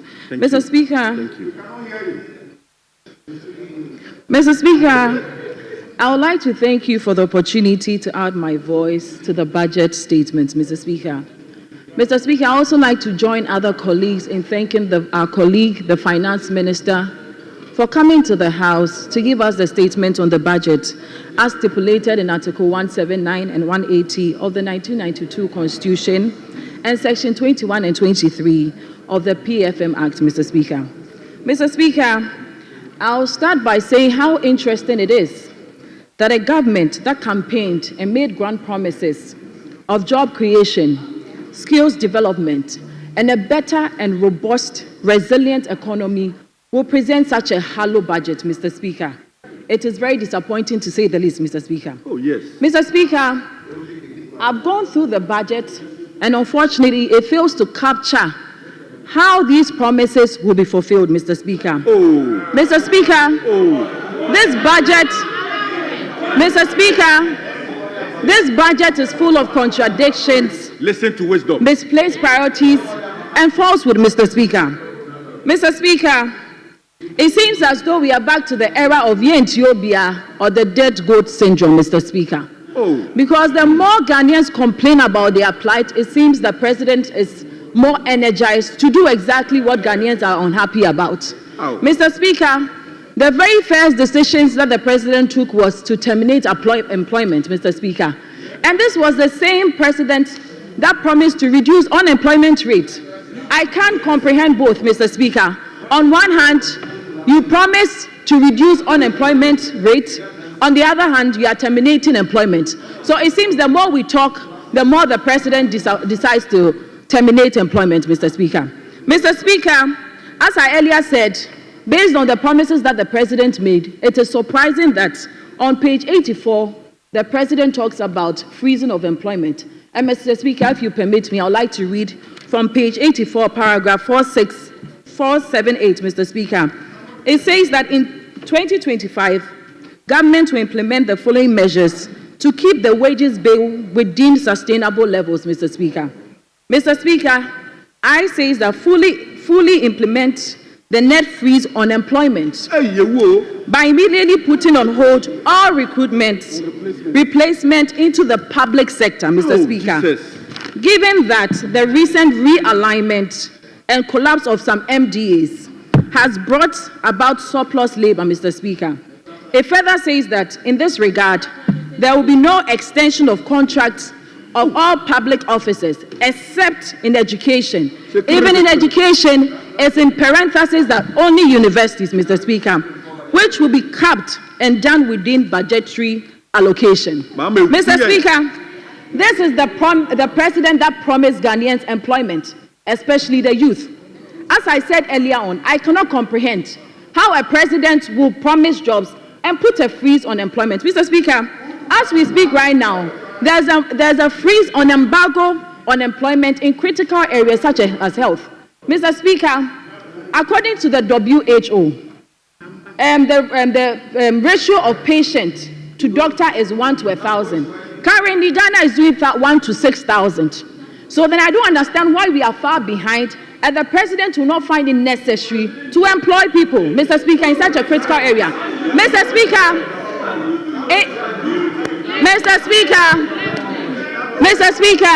in the security service as well, Mr. Speaker, in the security service as well, there's an embargo on the security service. Mr. Speaker, it is supposed to be one security personnel to 600 police personnel or security personnel. Currently, we are doing 1 to 1,200 in our nation.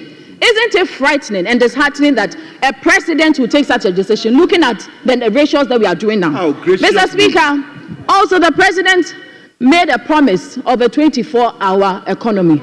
The most touted 24-hour economy failed to find expression in this budget. Mr. Speaker, I have gone through the entire budget, unless someone from the majority side wants to explain to me, or open to the side that talks about... They have not read it. They haven't read it, yes. Mr. Speaker, Mr. Speaker... They have not read the budget. Mr. Speaker, you can refer me to the page then. Mr. Speaker, I have gone through the budget, and the most touted 24-hour economy has failed to find expression in the budget, Mr. Speaker. Mr. Speaker, I thought that the 24-hour economy was going to be premised on the private sector. Mr. Speaker, we all know that I thought, it is my thoughts. Mr. Speaker, if you look at all the giant economies that we are quick to compare Ghana with, yes, they all thrive on the back of a robust and thriving private sector, Mr. Speaker. It's true. Unfortunately, that is not what we are doing in Ghana. Mr. Speaker, there's a situation where in Ghana, even when there's a change in government, we are quick to go after private businessmen that are seen not to align to us. And both parties are complicit. I'm not going to say it's just the MPP or the NDC. Mr. Speaker, unfortunately, this 24-hour economy, I thought that it was coming to present or preserve a vibrant private sector. Unfortunately, that is not the case, Mr. Speaker. The president told me that 51 million is woefully inadequate for the Ghanaian women. I wonder what will happen to the economy of this nation if our mothers do not wake up in the morning and go to Mokola. They are all dependent on this budget, Mr. Speaker. They are looking forward to the allocation. We ask the president to do the needful, Mr. Speaker. Mr. Speaker, also, Mr. Speaker, also, Mr. Speaker, Mr. Speaker, also the president promised us a lean government. Mr. Speaker, the president mentioned that he was going to reduce the number of ministries from 30 to 23. I'm sure the Ghanaians, yes, definitely he's done it. But it's quite strange that during Nana Addo Dankwa Akufo-Addo's 2024 budget, with 8, Mr. Speaker, with Nana Addo Dankwa Akufo-Addo's 2024 budget, Mr. Speaker, he allocated 223 million Ghana cedis to the Jubilee House, Mr. Speaker, and that had 8 agencies. With this so-called lean government, Mr. Speaker, we are doing 2.7 billion Ghana cedis. Mr. Speaker, the president, the president has allocated 2.7 billion Ghana cedis to the Jubilee House. We want to find out from the government, is this the lean government that he spoke about? What will that money be used for? If 327 million was too much, I wonder what 2.7 billion will be used for. Mr. Speaker, we on the minority do not expect this government to fail. Looking at the overwhelming support that Ghanaians gave to him during the elections, we expect him to fulfill on all the promises that he made to the Ghanaian people, the Ghanaian youth, the Ghanaian women, the unemployed, the unskilled. He made the business community, Mr. Speaker, the private business community. We expect him to do the needful because he cannot fail Ghanaians. Mr. Speaker, this is the only nation that we have. Even if we decide to relocate outside, Mr. Speaker, you'll always be seen as a second-class citizen. This is the only nation we have, and we expect to build it. And it is incumbent on all of us to do so. Mr. Speaker, with these few words, I'll thank you again for the opportunity, and I'll resume my seat.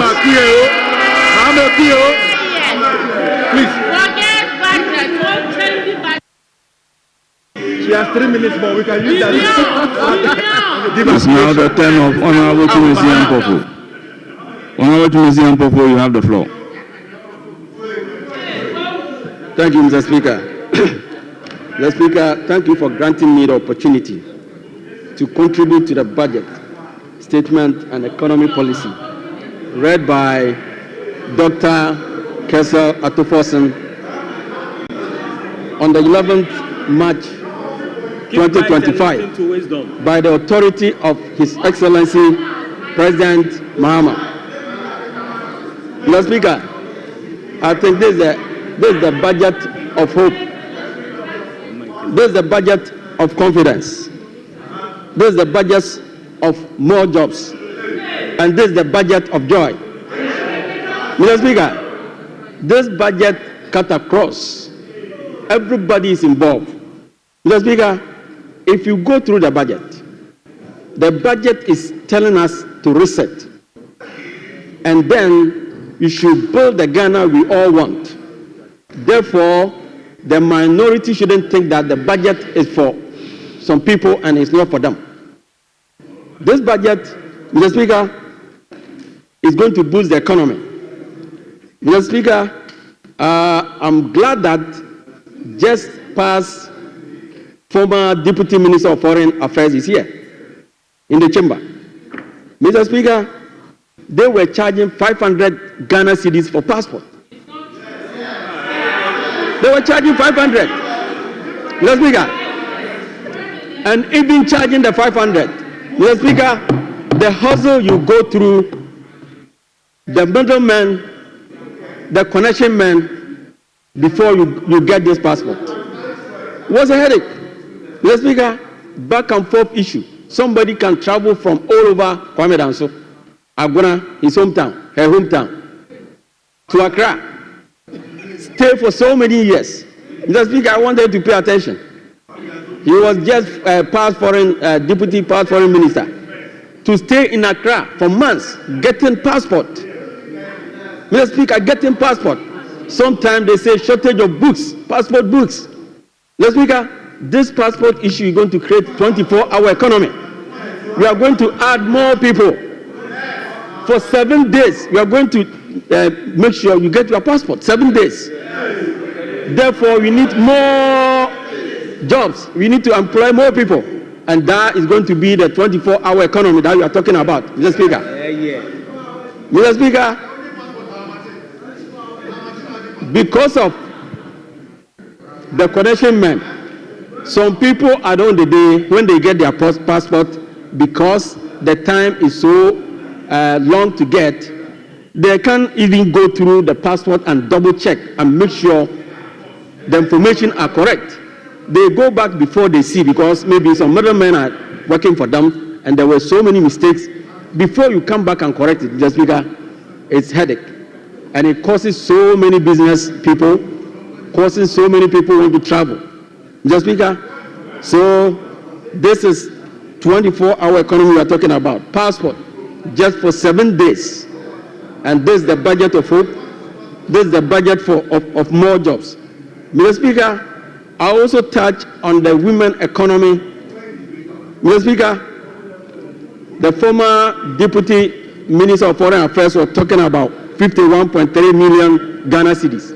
Mr. Speaker, in the budget, if he has gone through well, he will see that this is a seed capital. It's not the actual money that we are talking about. It's the seed capital.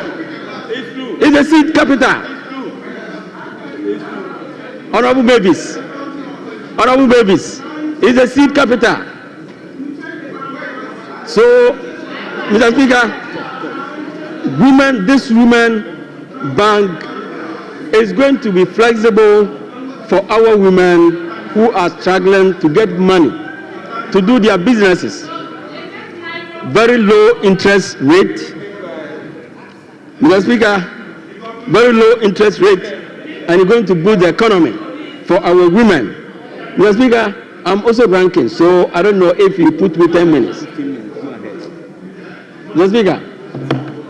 Please, you have the floor. Continue. Mr. Speaker, so this woman is going to boost them to do their businesses, to support their families, their kids, and their husbands, to boost the economy so that the GRA can also tax them.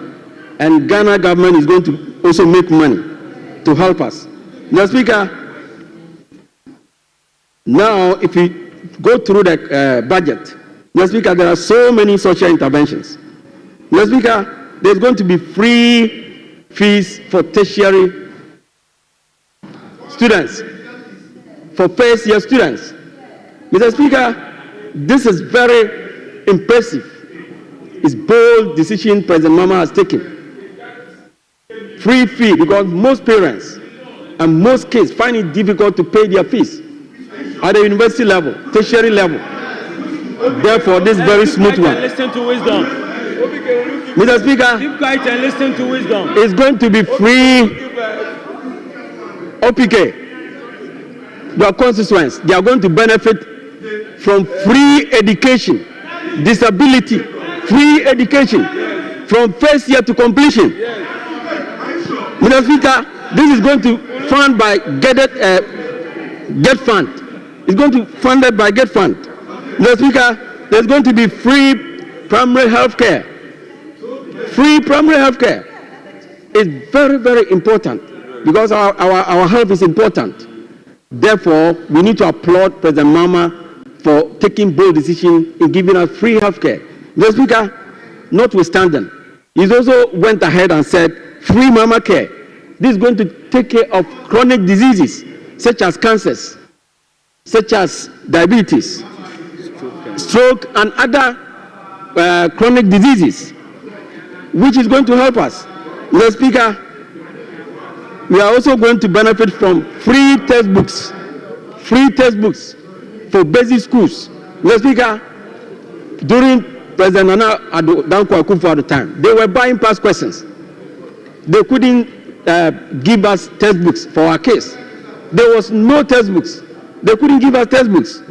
Therefore, we need to commend President Mama and Finance Minister for coming out with this bold and nice initiative budget for giving free textbook for basic schools. Mr. Speaker, we are also going to get payment for assembly members. 100 million Ghana cedis. Mr. Speaker, our assembly members, they also do their best at the local level. Therefore, they need to be rewarded. So President Mama is going to give them $100 million allowance. Mr. Speaker, teachers are also going to benefit for 20% allowance. Those who are ready to go to underserved areas, rural areas, difficult areas, challenge areas, like my constituency, and former deputy minister's constituency as well, Agona and his environment. Mr. Speaker, this is budget of hope. This is budget of jobs. This is budget of confidence. Mr. Speaker, ladies, our young ladies are also going to benefit from free pass. It's a challenge for some of the students. Free sanitary pass. Free sanitary pass. They are going to benefit. It's very difficult for some of this young girl to get their free pass. Therefore, it's a good thing that we are going to go through. Mr. Speaker, the last one that I'm to tackle is about National Apprenticeship Program. That's right. Mr. Speaker, this National Apprenticeship Program, there's budget allocation for 300 million Ghana cedis, which is very impressive. Yes. 300 million Ghana cedis is going to boost our youth, both young girls and the men. Boys are bright, therefore, this is going to benefit them.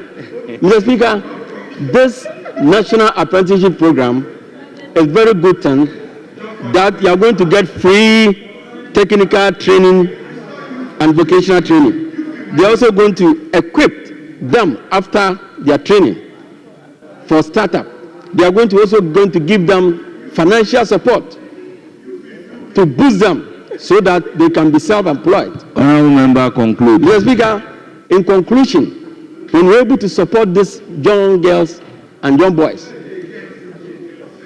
it will go a long way for them to be self-employed, do their own work, so that the economy will boost, and then nobody will like to travel outside, so that we all enjoy. Thank you, Mr. Speaker, for allowing me.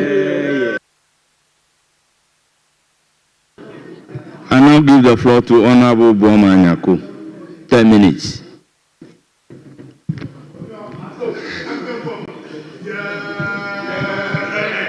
Thank you very much, Mr. Speaker, for the opportunity to comment on the budget read by the Honorable Minister for Finance, Honorable Dr. Kesel Ato Forsen. Right Honorable Speaker, Ghanaians gave the NDC government a very resounding victory in the 2024 elections. And there was a lot of expectations on the NDC to tell Ghanaians how they were going to alleviate the suffering of the ordinary Ghanaian. And so when the president came to this August House to share the State of the Nation's address, a lot of expectations were of the Ghanaian. But the president ended up with a very hollow delivery to the good people of Ghana. So the next expectations of the Ghanaian was to listen to the budget statement of the government. In fact, when you go to my constituency in Ifia, people were so glued to their seat, waiting to hear some words of hope from the Minister of Finance. And so they waited, they got the opportunity to listen to the Minister for Finance, and at the end of the day, the call that came through to me as their member of parliament was honorable. Now, budget in Aberdeen to wait. Honorable MP, what was in this budget? Then, to my amazement, they started to sing a song for me. I know Speaker doesn't like songs, but this was the rendition. Mahama Dadaya. Mahama Dadaya. Mahama Jarewa Jijiya Kukuya. Honourable members, I repeat, the chamber is not a music studio. So, right honourable Speaker, the ordinary Ghanaian Honorable member, why are you on your feet? Why are you on your feet?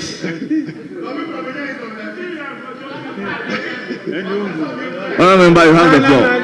Thank you very much, Right Honorable Speaker. So, the Ghanaian has been very disappointed in this government for the budget. But, Mr. Speaker, I'll just highlight some few points. To do that, let me start with the revenue performance update. Speaker, this is a government that has been very disingenuous to the effort made by the past government in improving revenue generation in this country. In fact, since 2017, the MPP government had made sure that with prudent policies, revenue generation will succeed and exceed all the targets that had been set. This has been the basis in closing the revenue gap that government uses to finance its business. Mr. Speaker, let's go to paragraph 122 of the budget statement. It states, and with your kind permission, I read. It says that, Mr. Speaker, total revenue and grant was 186,000 million percent above the revised target of 177, as shown in the table 20. It says the performance was driven primarily by the high than program oil and gas receipt, and with emphasis, colleagues, listen, with emphasis, this is your budget. It's saying, and higher revenue outturn which outpaced shortfalls in non-tax revenue. So, according to your own budget, the reason behind you being able to run, the reason behind why you've been able to successfully run this country from January up to the time this budget was read is because of the prudent revenue collection that the past government, the Nana Addo Dankwa Akufo-Addo, Dr. Bawumia government bequeathed to you. So at least show appreciation to the revenue generation effort of the government. Now, Mr. Speaker, let me go to the areas my people feel very disappointed in this government from the budget. You know, the women form about 70% of our informal sector. And so the promise to create a women's bank was very crucial and critical for the women in this country. How much was released for women banking, my colleagues? Tell me how much was released. Tell me. How much did you give the women banking? A paltry 51 million Ghana. If you have about 8 million women in business and you allocate 51 million Ghana to establish a bank, is that not an insult to the women of this country? Hajia Landi, is that not an insult to women in this country? Women are disappointed in the NDC government. They thought that revenue or money would be released for women to do their business, and yet a paltry 51 million was released for women business. Mr. Speaker, another area the ordinary Ghanaian is very disappointed in this government is in the area of energy. Mr. Speaker, let me take you to the energy policy area of this government. When you go to paragraph 254, the government is stating at III, it says the weighted average cost of gas, which is the WACOG, will be increased from $7.8 to $8.4. Mr. Speaker, this is never the function of the Minister for Finance. This is a function for PURC. On what basis is the Minister of Finance increasing WACOG in this budget? The government is handicapped. They don't understand their job. Now, PURC, which is supposed to do this weighted cost of gas, government has taken. Do you know the effect of this increase? The effect is that the price of electricity is going to go up for the ordinary Ghanaian. To make it worse, Mr. Speaker, the government in the same paragraph 254(2) says, in addition, PURC will also undertake a major tariff adjustment which will be due in the fourth quarter. Mr. Speaker, the Ghanaian can't even anticipate what will happen in the third quarter, because when PURC strikes, now the minister is putting in place the board. The board of PURC is now going to make this adjustment, and the ordinary Ghanaian is worried that come September, the third quarter, the price of electricity, here the minister said, the minister has stated somewhere, the electricity tariff is expected to increase by 58%.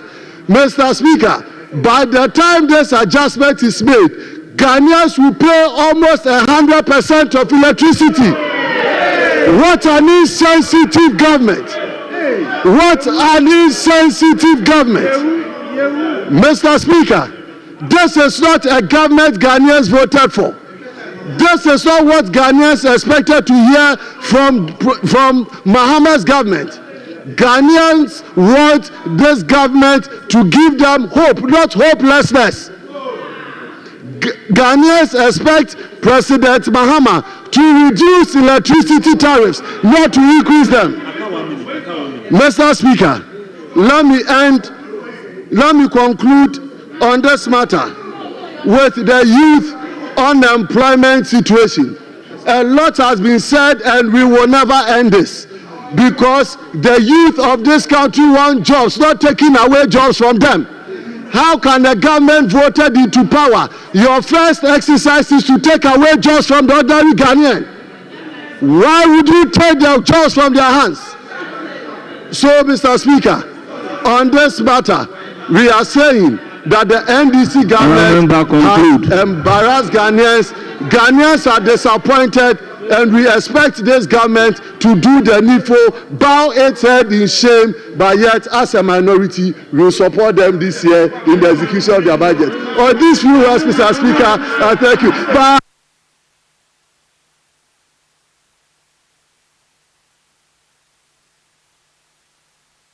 Honourable members, order.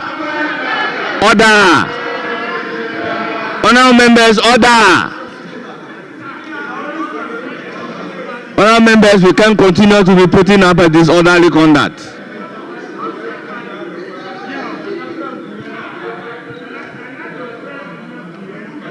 It's now the turn of Honourable Peter Lanchini Tobu.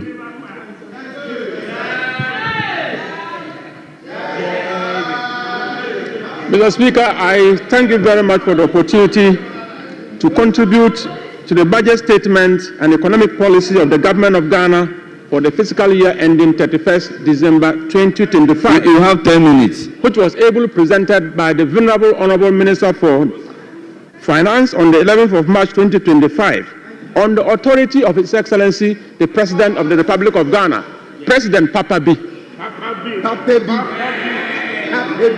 Mr. Speaker, you see, it is very important for us to take note of the theme of the budget. What is the theme? Resetting the economy for the Ghana we want. Mr. Speaker, if you don't understand the word resetting, you can debate the budget for 1 week, but nobody will understand you. Mr. Speaker, when you are dealing with people who believe that restore or review means cancel, when they see reset, they will not understand. Mr. Speaker, from 2017 to 2024, the people of Ghana were made to watch a horror movie, part 1 to 8. Mr. Speaker, part 1 was Asempa budget, good news budget. Mr. Speaker, by the end of 2017, there was nothing good about that budget, and there was no news. Mr. Speaker, part 2 was Adjournment budget. Adjournment Ben. What kind of good work did we receive? Mr. Speaker, part 3 was the Impunto budget. At the end of the year, there was not improvement, there was not development in Ghana. Part 4, Mr. Speaker, was in Kosovo budget of progress. Mr. Speaker, there was no progress because that was the year they began to talk about Ukraine-Russia war. Mr. Speaker, when you were here, we are progressing. That was another budget. What did we see? We didn't move an inch in this country. Mr. Speaker, Adjournment budget was what killed the whole story. They brought a budget to save us, Adjournment budget. At the end of the year, there was nothing like Adjournment. Mr. Speaker, they brought in carbon budget, and this country was divided in the middle straight away because of that budget. And they ended with Nkunim budget. And the Nkunim budget is what surprised them. Nkunim budget in 2024 gave them 38%. Gave them 38%. Mr. Speaker, Mr. Speaker, we are resetting for the Ghana we want. We are resetting for the Ghana we want. It means that we know the Ghana we don't want. Mr. Speaker, as we all sit here, do we want the Ghana where the leader can even promise God and fail? No. No. Do we want the Ghana where they will preach and quote all the Bible verses and not living according to the dictates of the Bible? No. Mr. Speaker, when they are telling that we've turned the corner and you realize that we are going deeper into debt, is that the country we wanted? No. Mr. Speaker, when leaders are telling you that in 18 months, no community will have a water problem or a toilet problem, let me do the needful. Let me move away from the tangentials and go to my main message. And let me talk about peace and security. In the National Security Strategy document, it is written there that youth unemployment is the greatest security threat in this country.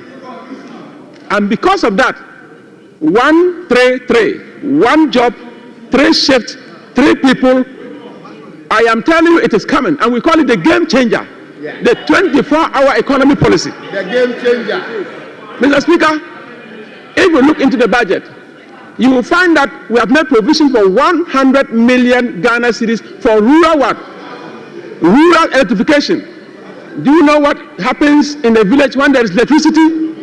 The moment your village is connected to the national grid, development is very progressive and very fast. Mr. Speaker, rural telephony is another area. This budget has provided 100 million Ghana cedis for rural telephony. In my village, many of the communities in Wild West are not connected to telephone. And for me, this budget of hope is going to heal Wild West.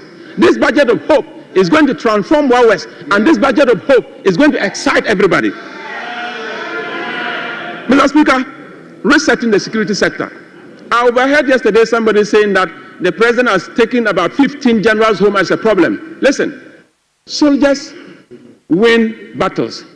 Generals take the credit. Soldiers win battles. Generals take the credit. And listen, no general goes home for nothing. If you are a general and you are asked to go home, you go home very proud. Listen, what he has done, appointing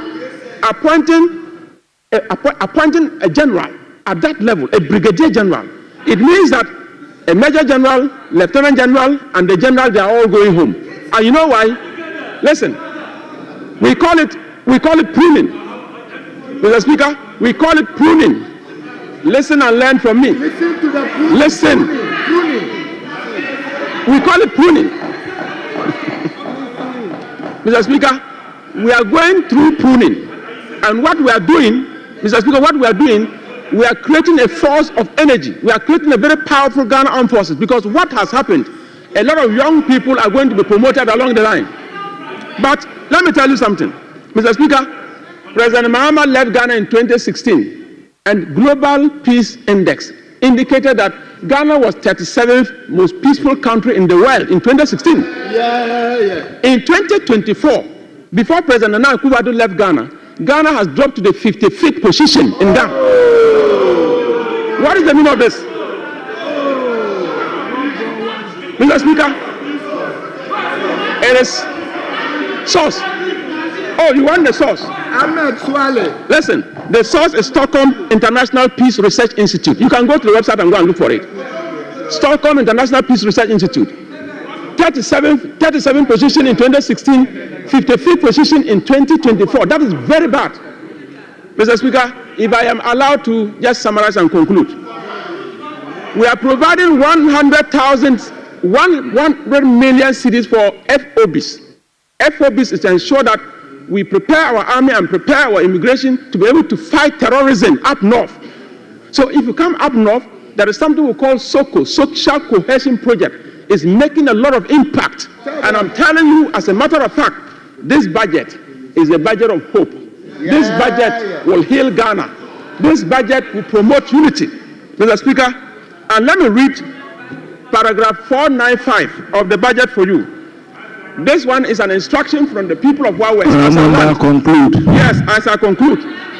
The ministry under the Gulf of Guinea Northern Region Social Cohesion Project will disburse an additional 315 million to 6 regional coordinating councils, 48 MMDAs,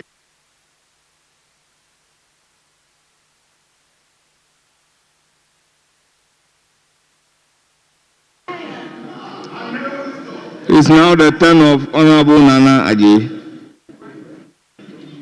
You have 10 minutes. Thank you very much, Mr. Speaker.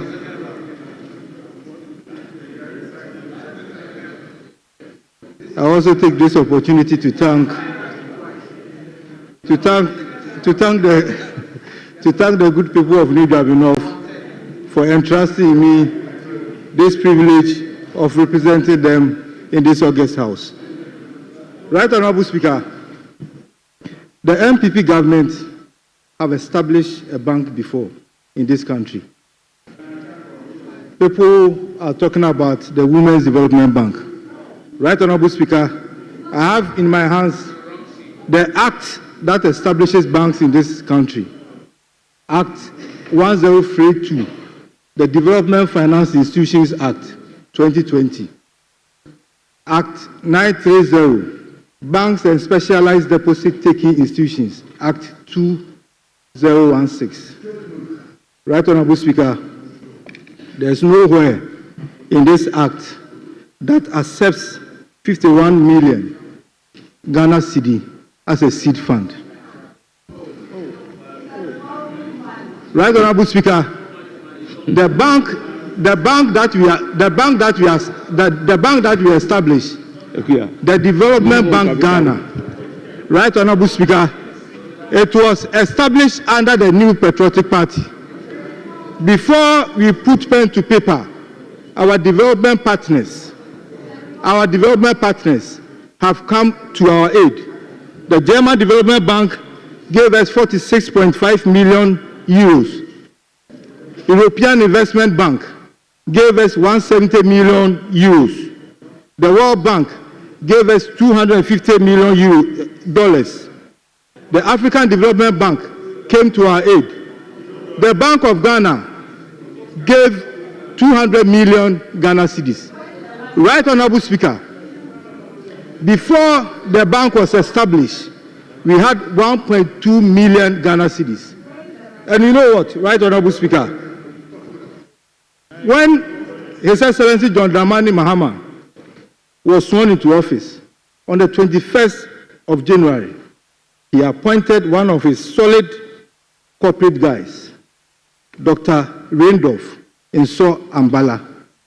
He had a fantastic CV, very rich CV. He's a corporate guy. Right Honorable Speaker, he has worked with Coca-Cola. He has worked with Diageo. He has worked with Proceedral. Right Honorable Speaker, I was thinking that Dr. Randolph Inso Ambala would wait for the Women's Development Bank. But Right Honorable Speaker, to my surprise, he opted to go to the Development Bank, Ghana, because it had solid foundation. It had solid corporate governance. That bank was established by the MPP. Right Honorable Speaker, as I move on, in their budget,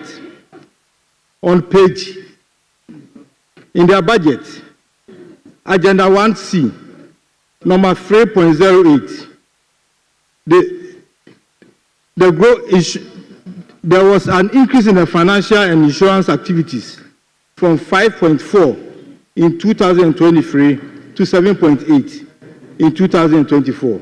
And when you go to their budget, our budget, page 47, Dr. K. Silatofosin said, the banking sector continues to be profitable, well capitalized, and liquid. So where is it coming from? And they are saying that they need to recapitalize the banks. Right, Honorable Speaker? There is an asset quality review report of the Bank of Ghana in 2015. Right, Honorable Speaker? In that asset quality review report, the then now governor, Dr. Siama, was the deputy governor in 2016. And that report said that there should be a banking sector cleanup. Right, Honorable Speaker?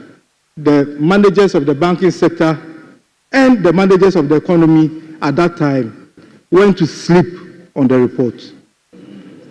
They went to sleep on the report. They did not get the courage to do the banking sector cleanup. Right, Honorable Speaker?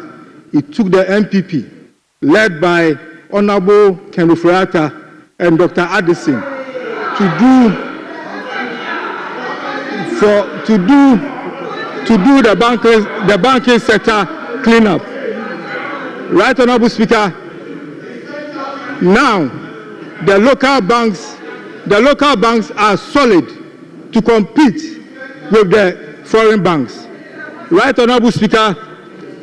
When we came into power, the local banks, especially ADB and NIB, when we came to power in 2012 and 2014, between 2012 and 2014, Agricultural Development Bank was making losses. Right, Honorable Speaker? Non-performing loans were skyrocketing. Return on assets were negative. Return on equity was negative. Right, Honorable Speaker? Those were the banks that they left us. Right, Honorable Speaker? I'm very confident when I talk about ADB, because that's my last employer before I became a member of Parliament. I was there as the executive head for public sector. Right, Honorable Speaker? When we took over, the bank was in ICU. NIB was also in ICU. Right, Honorable Speaker? We being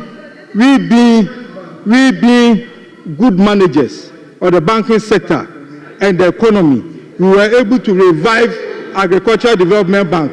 Right, Honorable Speaker? From 2017, Agricultural Development Bank started making profit.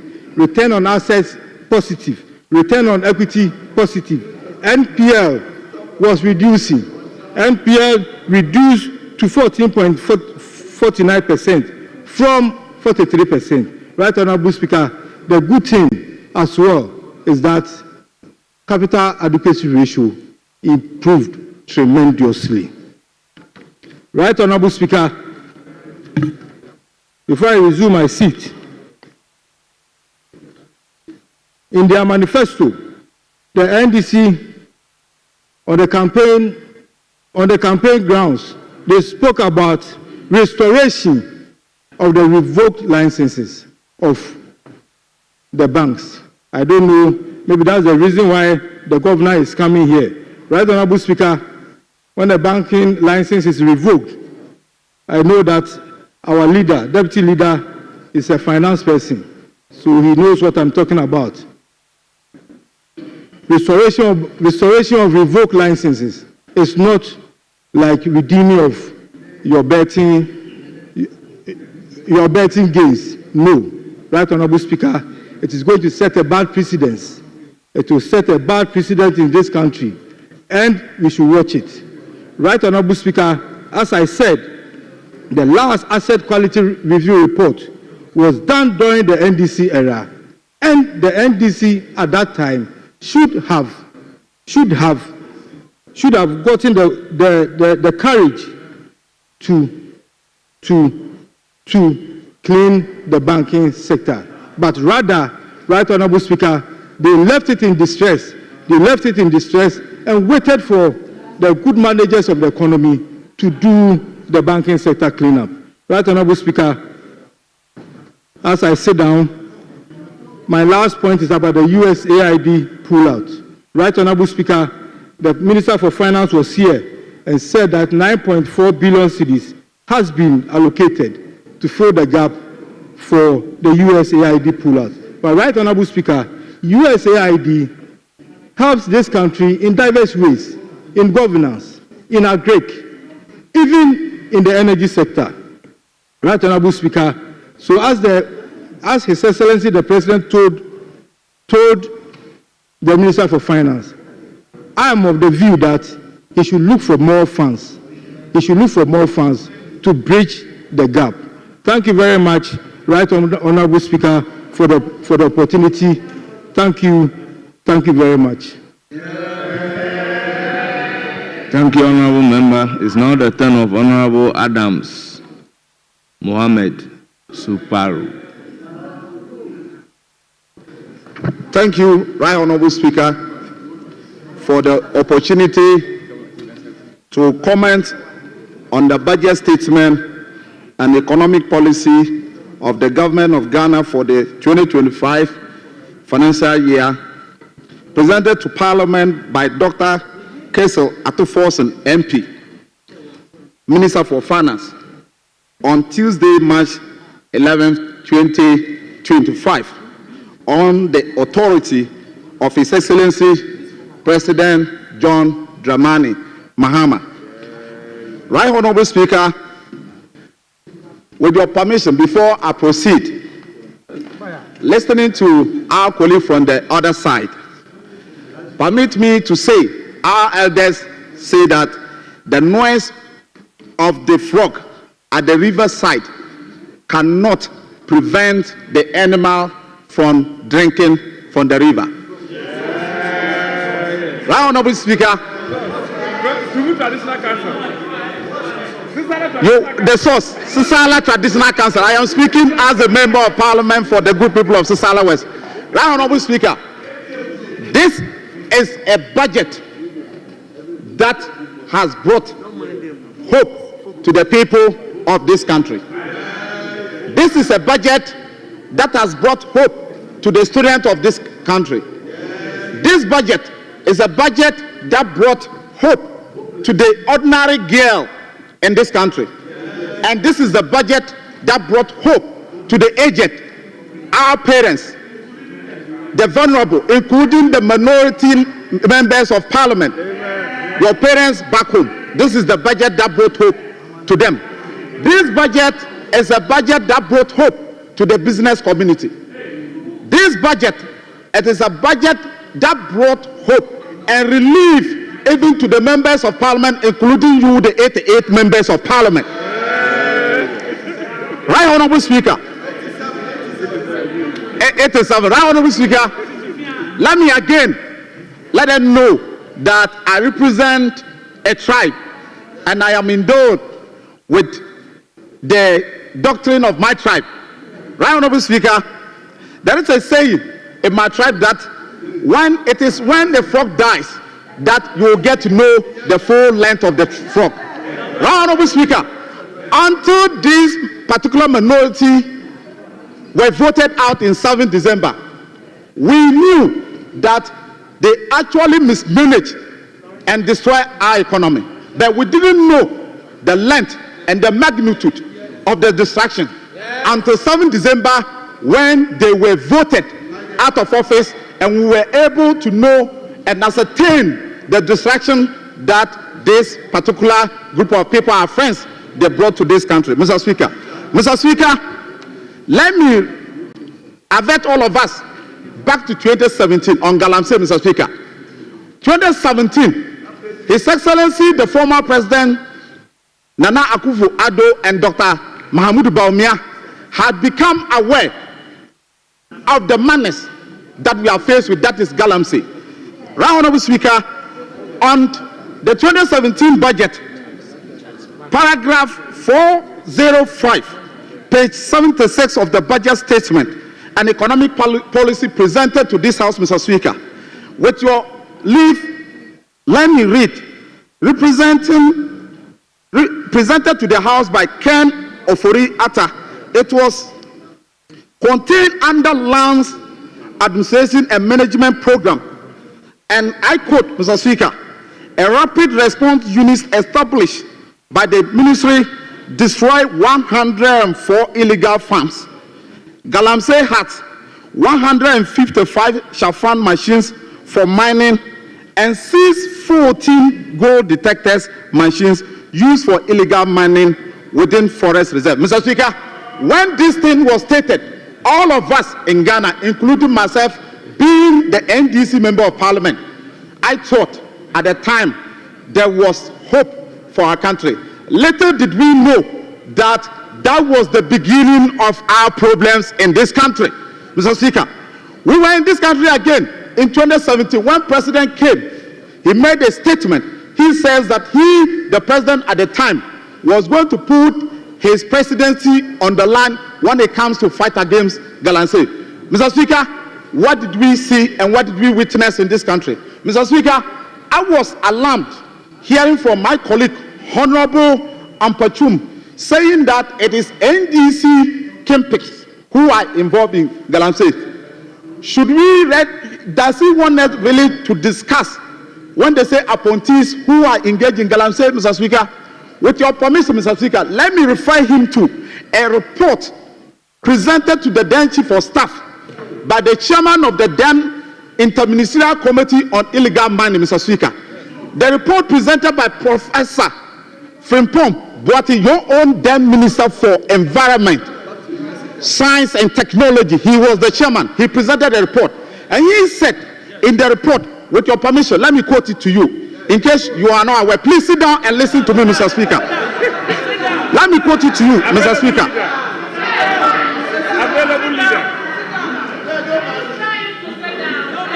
Mr. Speaker, in the said report, Mr. Speaker, Professor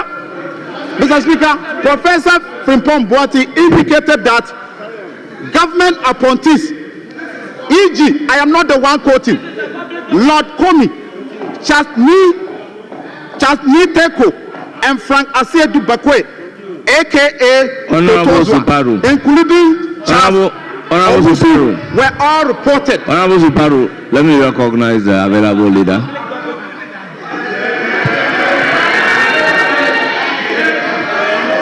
Thank you very much. Thank you very much, Right Honorable Speaker, for recognizing me. Right Honorable Speaker, I come under Order 122, interruption of debate. Order 122 what? 1A. 1221A. Please allow me. I know the rules, okay? Mr. Speaker, it says that a debate may be interrupted by a point of order being raised, and it is upon this order I come. Mr. Speaker. What is your point of order? Yes. Please, don't worry.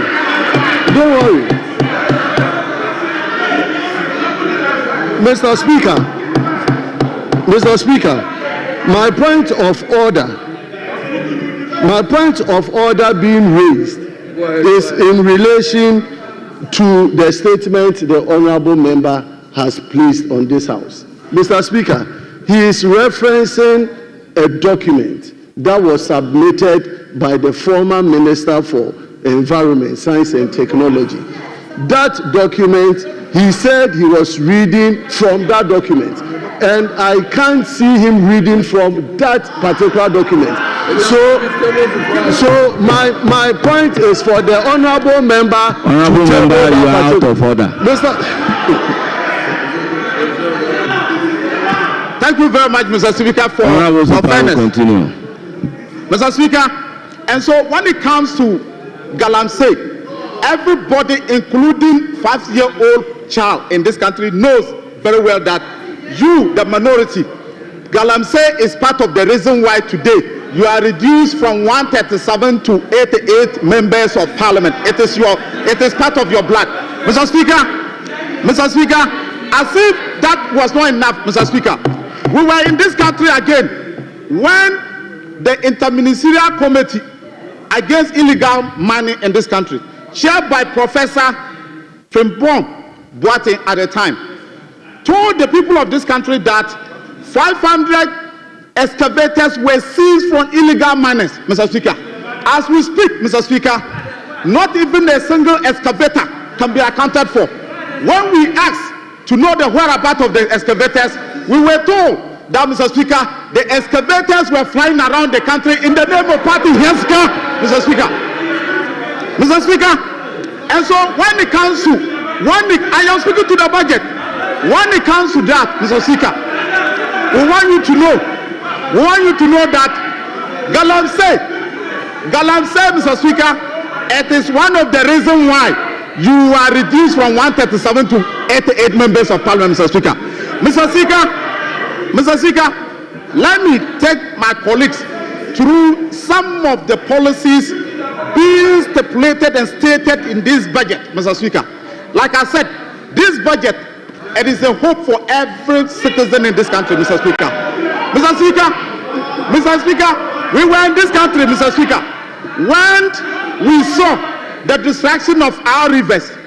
Ghana Water at the time, your own appointee, the managing director of Ghana Water, said that the country has to do something to stop the illegal mining. Other than that, it will come to a time, our country, Ghana, we would have to import water to this country. Mr. Speaker, John Dramani Mahama, because he is a person who really cares about the forward movement of this country, he says we are going to employ and recruit young men and women to be at the riverside, Mr. Speaker, and a budget allocation has been allocated for that purpose, Mr. Speaker. Mr. Speaker, again on the budget, Mr. Speaker. Mr. Speaker, in 2024, afforestation, national afforestation, you said you introduced a program in 2021 called Green Ghana, and you said every person we should go and plant trees. I want to find out from them, Mr. Speaker, those trees that we've been planting from 2021 to the past 4 years, how many trees can they point to us? Yet they spend the Ghanaian taxpayer money. An amount of millions of Ghana cedis has been expanded in that regard, Mr. Speaker. I will take my time, Mr. Speaker. We are saying that NDC government, by His Excellency John Dramani Mahama, says that we are allocating 70 million Ghana cedis. Unlike in 2024, you only allocated 55 million for national afforestation. Even yet, when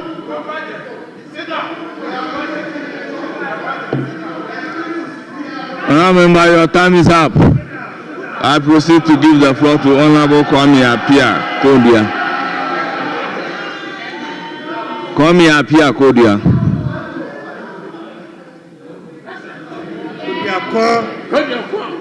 Thank you, Mr. Speaker, for the opportunity given me to contribute towards the budget statement and economic policy of President John Dramani Mahama, presented to this August House by the Minister of Finance. Mr. Speaker, having gone through the budget from page 1 to page 242, NDC claims that this is a budget that is going to reset this country. But having gone through the budget, I will describe the budget as a budget that cannot propel this country. Hello? I will describe the budget as a budget that cannot propel this country towards development, towards sustainability, and towards development. During the campaign of President John Mahama, as a presidential candidate, he was moving from the north to the south and from the south to the west, promising Ghanaians that when he becomes a president, he will be in a position to solve the major problems facing this country. Yes. Mr. Speaker, now Ghanaians have realized that they have sold their color television for black and white television. Mr. Speaker, and that electioneering campaign message is different from the is different from the management of the economy of this country. Yes. Now Ghanaians have seen the distinction between the two. Yes. Giving President Mahama opportunity, he will go back to the Ghanaian people and retract most of the things that were said. Yeah. Mr. Speaker, Listen. please, with your relief, I will read page 114 of the budget statement and economic policy of the NDC. Mr. Speaker, I read.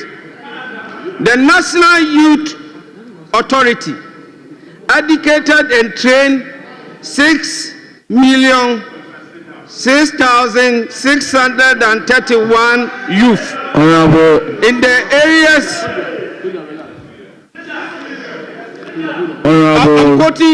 I'm quoting your own budget.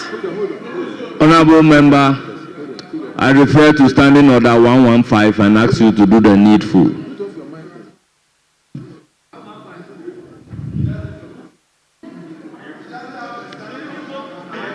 Thank you. Honorable Member, you may read Standing Order 115.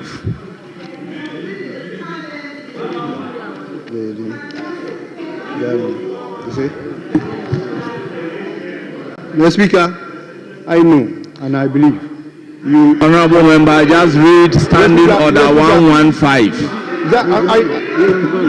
No, you see, he's coming to use another. The subject to the discretion of the Speaker and the Order 1693B. A member who intends to speak shall rise in the member's place and address the chair while standing only after catching the eye of the Speaker. Honorable Member, in the absence of the Deputy Whip, you can be an available leader. But once the Deputy Whip is available, you can no longer be available leader. Therefore, yes, Speaker, you can only be recognized to speak from your place.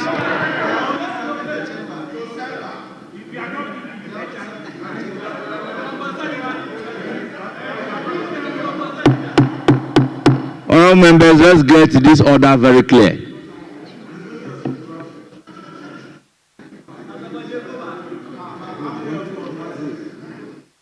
Yes, Deputy Whip. Yes, Honorable Speaker, thank you very much. Honorable Speaker, we are minded for, we are very much guided by all this education, but Honorable Speaker, we think that our colleagues here and members here are not willing to continue doing business of the day, so we want to come under Order 64. We've looked at the records, and I can bet you that we have about 35 of my NDC colleagues and 16 Honorable Speaker, and we have 16 of the minority.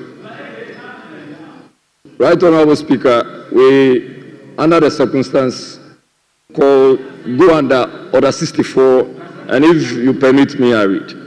64.1. A quorum of Parliament, apart from the person presiding, is 1/3 of all members of Parliament. We are not running away. We are saying that as majority members, you should be ready to do the business of government. And if you are not ready to come and do business of government, we are not going to do the government business for you. Mr. Speaker, that is what we are asking you to deal with.